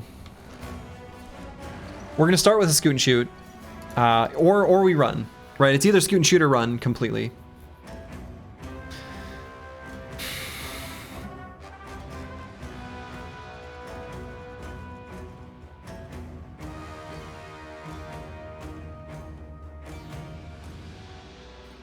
So we see 14.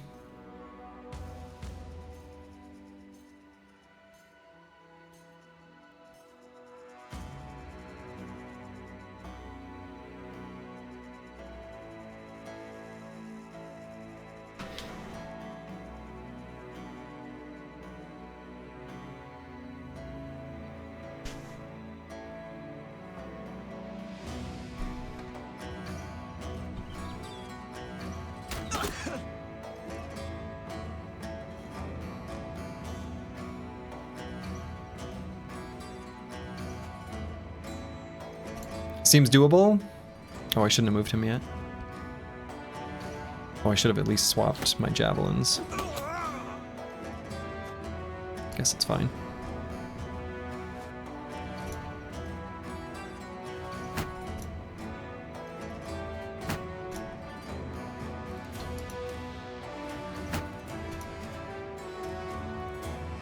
Okay, Executioner with a flail. Also, first opportunity to maybe get a whip.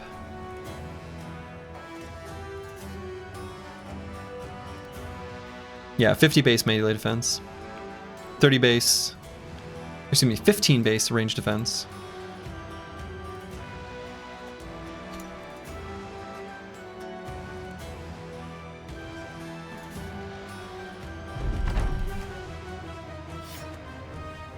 Okay, here they come.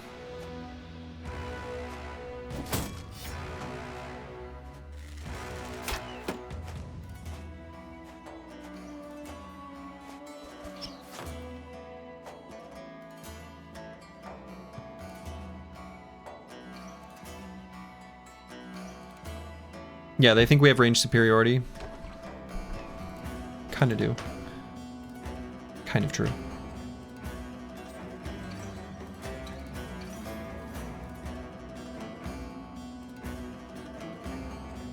Okay, I'm going to pause just a moment on No Man 1220.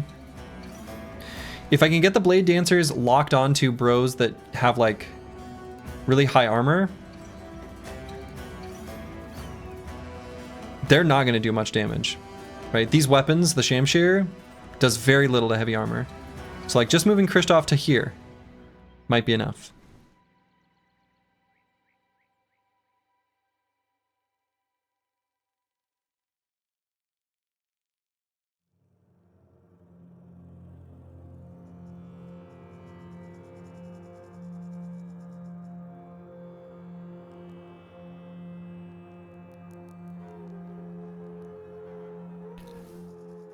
Not Delusional is also very durable here. Doesn't have Indom yet, otherwise I'd feel really good.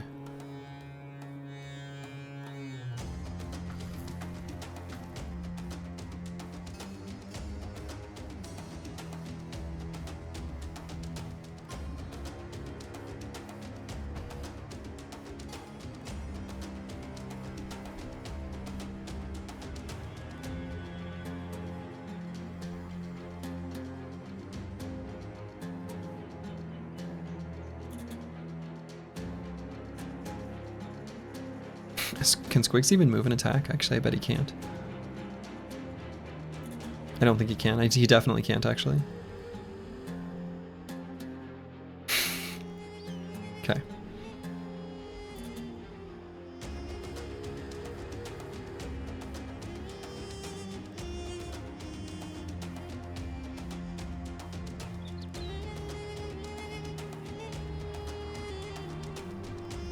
With that loadout, Squig wouldn't even be able to run from the fight. Yeah, that's a misplay on my part. And yes.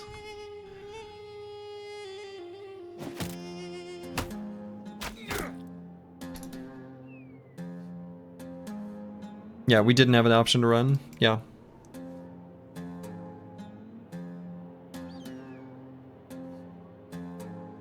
Alright, I think we're gonna have not delusional, just shield other here. We're not gonna move forward with those boys at all.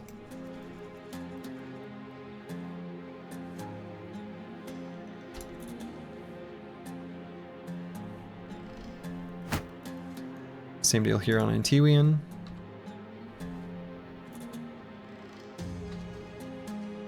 Boy, this feels pretty tempting. It's a reasonably high hit chance with this warbow.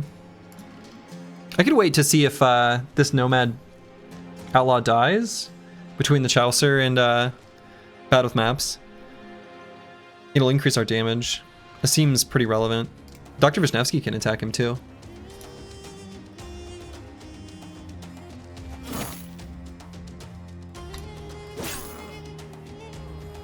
Okay.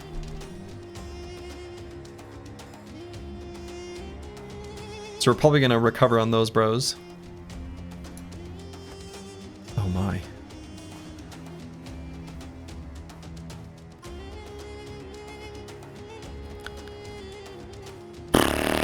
Executioner's not going for a big flank.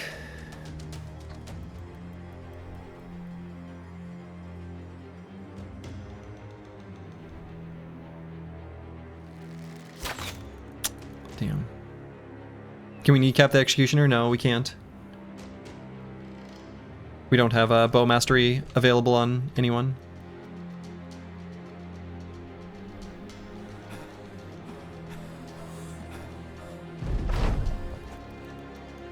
Oh, interesting. Oh. Oh. Oh.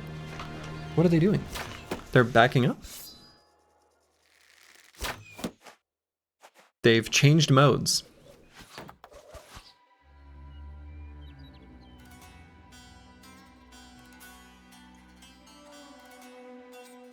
Okay. Executioner's still here.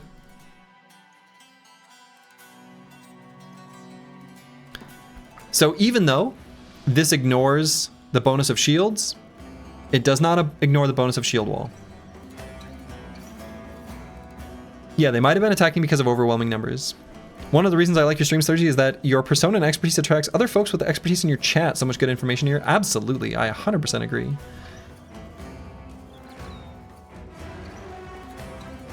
I absolutely agree. Okay, I think I'm gonna attack this executioner though.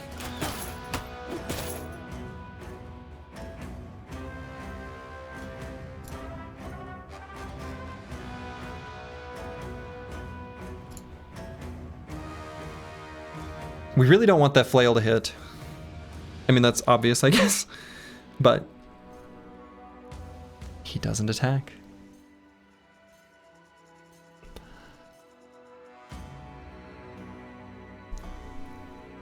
We just attack him. This is fine.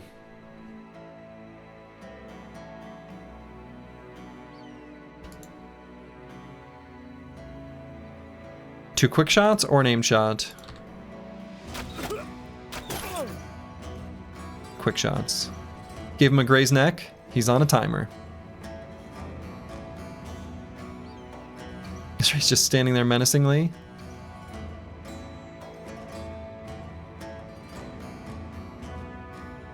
We've also got a little bit of, you know, shaky nerves going on.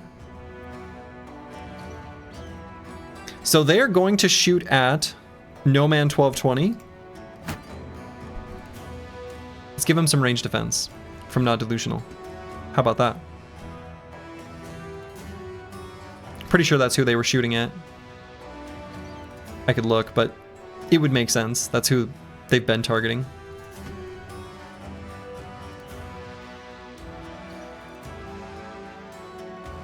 Could do the same thing with Antiwian, even on Curse Word.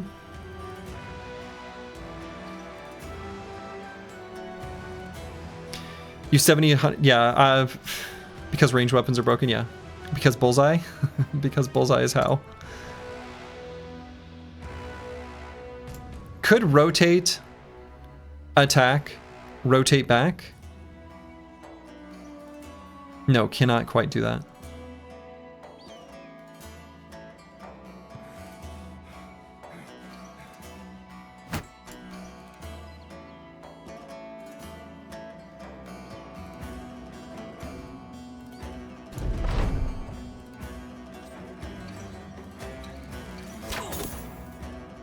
Oh, I guess they shoot him now? That's funny. He lost his range defense? Okay. Oh, okay. All right. Whoa, what are they doing? What are you doing? What are you doing? You weren't doing this before. Why would you go there? I mean, I'm happy.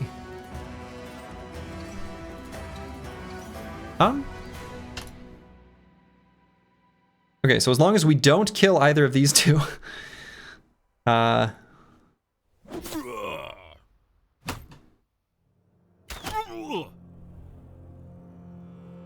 this Reap is so tempting, but I will not do it.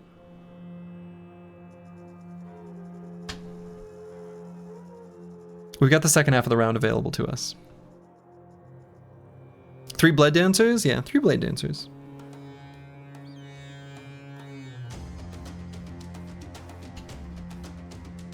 We wait on most of the squad here. Maybe Bad with Maps attacks twice just because we got second wind. We can attack this guy twice, right? Or maybe even this guy just once? Okay, just once. Yeah, they couldn't help but throw their pocket sand. Aim shot on one of the Blade Dancers, especially this guy, feels like a good idea. Okay, important damage. We have any more Fallen Brothers? We do not.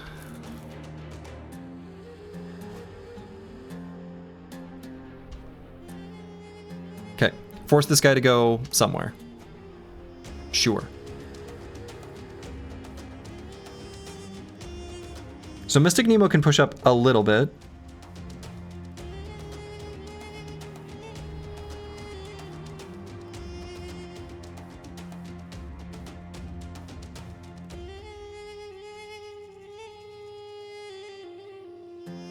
Mystic Nemo needs a net. He's so, like, use impaired.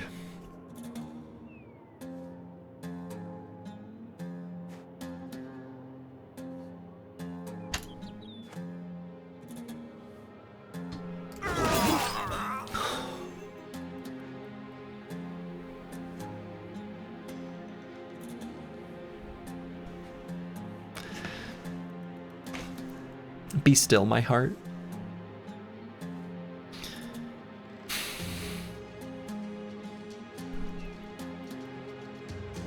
What do these bros even do now?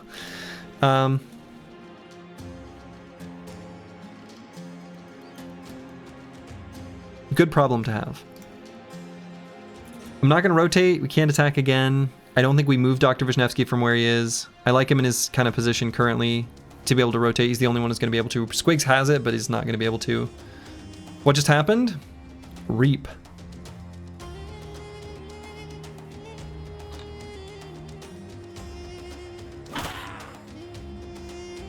Okay, that was good.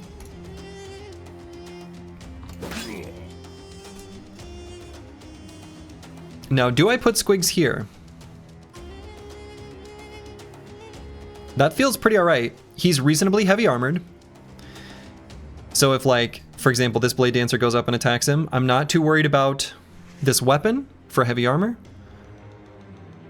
Really, I want to make sure that if the Blade Dancers are attacking anyone, that they are attacking the heavy armored bros. Now here up top, where we've got the flail, we've got a bro with steel brow and one with the shield and nimble. Not Delusional can totally stand toe-to-toe with this executioner, actually, and be fine. So I think I move Squigs here and attack this guy, because I want to... Well, let's see. What all perks do they have? Okay, they do have leverage. All right. So he can move up and attack anyway. So let's just do that.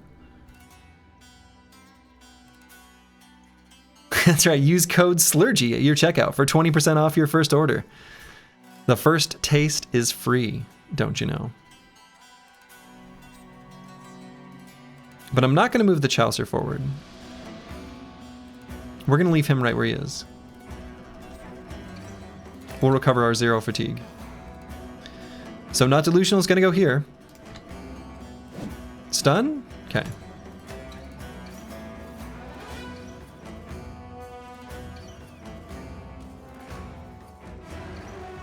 And Tiwian has Indom, which make him, you know, reasonably defensive. Rebuke, Shield Expert, they'll never get Reach Advantage.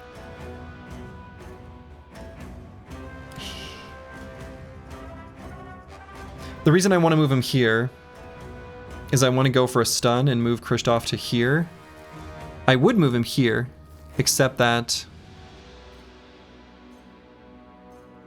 Well, now, hold on. If I go here and get a stun, Kristoff can go here. And what I was worried about is losing Shield Wall, because of, you know, Phalanx needs a adjacent ally using Shield Wall. Mystic Nemo could simply walk up to here and Shield Wall. So given that, and the reasonable likelihood of stun from Antiwian, not super high, but even if he gets caught out, it's like, okay. Okay. And probably we just attack that guy. Oh, I suppose they're fast, huh? Some fancy rotations. Okay. Higher hit chance than I'd like, but again...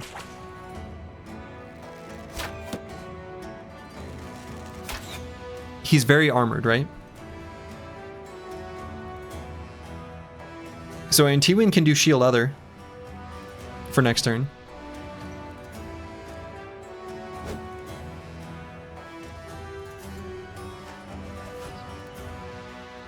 And we for sure just unload on this Blade Dancer.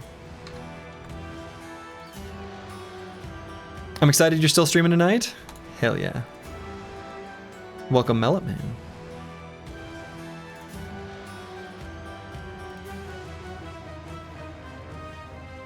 Do I want to wait for any other attacks? I kind of want to get him entrenched too. He's not currently entrenched. Actually, this is going to sound completely wild. Yeah, so I'm not going to say it.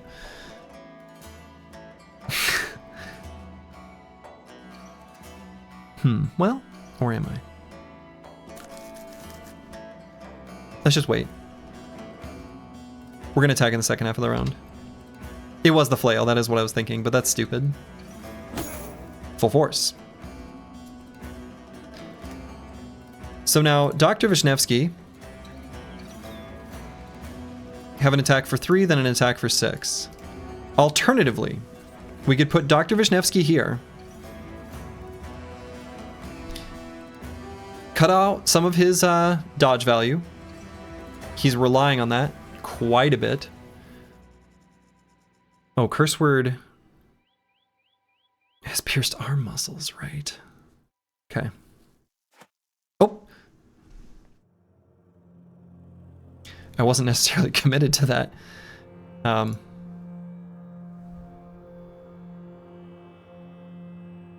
Well, okay. I am now. Could do a reap to make sure this guy doesn't get away. Cause a resolve check. I don't want Dr. Vishnevsky to get attacked too badly. We still have rotation to rotate someone into his spot, even if he gets attacked next turn. So let's just do that. In fact, we could do it still this turn. We could put like the real Kirby or someone else here. So let's wait. All right, we're gonna steal even more dodge value. So we're gonna move Curse Word to there, and then Nomad 1220. They're both gonna attack there and there. So we're gonna try to put as much damage on this Blade Dancer as possible.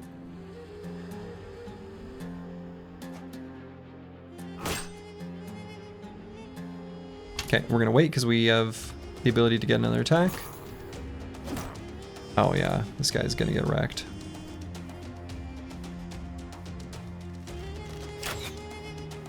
That would have probably been lethal had it hit. The Executioner is running away.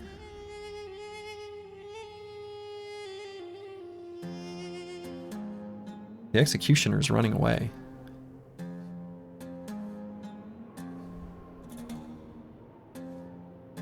Pulling out the flail is probably going to be correct here. No, we're not going to dagger him. There's too many other enemies here on the battlefield. However, this does let us pull out the flail on Nomad 1220 to help prevent this Nomad Executioner from running away, because we do not currently exert zone of control on Not Delusional. Now we do. However, we don't want this guy to rally. That's super important. So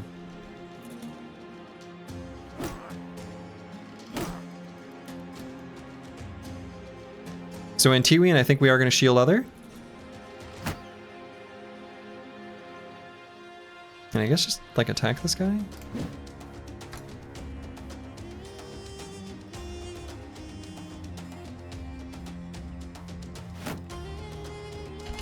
I'm going to wait so that we're at the end of the turn there.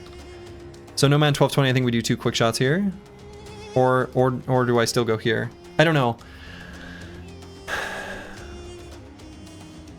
I almost think the 2 quick shots here on the Blade Dancer is better than pulling out the flail and running at the Executioner.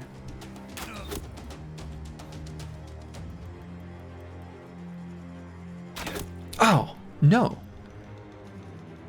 My hand is cold, and I moved it.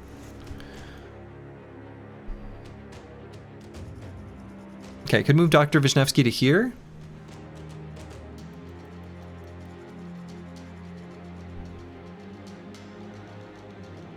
Makes it so this sling can't attack. But I think we keep our rotator back. I don't anticipate anything bad happening, but, you know.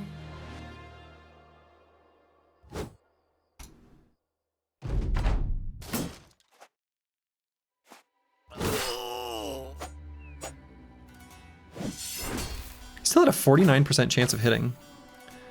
That's wild. 79 melee defense.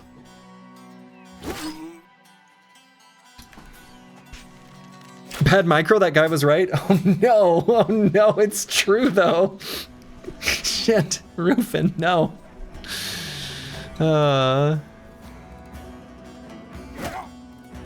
Full force. No idea where that guy's going.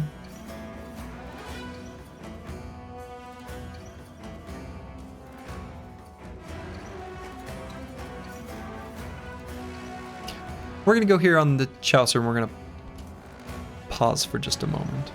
Same with Squigs. Same with Not Delusional. Okay.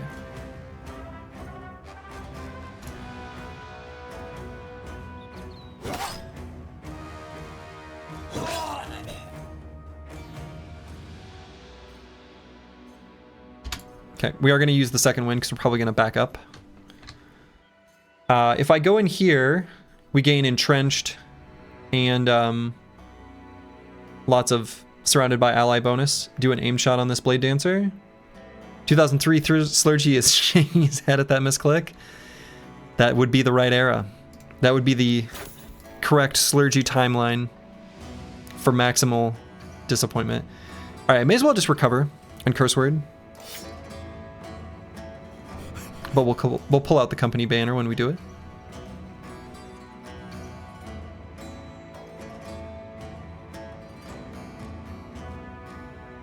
Did someone really give Slurgy grief for micro? Yeah, basically. It's almost like a copy pasta-able meme.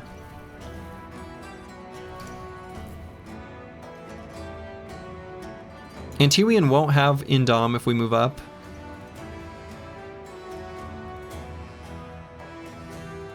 Can we get one of these robes? Unlikely. Could go for a stun, but that's like insanely unlikely. I guess if we go here, we can Indom. Kristoff can back up. Let's do that.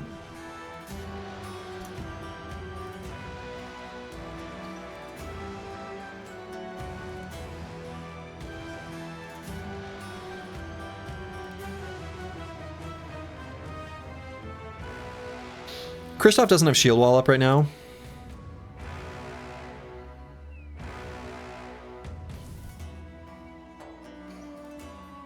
I want to make sure Bad with Maps can back up.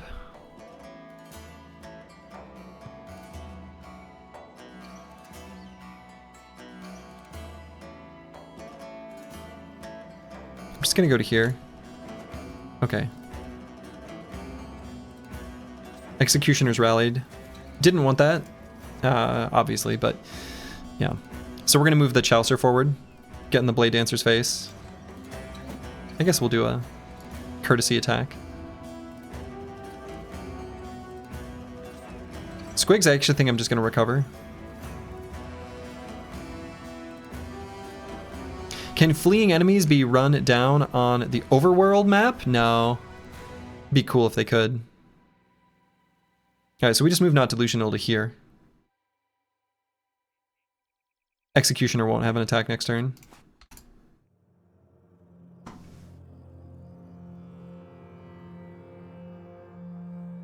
In Battle Brothers, the micro aspect is probably everything that happens on the battlefield versus the macro element of everything that happens on the world map. Yeah, I mean, that's probably...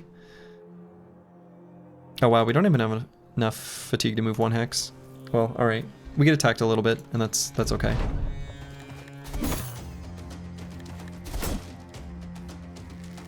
Or we don't, they attack other people. Sure.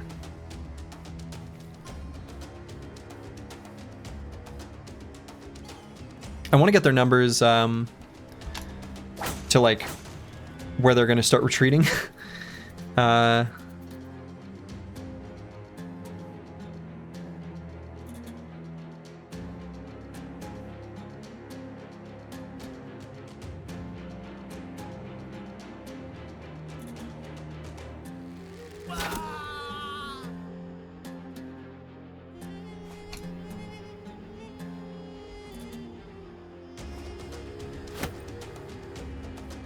And I don't know if fleeing enemies...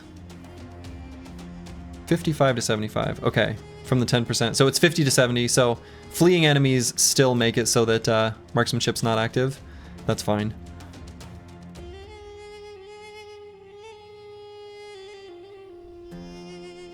One more, I think. What was their starting number? I actually don't remember. I should. 19?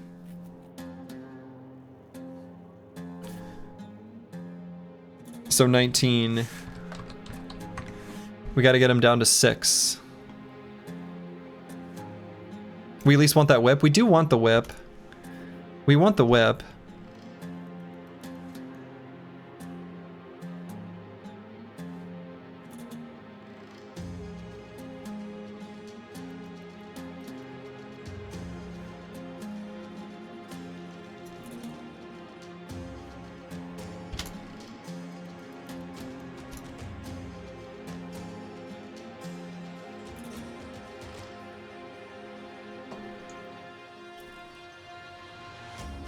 This Blade Dancer's got it out for Khrushchev. I don't know why.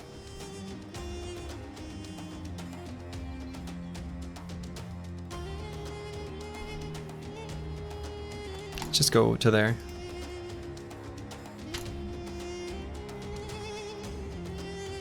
I want to see where this Executioner goes. Oh.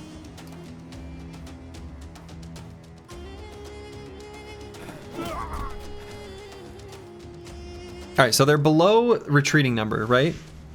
I'm impressed with how well this fight has gone. Me too. Do I try to surround this Blade Dancer to get his armor?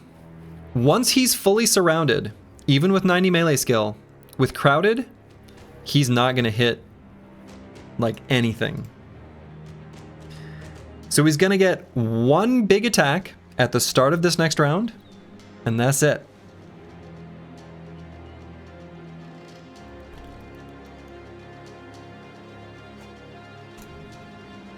So we get in there. I'm even half tempted to jump on this Executioner.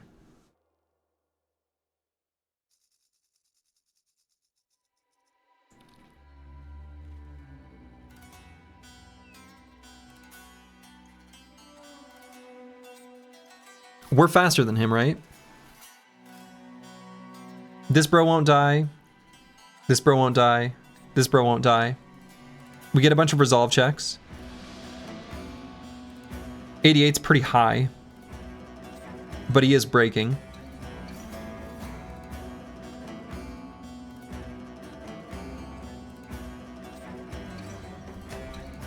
That Executioner said Mango was a small, crusty dog. I heard him say it. Awful stuff.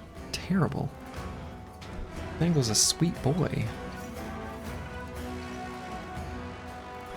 I actually think this is fine.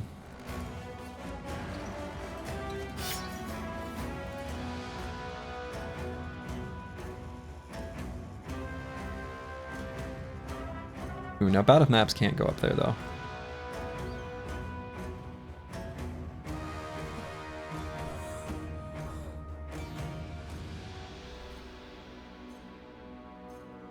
Dr. Vishnevsky more likely to be hit. Still fine.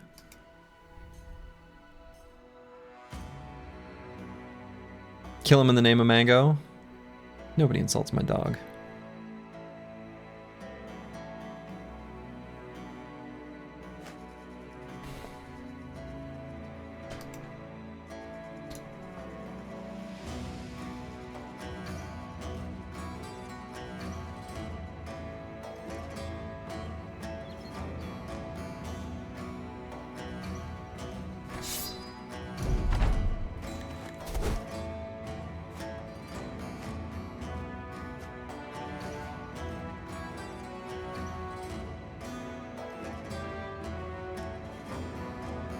Okay, so is there any way to get a full surround right now on this turn? Probably not because of fatigue reasons. -1 whip, yeah. -1 whip, but we don't have anyone with Cleaver Mastery anymore. RIP Cruiser Complex.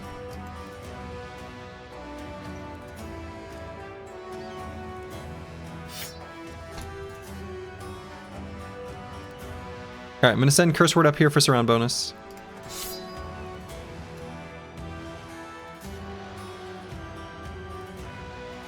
We're gonna go here and wait.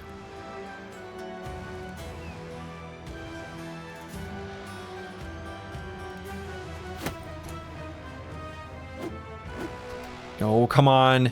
The real Kirby? You can't miss these 80s. We want this armor. Squigs! Team. What's going on? Can we talk about it?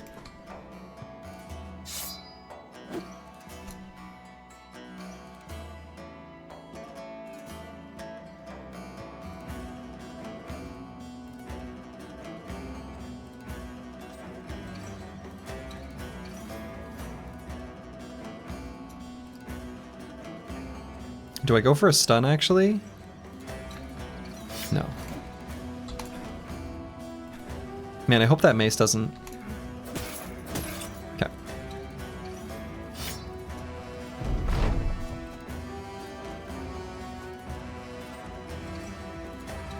I'm faster than him? Okay, super rude. There it is.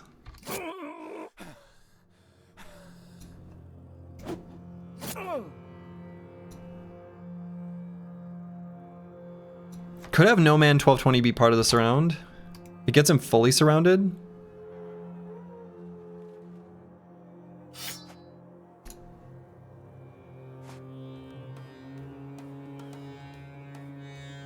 Yeah, it's fine. Had some sand in your eye last turn? Well, alright. Not delusional, buddy. Come on.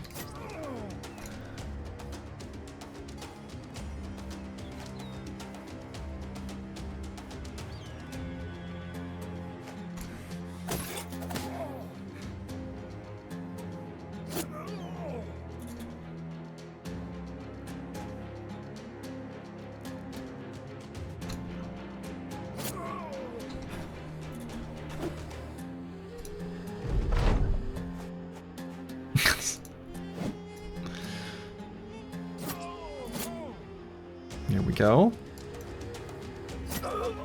There it is. All right. Squigs did it. You love to see it.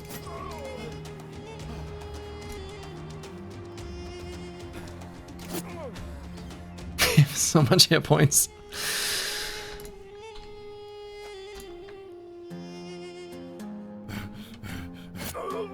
Oh, wonderful. What a fight. Incredibly profitable, I'm assuming. Incredibly. Oh, shit. Oh, shit. Shit, shit, shit. Yes, yes, yes.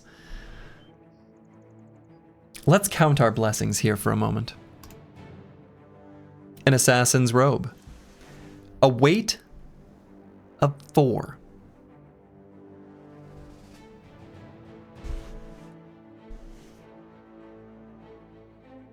Sir Heribert's decorated nasal helmet. We love this. This is a pretty good durability roll. A fine weight roll. But this base type of helmet is among the most desirable of all we could possibly have offered to us.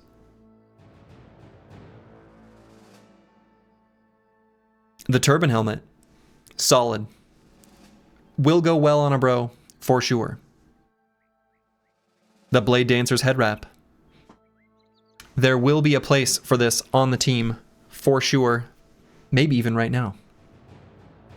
Another sword lance, because they're cute.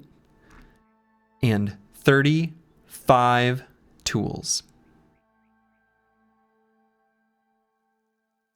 460 crowns. Loads of food. The run provides. Speak well of the run, and the run giveth to you. That's right. The goat cheese, which does look like butter. Goat cheese does kind of just look like butter. Which...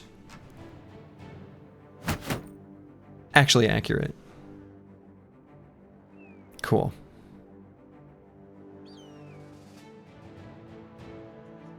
Praise be to the run, brothers. Praise the run. Who gets the honor of wearing this nasal helmet? Alright, so this Blade Dancer's head wrap, you know who this is going on? Not delusional. Steel brow, fortified mind. This is going to be his forever helmet. He's ready. Once we get this bro indomitable, even before we get the Ejirok armor, he's pretty well ready. But we need to get him level 9. We're going to replace this armor. Yeah. Maybe actually like with this. The other thing too is to consider nimble. The second bullet point here. Take more armor damage equal to the combined weight of your body armor and helmet as a percentage.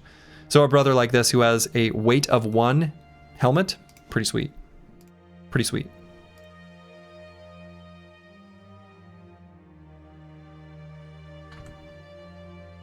So we've got this heavy lamellar armor. It's going to be tough for us to wear. We actually, once Squigs hits level 9, we'll be able to grab Brawny, and he might be able to put it on.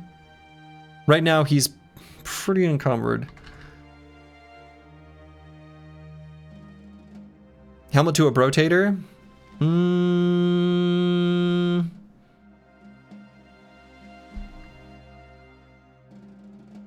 I'm not sure. Helmet might just go to Squigs. It's either Squigs or Kristoff.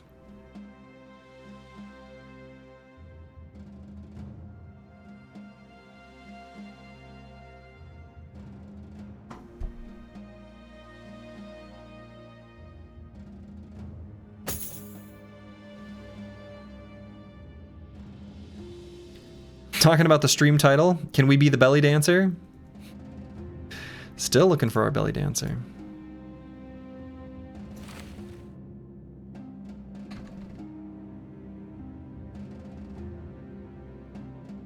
Still looking.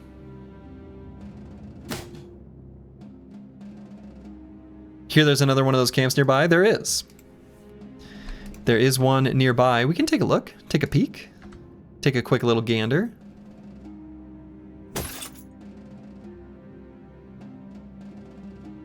Who gets to wear this assassin's robe? The Chaucer?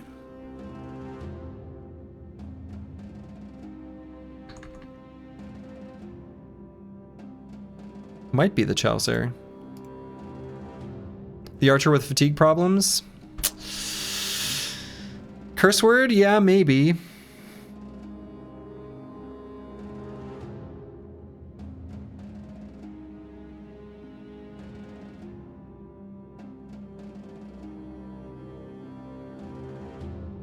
Can you explain the logic of which bros want low weight armor the most? Yeah. So this is going to be a little bit different from the explanation from vanilla, but each one of our bros either has battle forged or nimble or flexible. We'll ignore flexible for now. Nimble makes it so that you take less hit point damage from attacks, only to your hit points, right? Not to your armor. So it makes our hit points a bigger, more durable pool of our defenses. The way damage works in this game, the amount of HP damage you take, as long as you've still got armor remaining, is substantially less than if you're your armor's completely stripped off. So we don't want to wear little to nothing. We still want our Nimble Brothers to have more, but we're limited in how much more we want to give them because of this second bullet point. Take more armor damage equal to the combined weight of your body armor and helmet as a percentage. So the armor becomes a little bit more weaker as it weighs more. Now it has more overall durability, so there's some we could sort of math it out, but what it's really going to do is hurt us in the tools, even though wearing heavy armor is still always going to be better because it has more durability, but it's going to be a little more brittle. So that's why we're looking at giving Nimble Brothers our lighter armors. Other brothers here at Battleforged, where you take less armor damage from attacks for every durability or condition on your armors currently. So your armors are more durable the more armor you have. Kind of the opposite of Nimble in a way. Not exactly the opposite, but so that's why we're looking at heavy armor on certain brothers and lighter armor on the others. There's more to it than that, but that's the base. Those are the basic pieces of what I'm considering. So it's worth mentioning that this camp probably had more resources than the previous one of 5+ range unit, and yet that fight was so scary to take and this one was relatively easy. Yeah, That's true. That's true. Yeah, I mean, regardless of my, you know, there are solutions for ranged attacks and blah, blah, blah.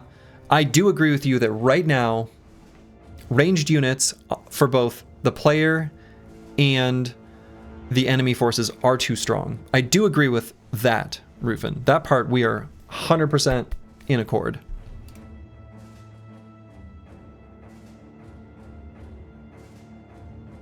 Okay.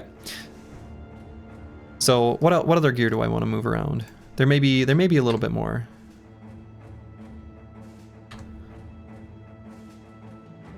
Do I want to replace this?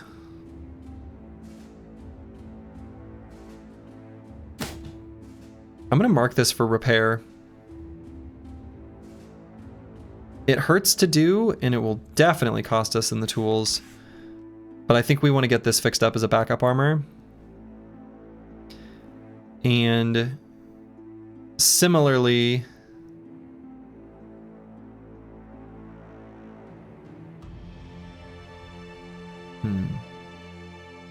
the challenge is, how do you modify ranged combat in a meaningful way that reduces the strength just enough to keep them relevant? I mean, they're still relevant in vanilla. But one of the reasons it works so well in vanilla is that the most powerful ranged attacks are also pretty short range, right? Thrower duelists. So you're kind of like right up close mixing it up anyway.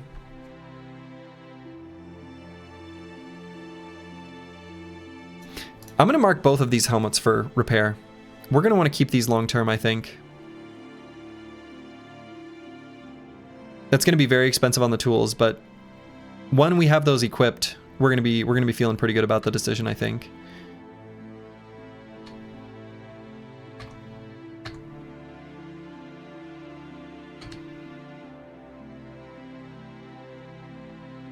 God, we need to get Mystic Nemo in that.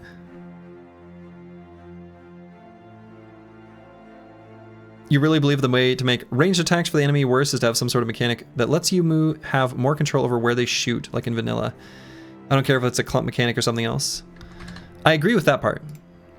But I think it shouldn't be the clump of vanilla. It should be something else.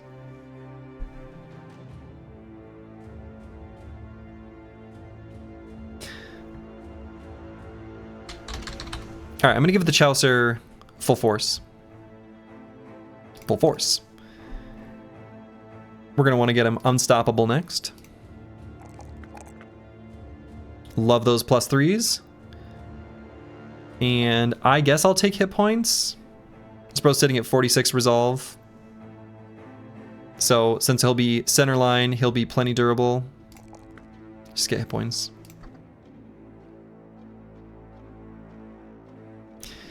You're meaning a balancing act between what Dark Souls Vision of Range is and vanilla, if you were to place them into two ends of a range. Sure.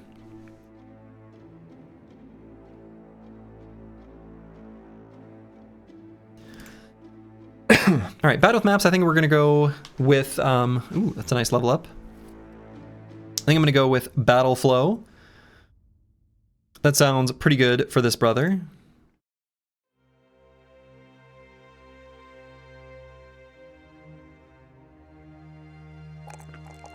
And man, I'd like to level up fatigue. I'd like it to be something other than a +2. And this brother actually is 32 resolve. So maybe this brother could use a little pick-me-up. We also could grab 5 range defense. That's not terrible. A lot of ranged combatants for the high-tier Briggy and Nomad camps that will always be relevant to us in this challenge.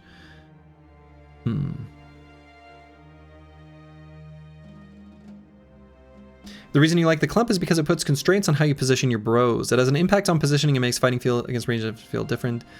If the mechanic itself is stupid, doesn't really matter to you from a perspective of gameplay, I think it's good. Well,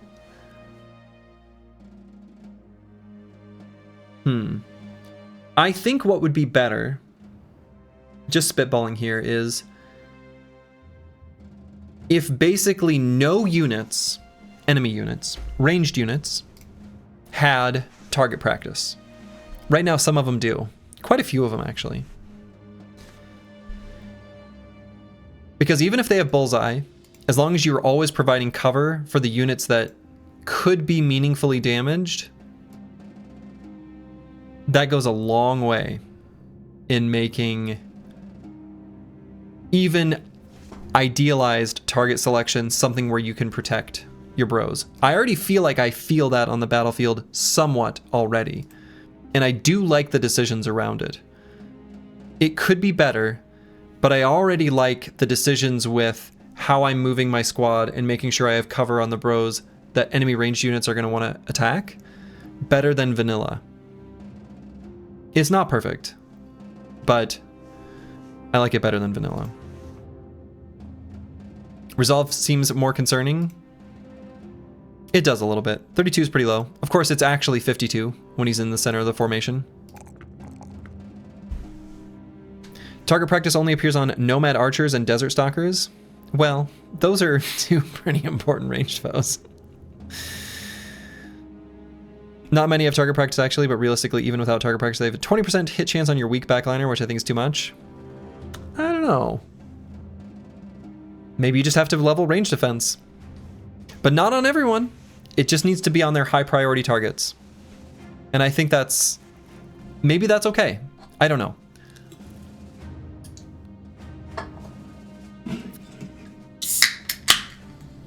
I don't know.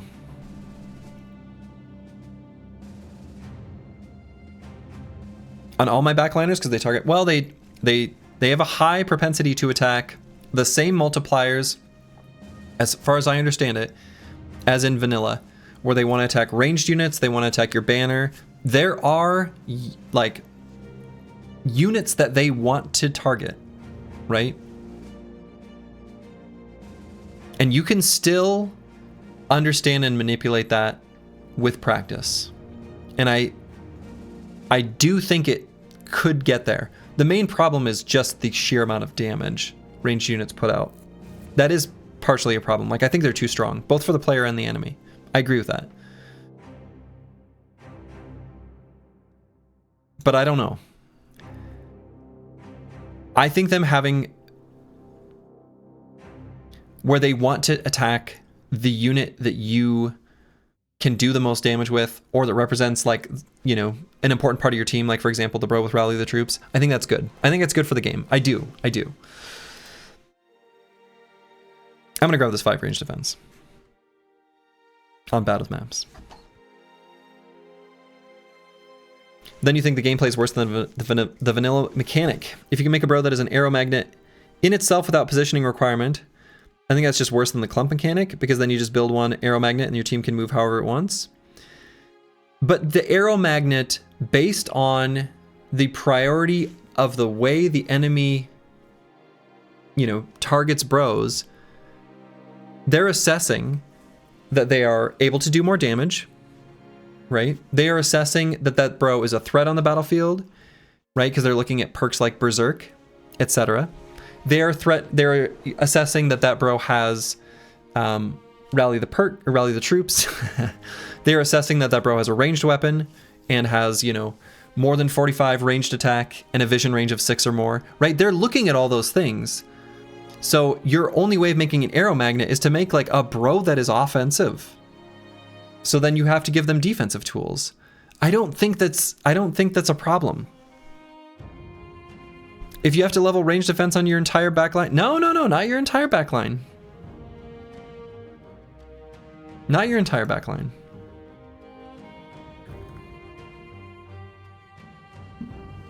Right? They're not attacking Dr. Vishnevsky. He has more hit points. He doesn't have any of the attributes that they're looking to attack from him. They're attacking No Man 1220. Right? At least that's what I've observed so far. This has been by far the #1 target. That makes sense. They should, and that's okay. And so this is the brother that, had I better foresight when we were first leveling, maybe there were some +4 range defense options that I should have taken. So, not necessarily a problem. Metawrecker, Merry Christmas. Have yourself a good holiday, and I hope that you get a chance to play more Battle Brothers. Adios. If the guy gets more range defense in whatever way, they'll still target the other guy again? No. Oh, no. No, no. He already has more. They're still targeting him. Chance to hit's a part of it, but it's not the only part of it. There's plenty of other aspects to the calculation.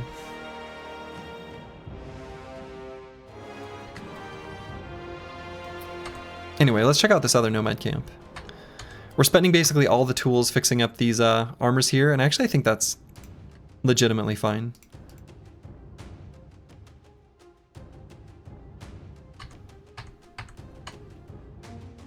Okay. What you mean with range defense is basically things that protect against range attacks, high HP, big armor, actual range defense perks? Sure. And maybe you should. Maybe we should.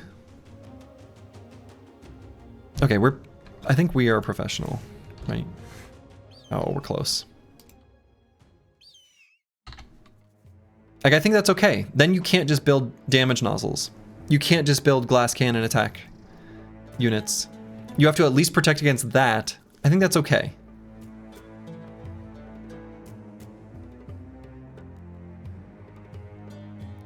I don't know. I don't have a great, like... I don't have a great solution or change. I just know that I don't like what is in vanilla.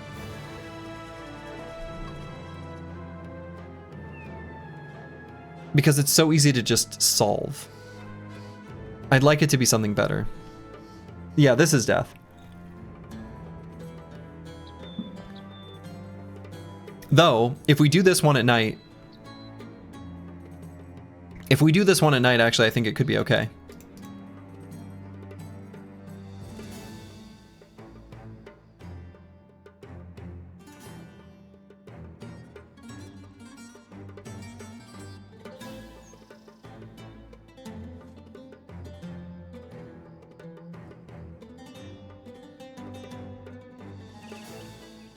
Death at day, nice at night? Yeah, something like that.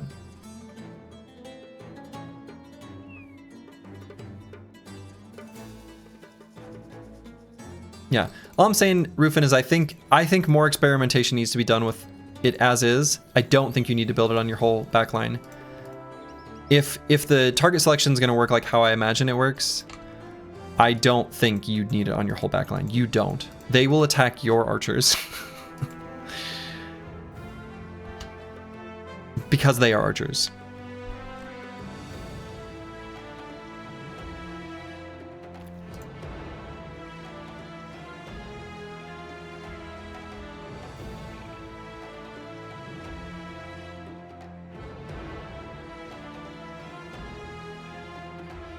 Okay.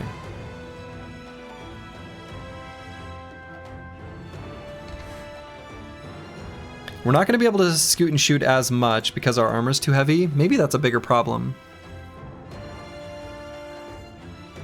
You could have your shield brothers on shield ally duty with kite shields. I was just thinking that. Only probably at Dargas instead of kite shields, but that's, yeah. That's kind of what I was thinking.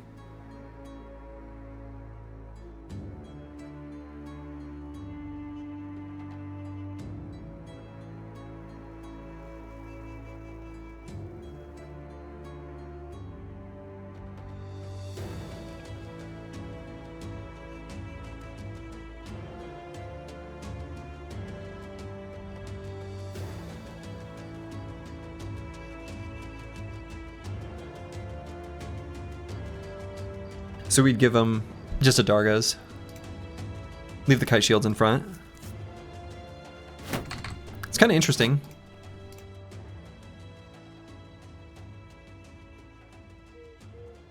Or, since the kite shields are so heavy,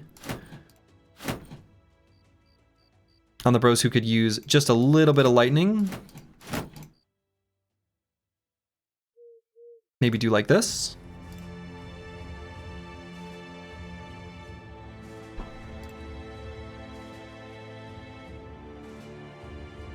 Yeah, I think I'm gonna try it.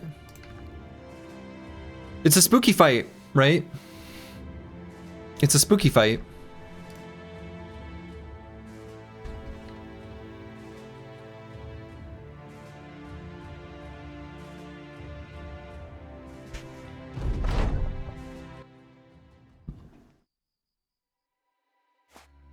But the outlaws aren't super spooky.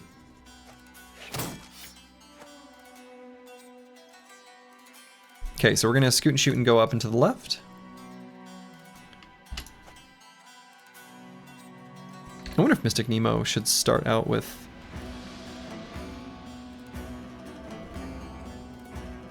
I guess he can't put the shield on the ground. Well, I could.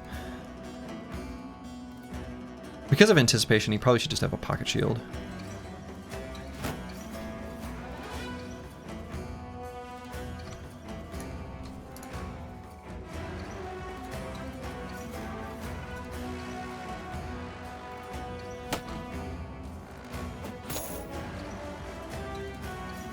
Okay.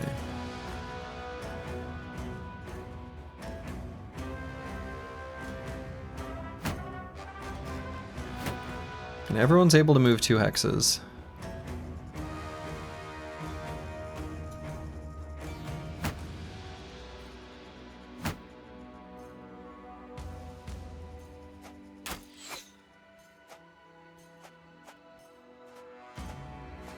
Now they all have warbows. So spooky.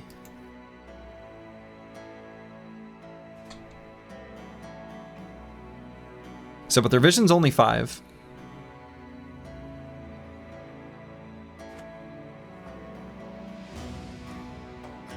So they can't actually... I don't even need to shield other this turn. Because they can't get up and attack these boys.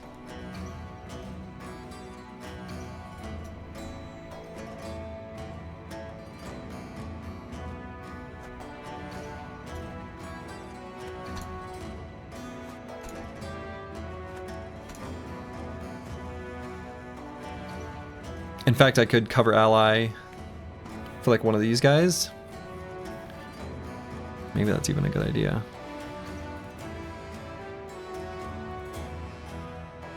Sure.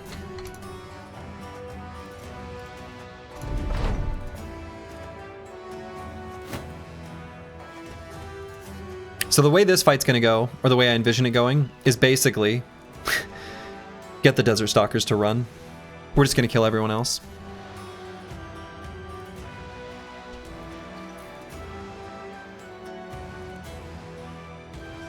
So we might scoot and shoot one more time. We'll see.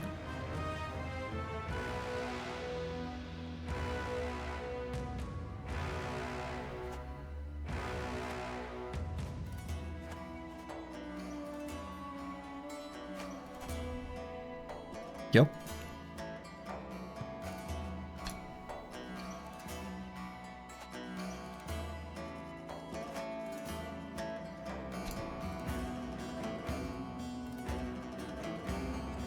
Probably should have put a no minus vision penalty helmet on Curse Word. No Man 1220 and Curse Word have the incorrect helmets on. They should have those swapped.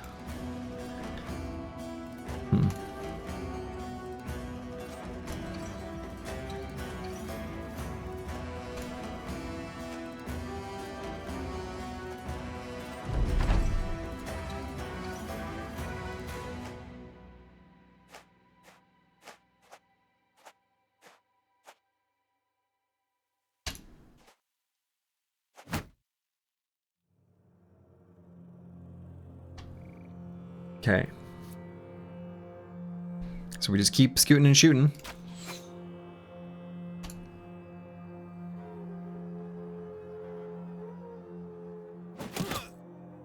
Okay.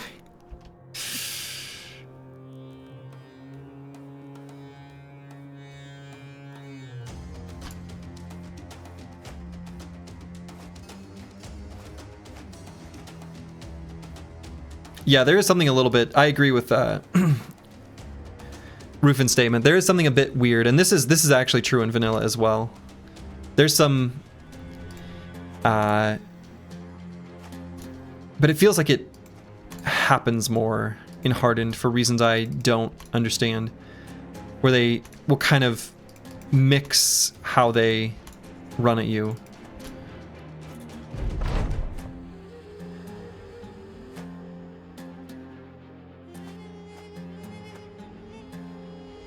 Yeah, they tend to stay in their forts more, but you still, like on open battlefield sort of situations, you can end up in situations like this.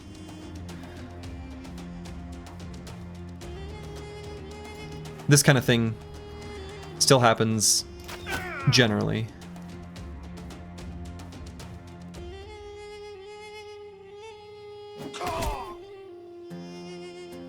Okay. Got him.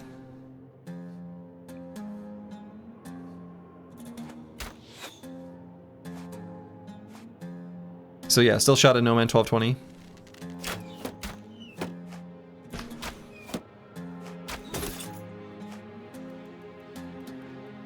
Okay, still have enough fatigue to keep backing up. So I'm going to.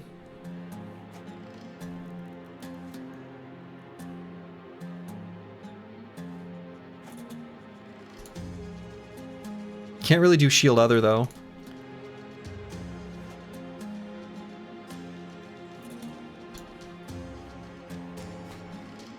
Almost every single bro is confident.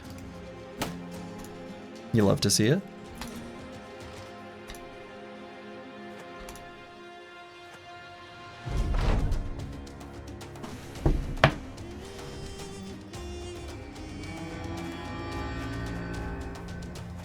It's a lot of scimitars.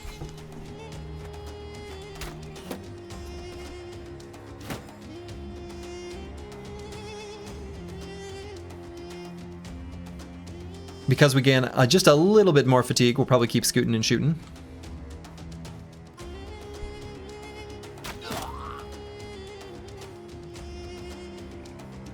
Like seeing that little resolve loss there.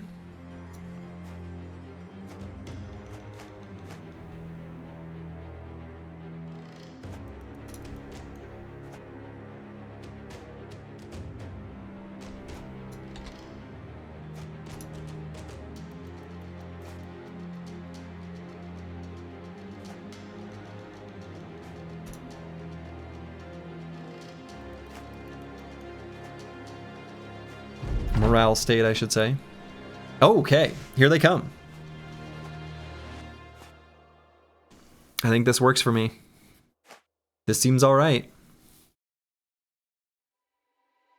Mystic Nemo probably does not push forward.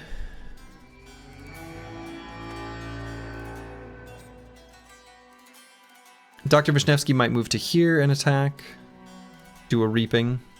Let's wait. The AI does take into consideration how many enemies can shoot someone from their team versus how many of their team can currently shoot on the enemy. Yes, exactly. And that's true of vanilla. That part is definitely true in vanilla.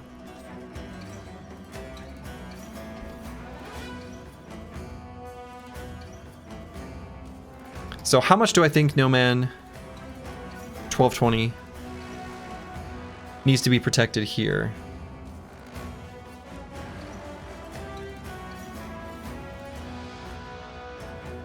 Somewhat.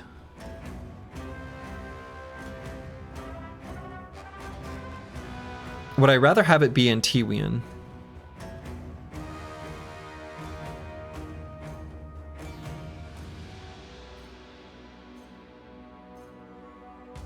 I kind of think so.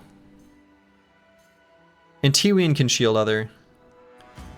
No Man 1220 I think we push out because we've got all the different hit point protection groups all together. We'll move him to here and then just shield wall.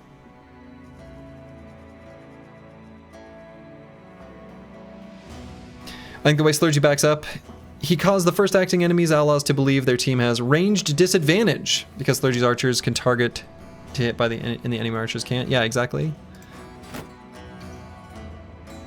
I think that is precisely what is indeed happening. Full force. Full force. So I'm going to move Antiwian here and protect No Man 1220. Curse Word probably won't quick shot here because we're just going to kill him with squigs, but we're just going to hold for a hot minute to see if that happens.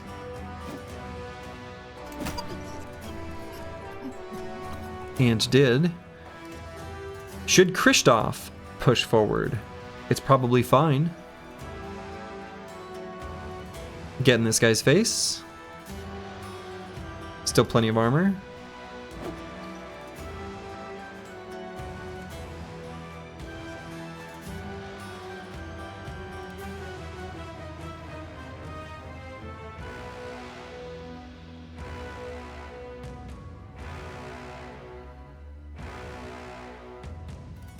Tactical nuke incoming. Well, we are shielding No Man 1220. So, we'll see. I'm thinking about pushing Mystic Nemo back to the Desert Stalkers, or at the very least, like, in range of this Nomad Archer. How bad would that be if he got engaged on? Not that bad. Firepot go, I know, right? Wouldn't that be nice? The problem is if something goes bad there, Dr. Vishnevsky's not there to bail him out.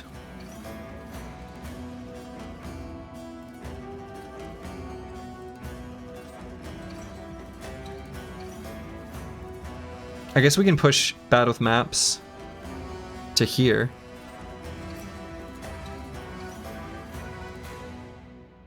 One many enemy is out of our vision, yeah. Probably just an archer? Because I don't know that though, of course.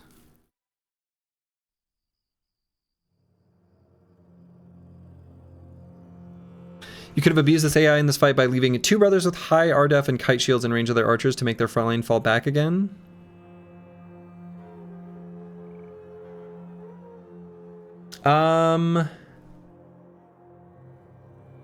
Possibly? Yeah, possibly.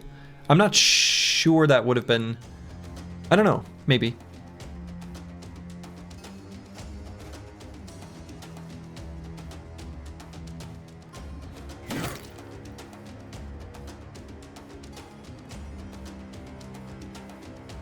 I mean, you're correct in your evaluation of why they're pushing, but I don't know that that would have been... I don't know that that abuse would have helped us meaningfully.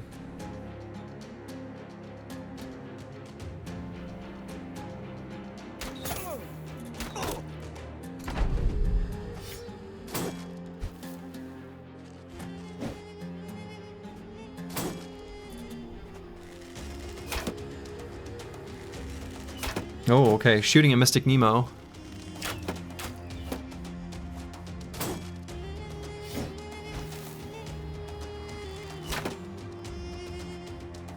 Okay, dodge doing a lot there.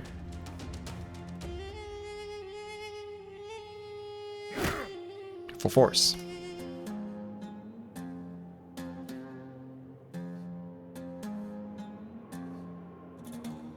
Yeah, I'm gonna wait just a hot minute on Mystic Nemo. We're probably gonna re-shield wall. So let's move the Chaucer up. We're gonna move Curse Word and No Man 1220 up as well. So we're gonna let this guy go first, just so we don't let him get a big AoE, and then we'll move Squigs to there. Actually, Squig's not even gonna be able to go there and attack.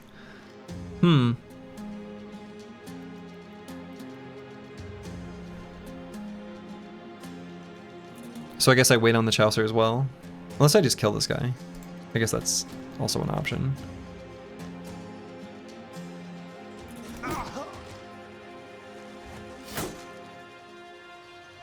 Oh, okay. Gonna wait on Dr. Vishnevsky because we're gonna do a big ol' reap.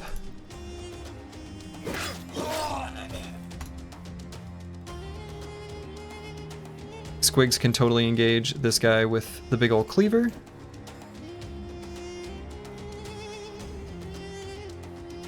Reap in peace, reap in peace. All right, we're gonna wait on Not Delusional because we're gonna wait for the outcome of the reap to know what we want to do there. Kristoff could go here. What do they have for Scimitar? Scimitar, okay. But also could put Kristoff here to just blow up this Mahdi the Pilgrim. Battle with Maps, reasonably safe as long as Mystic Nemo and him take out this guy. Should be fine. Full force.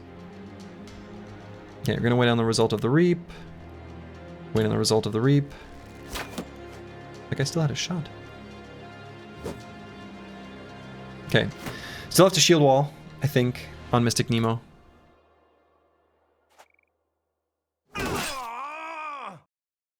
That was okay. No man 1220, we could rotate in so that he gets 2 quick shots. Feels correct. And then we'll just stay here.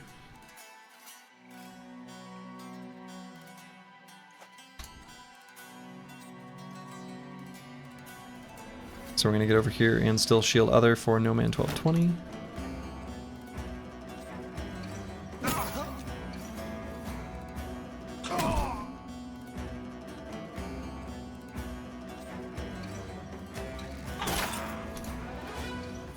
And probably just 2 quick shots here. Nearly took out the leader. He did give... Yeah, he gave some extra AP.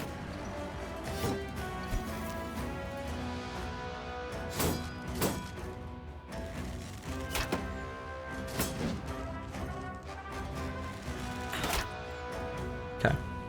Permanent shield wall, pretty good. Full force.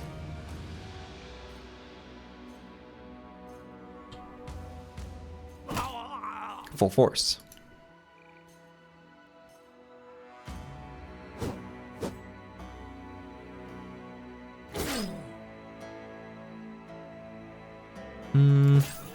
Not that many melee attackers left.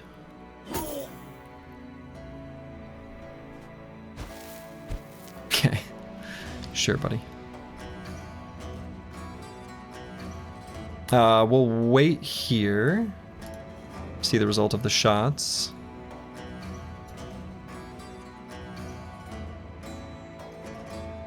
And probably... Yeah. Aim shot and take a baby scooch down. 6 fatigue to go down there. Can't do that.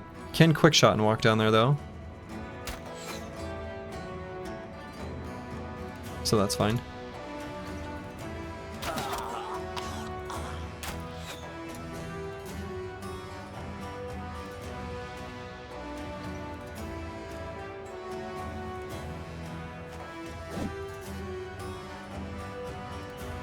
How much force would you like, sir? A dash, a dollop, or the full amount? The full amount. I'm no fool.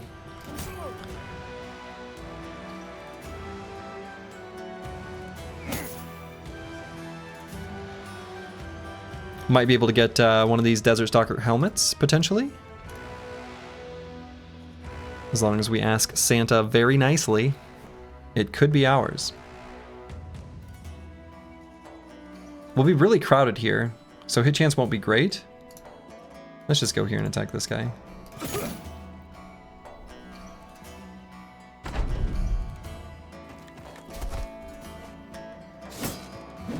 And they're running away.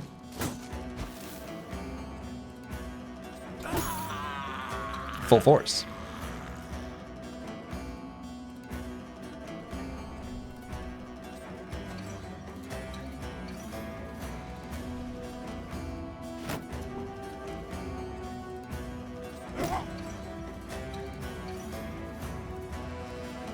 I do kind of want to dagger down this guy. Just for that helmet. Great fight. Phalanx running smoothly. Yeah, the Phalanx absolutely looking pretty strong.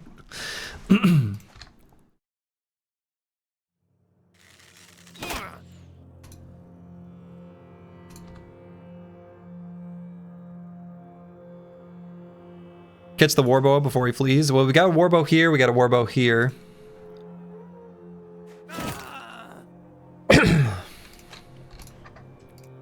So we have a couple different sources of warbow.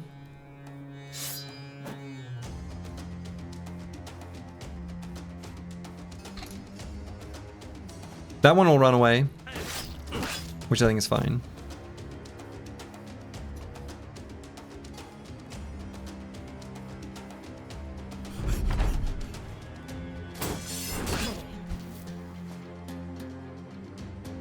Okay.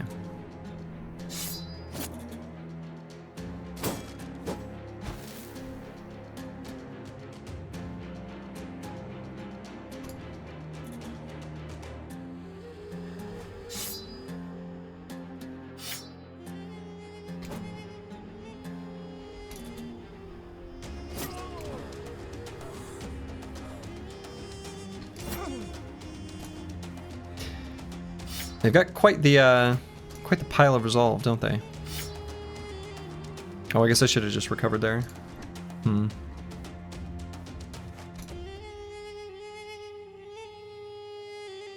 Timian will just recover.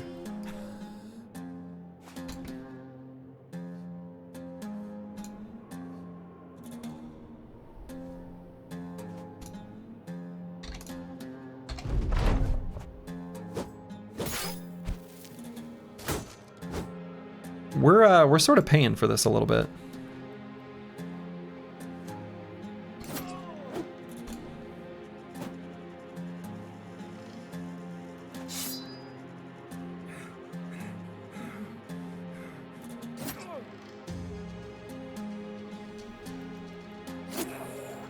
Okay, there we go.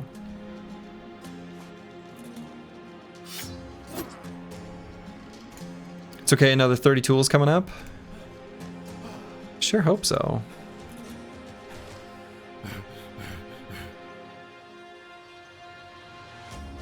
Daggers with shields are painfully slow now is very accurate.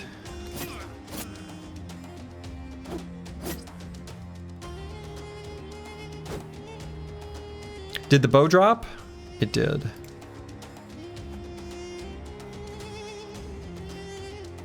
The bow is ours.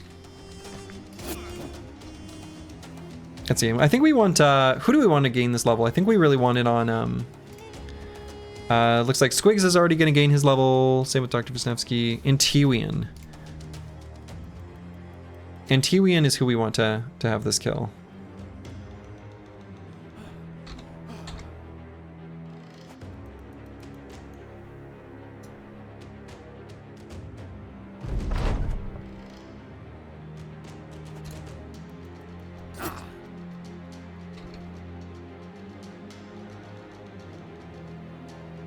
Okay.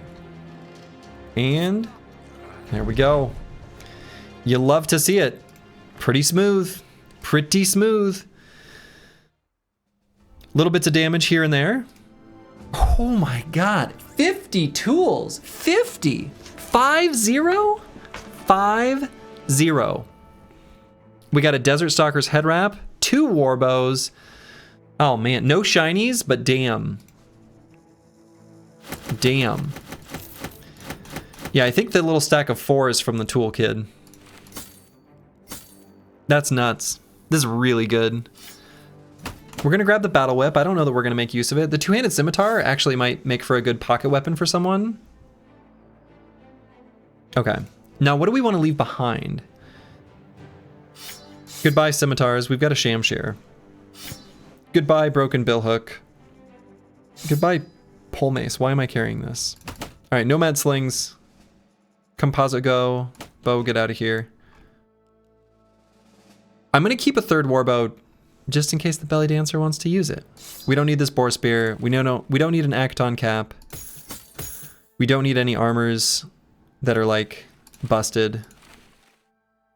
Especially if they're like completely busted. But it is always a little feast or famine, so I don't want to put away too much. Is 50 tools legal? Might not be for long. Get yours now. Code SLURGY5 at checkout. Here's a fully repaired hat. Yes. Yeah, let's get rid of the rotting strange meat. Just get rid of all of it.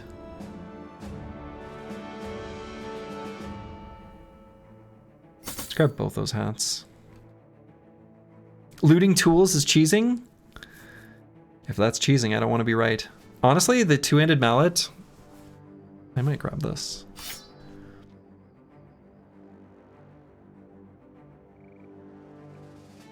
I'm never going to use this fire lance. What am I doing? I'm never going to use that.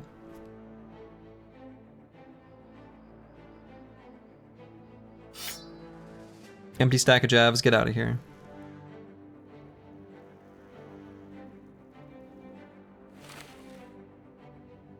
Any armor below 50, we kick to the curb.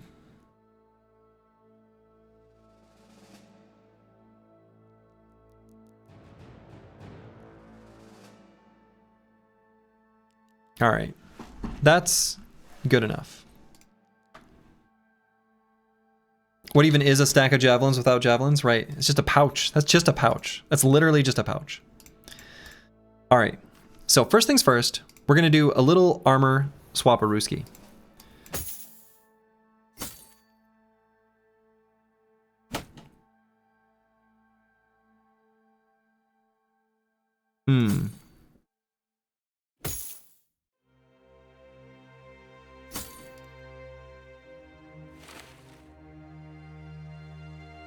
Curse Word with a big pile of hit points can wear this Desert Stalker's head wrap. And I think will. No Man 1220, we're going to give something a little bit more durable. Unfortunately, substantially heavier. That's all right. I want to make sure they actually get the full range of their attacks, though. Okay. What else? This whip. Any way I can use this whip? No? Okay, good talk. Let's swap these shields back.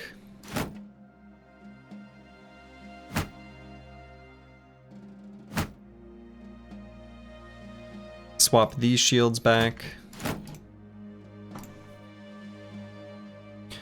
And honestly, two-handed scimitar as the backup weapon on No Man 1220 sounds kind of good. Or maybe...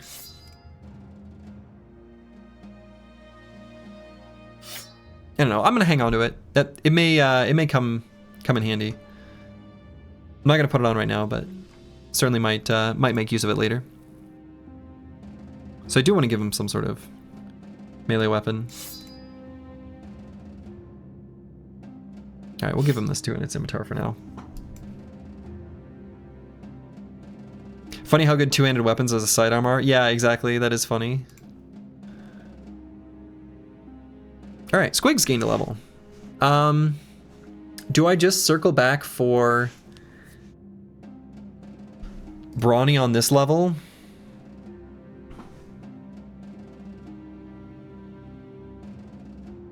That way the bro can just function a little bit better. We can wear some heavier stuff. Brawny, I need fatigue badly. Yeah. I mean, and the thing is, too, is like, there's heavier armors to be worn once they get fixed up. I mean, 40 is kind of like a final target, if we're being honest, though. It's pretty close to just the right amount where we can walk 2 steps back in the desert, shield wall on the first turn, and then sit still. Squigs does have rotation, though, so there's special considerations for wanting a bit more to work with on this brother specifically.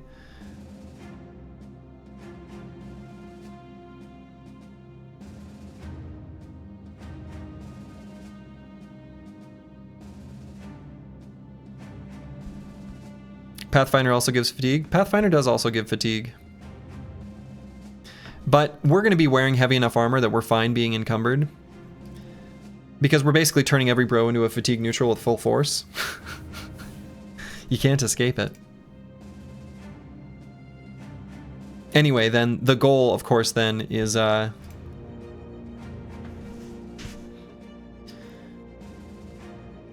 just have enough to function. He's not going to move around the battlefield that much, most of the time. We already don't, despite our slow retreats. Once combat lines are locked, we have such incredible defenses, we just like sit there. So I feel pretty good about Brawny or Full Force. Probably won't grab Pathfinder. I'm just going to grab Brawny. It gives us more to work with. I wish we'd stop rolling +2s.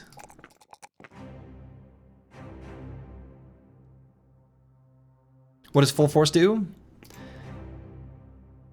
It makes it so that your attack uses all your action points to deal bonus damage with a hammer. So the reason I'm taking that on all these brothers is basically to make them fatigue neutral shield bros. Right? That's the Warhammer. If you attack with 4 AP and you start with 9, the 5 AP you have left over give you 100% more damage. So it's like you attacked twice But doing twice the damage with one attack is better, or at least it's more damage because of the way armor works, than 2 attacks at half the amount of the one full attack. So the downside, of course, is you can't split damage, and you can't normalize the amount of damage you do over time as quickly, because you're doing fewer discrete units of attacks.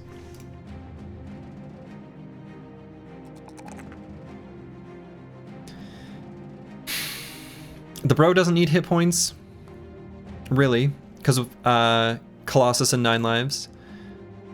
Won't really need hit points, or excuse me, resolve, because we're already at 51, and this will be another centerline brother. So we'll be sitting at, 71, essentially, resolve most of the time. Yeah, the variance is higher because the sample size is halved. Yes. +5 initiative? This bro does not need initiative. I might just take the +2 fatigue. It's a little bit feels bad, but I feel like it's the stat this bro actually needs the most. Could grab 3 range defense, but even for the little chip damage, the ranged things that do hit him when they're aiming for other targets, against a forged bro, it's so minimal. If we have a kite shield, I don't think we really care that much. I'm just gonna grab the 2 fatigue. It's a little feels bad. I wish it rolled higher. Yeah, it's not nothing. It's not nothing. Dr. Vishnevsky.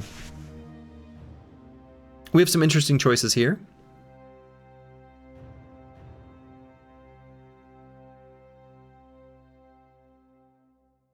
So what's unfortunate is that just by virtue of the fact that this is one of the few bros we have polearm mastery available on, he's, the bro that I grabbed polearm mastery, because I do think these 3 polearm skills are super good.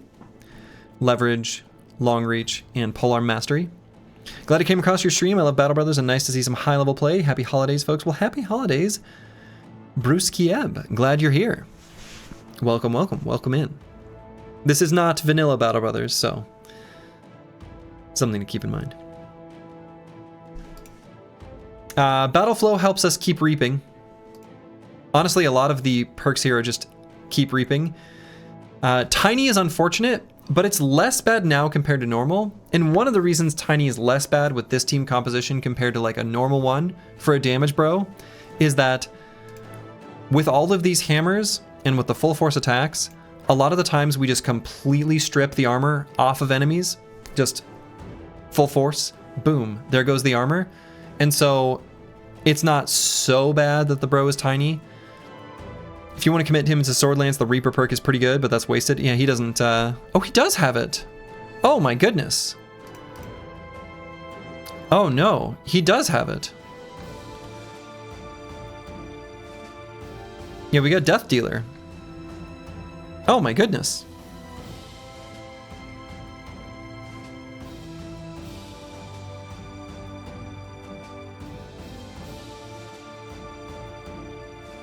No, I think we do want him to be a Sword Lance bro. How did I not know that was there? Thanks, Rufin. Somehow that completely eluded me. So what do we want this for the final build? I think we do want Death Dealer. And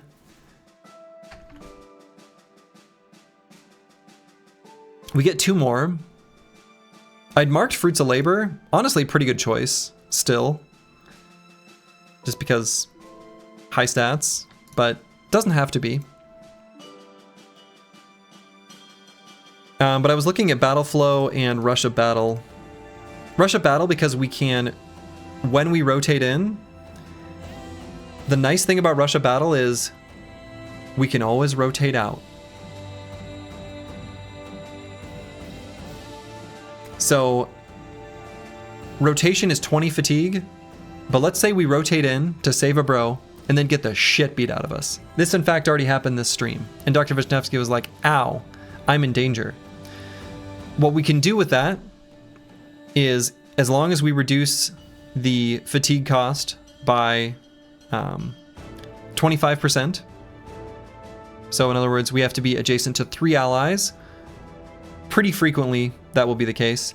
We will be able to rotate out the next turn. That's pretty good.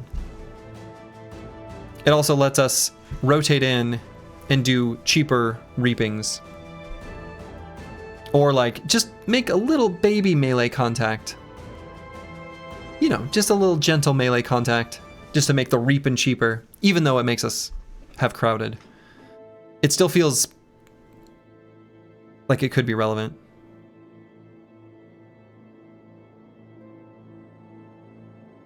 Rotate in and reap their backline for the lulls? Yeah. Like actually, though.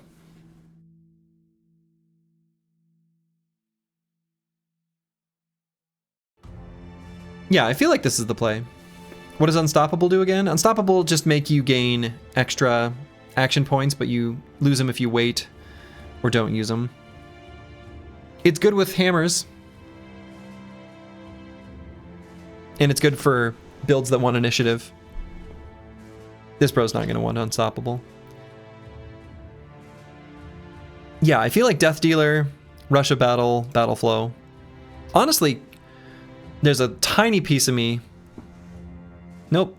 Never will we ever want Sweeping Strikes. Just kidding.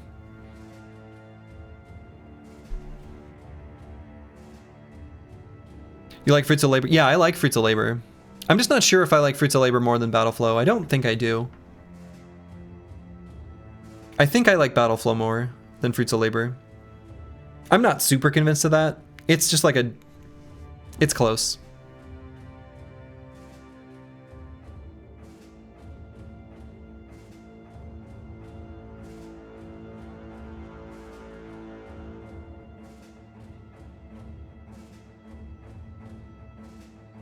Yeah, I'm gonna grab Death Dealer. Sweeping Strikes is just bad, IMO. I think it's worse than vanilla Reach Advantage perks. Yeah, it is.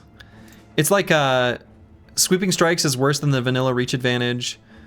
Underdog is worse than vanilla Underdog. It's like all the defensive perks got nerfed, but the offensive ones, they just like either got buffed or added more. I don't know. I don't make the decisions around here. So here it's either resolve or hit points.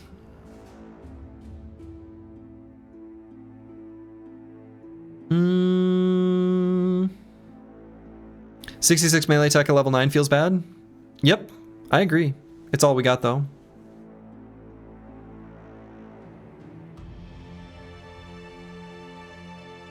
In vanilla you have to hit.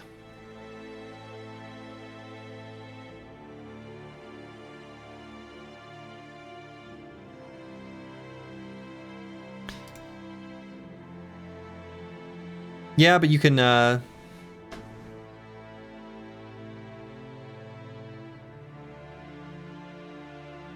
don't know. I feel like for every adjacent enemy, I don't know. I still feel like I don't like this perk. I think I like Reach Advantage better. I think I would always pick Reach Advantage better or more. And to be fair, I almost never pick Reach Advantage. I don't think Reach Advantage is a very good perk in vanilla. Sometimes, but not very often. The fact that it works even if you don't hit is a big difference and is a big deal. And I do like that about it, right? Because the main problem with Reach Advantage is when you miss, that's when you need the defense. But yeah, Reach Advantage on Sword Lances is good. Yeah.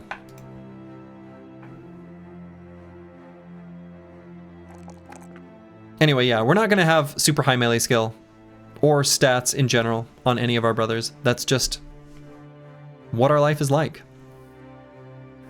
And here I need to decide between the hit points and the resolve.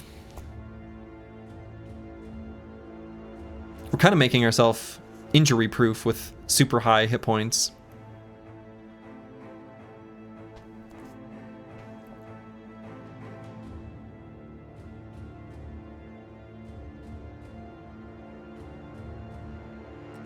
I'll grab hit points.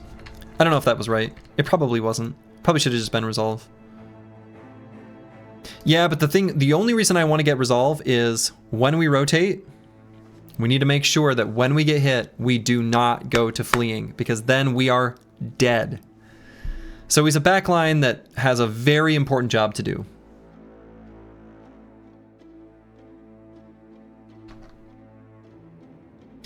Anyway, that was a really good fight. We actually still have some time. It's day 66. Our last event was day 65. We can just like quick sweep this area and then come back to Karakhan by like day... I mean, it's about to be 67, so we don't want to go out too far. He'll get +4 resolve next level up. That's the spirit cycling. Oh, wait. Do I want to have all the things equipped right now that I have equipped? Let's take a minute to figure that out. I don't know if I actually worked through that.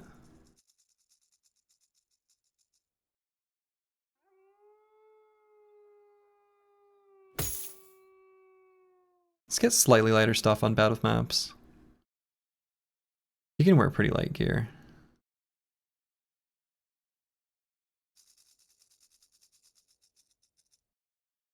6, 7. Now there's 2 funny numbers. You're not counting. There's more than 2. Yeah, we want to fix all this. Cool. Most of our tools is going towards the stuff in our backpack.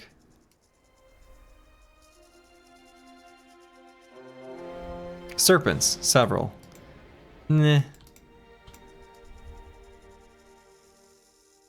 We could, but I don't think that's even worth the experience. They don't offer anything else to us. Let's see what these footprints are.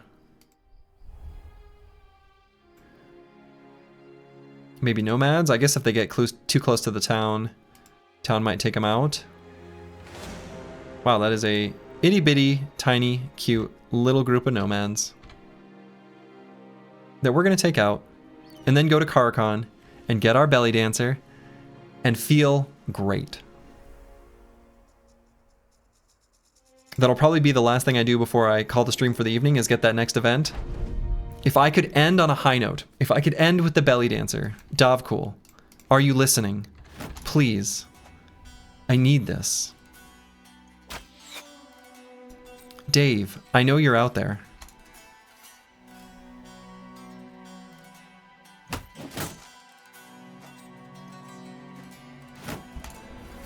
If Dave is listening, Dave will give me a belly dancer. You hear day 9 saying David? Is there a day 9 saying David? Is that a thing? Is there some sort of day 9 meme with the word or name David? All I know about is Graham's number.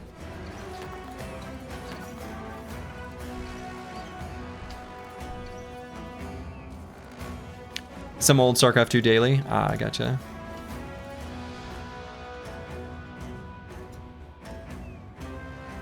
Truly a pioneer in streaming.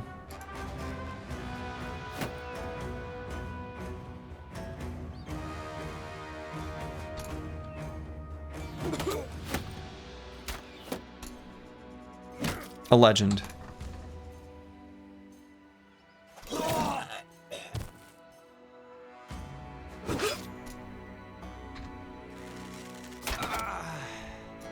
You love the details in Battle Brothers? I mean, I do too, but what do you mean, Pink Unicorn Lover? Full force. Like the bandages being on the body parts that are hurt? Yes. Fighting 15 elite nomads or 4 scrubs, the scoot and shoot happens either way? Yeah, we've got a strategy. Right? We got a tactic, we got a technique. Honestly, a little bit of extra food we will always take when we're in the desert. We'll always take desert in the food. Food in the desert. Desert in the food. Huh. Alright, so let's get near Karakhan, where the event will proc, and it will be a belly dancer. I'm calling it. I'm feeling it. It's an okay chance for it to happen. It really is. I'm going to take just a moment to configure armor. So now that we've got a little bit heavier armor choices. What if we put this on Squigs? Actually, he's pretty alright. That still works Let's put a heavier helmet here on Kristoff. What if we swapped these two, though? Yeah, okay. Put them both at about mid-40s. That works. That works. Kristoff and Squigs looking pretty good. Your drip is gone? I know. It still looks pretty good.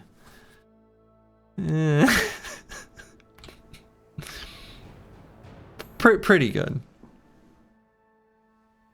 All right, Belly Dancer, I know you're here. Don't lie to me. No, it's just, you look great.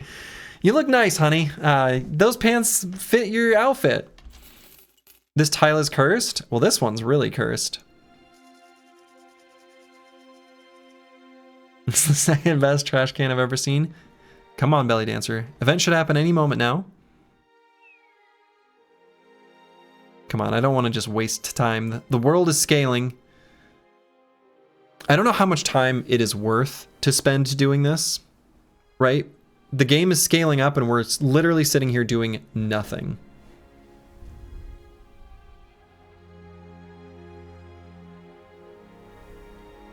And that's pretty feels bad. Maybe it was slightly premature to come back before doing a little exploration. Yeah, it's a scaly world out there. Come on. Come on. Day 69, nice.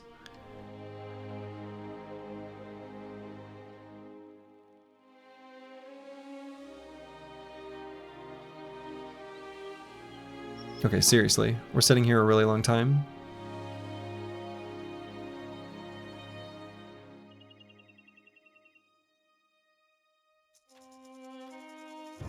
This really sucks.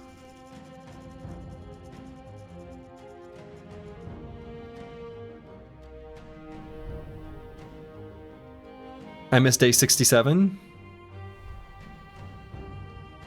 Belly Dancer on day 69 would be funny. It sure would be. Oh, come on. Game, please. I don't want to just sit here. I don't want to just sit here.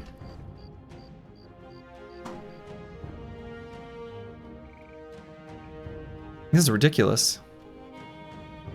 Is an event guaranteed to proc? I mean, it's guaranteed not to proc within 2.5-ish days. There's not like an enemy unit close by, is there?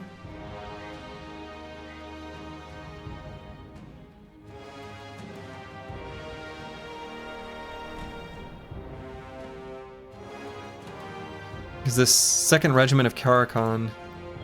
Yeah, okay. They went away? Come on.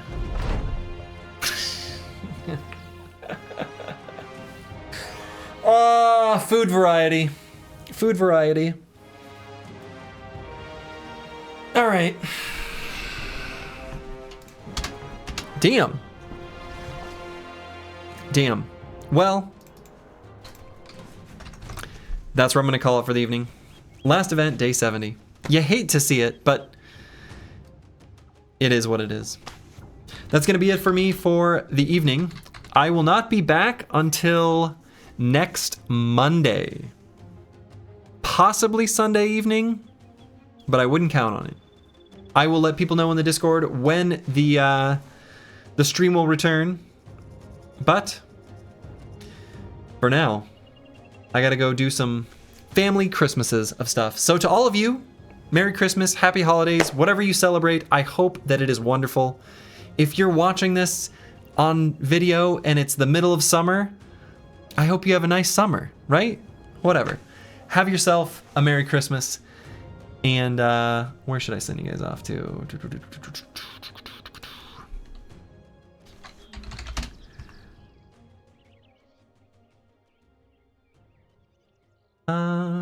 You know what?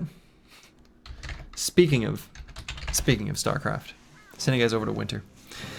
That's where I'm going to call it. To all of you, wherever you are in the world, make it a good one. Ta-ta.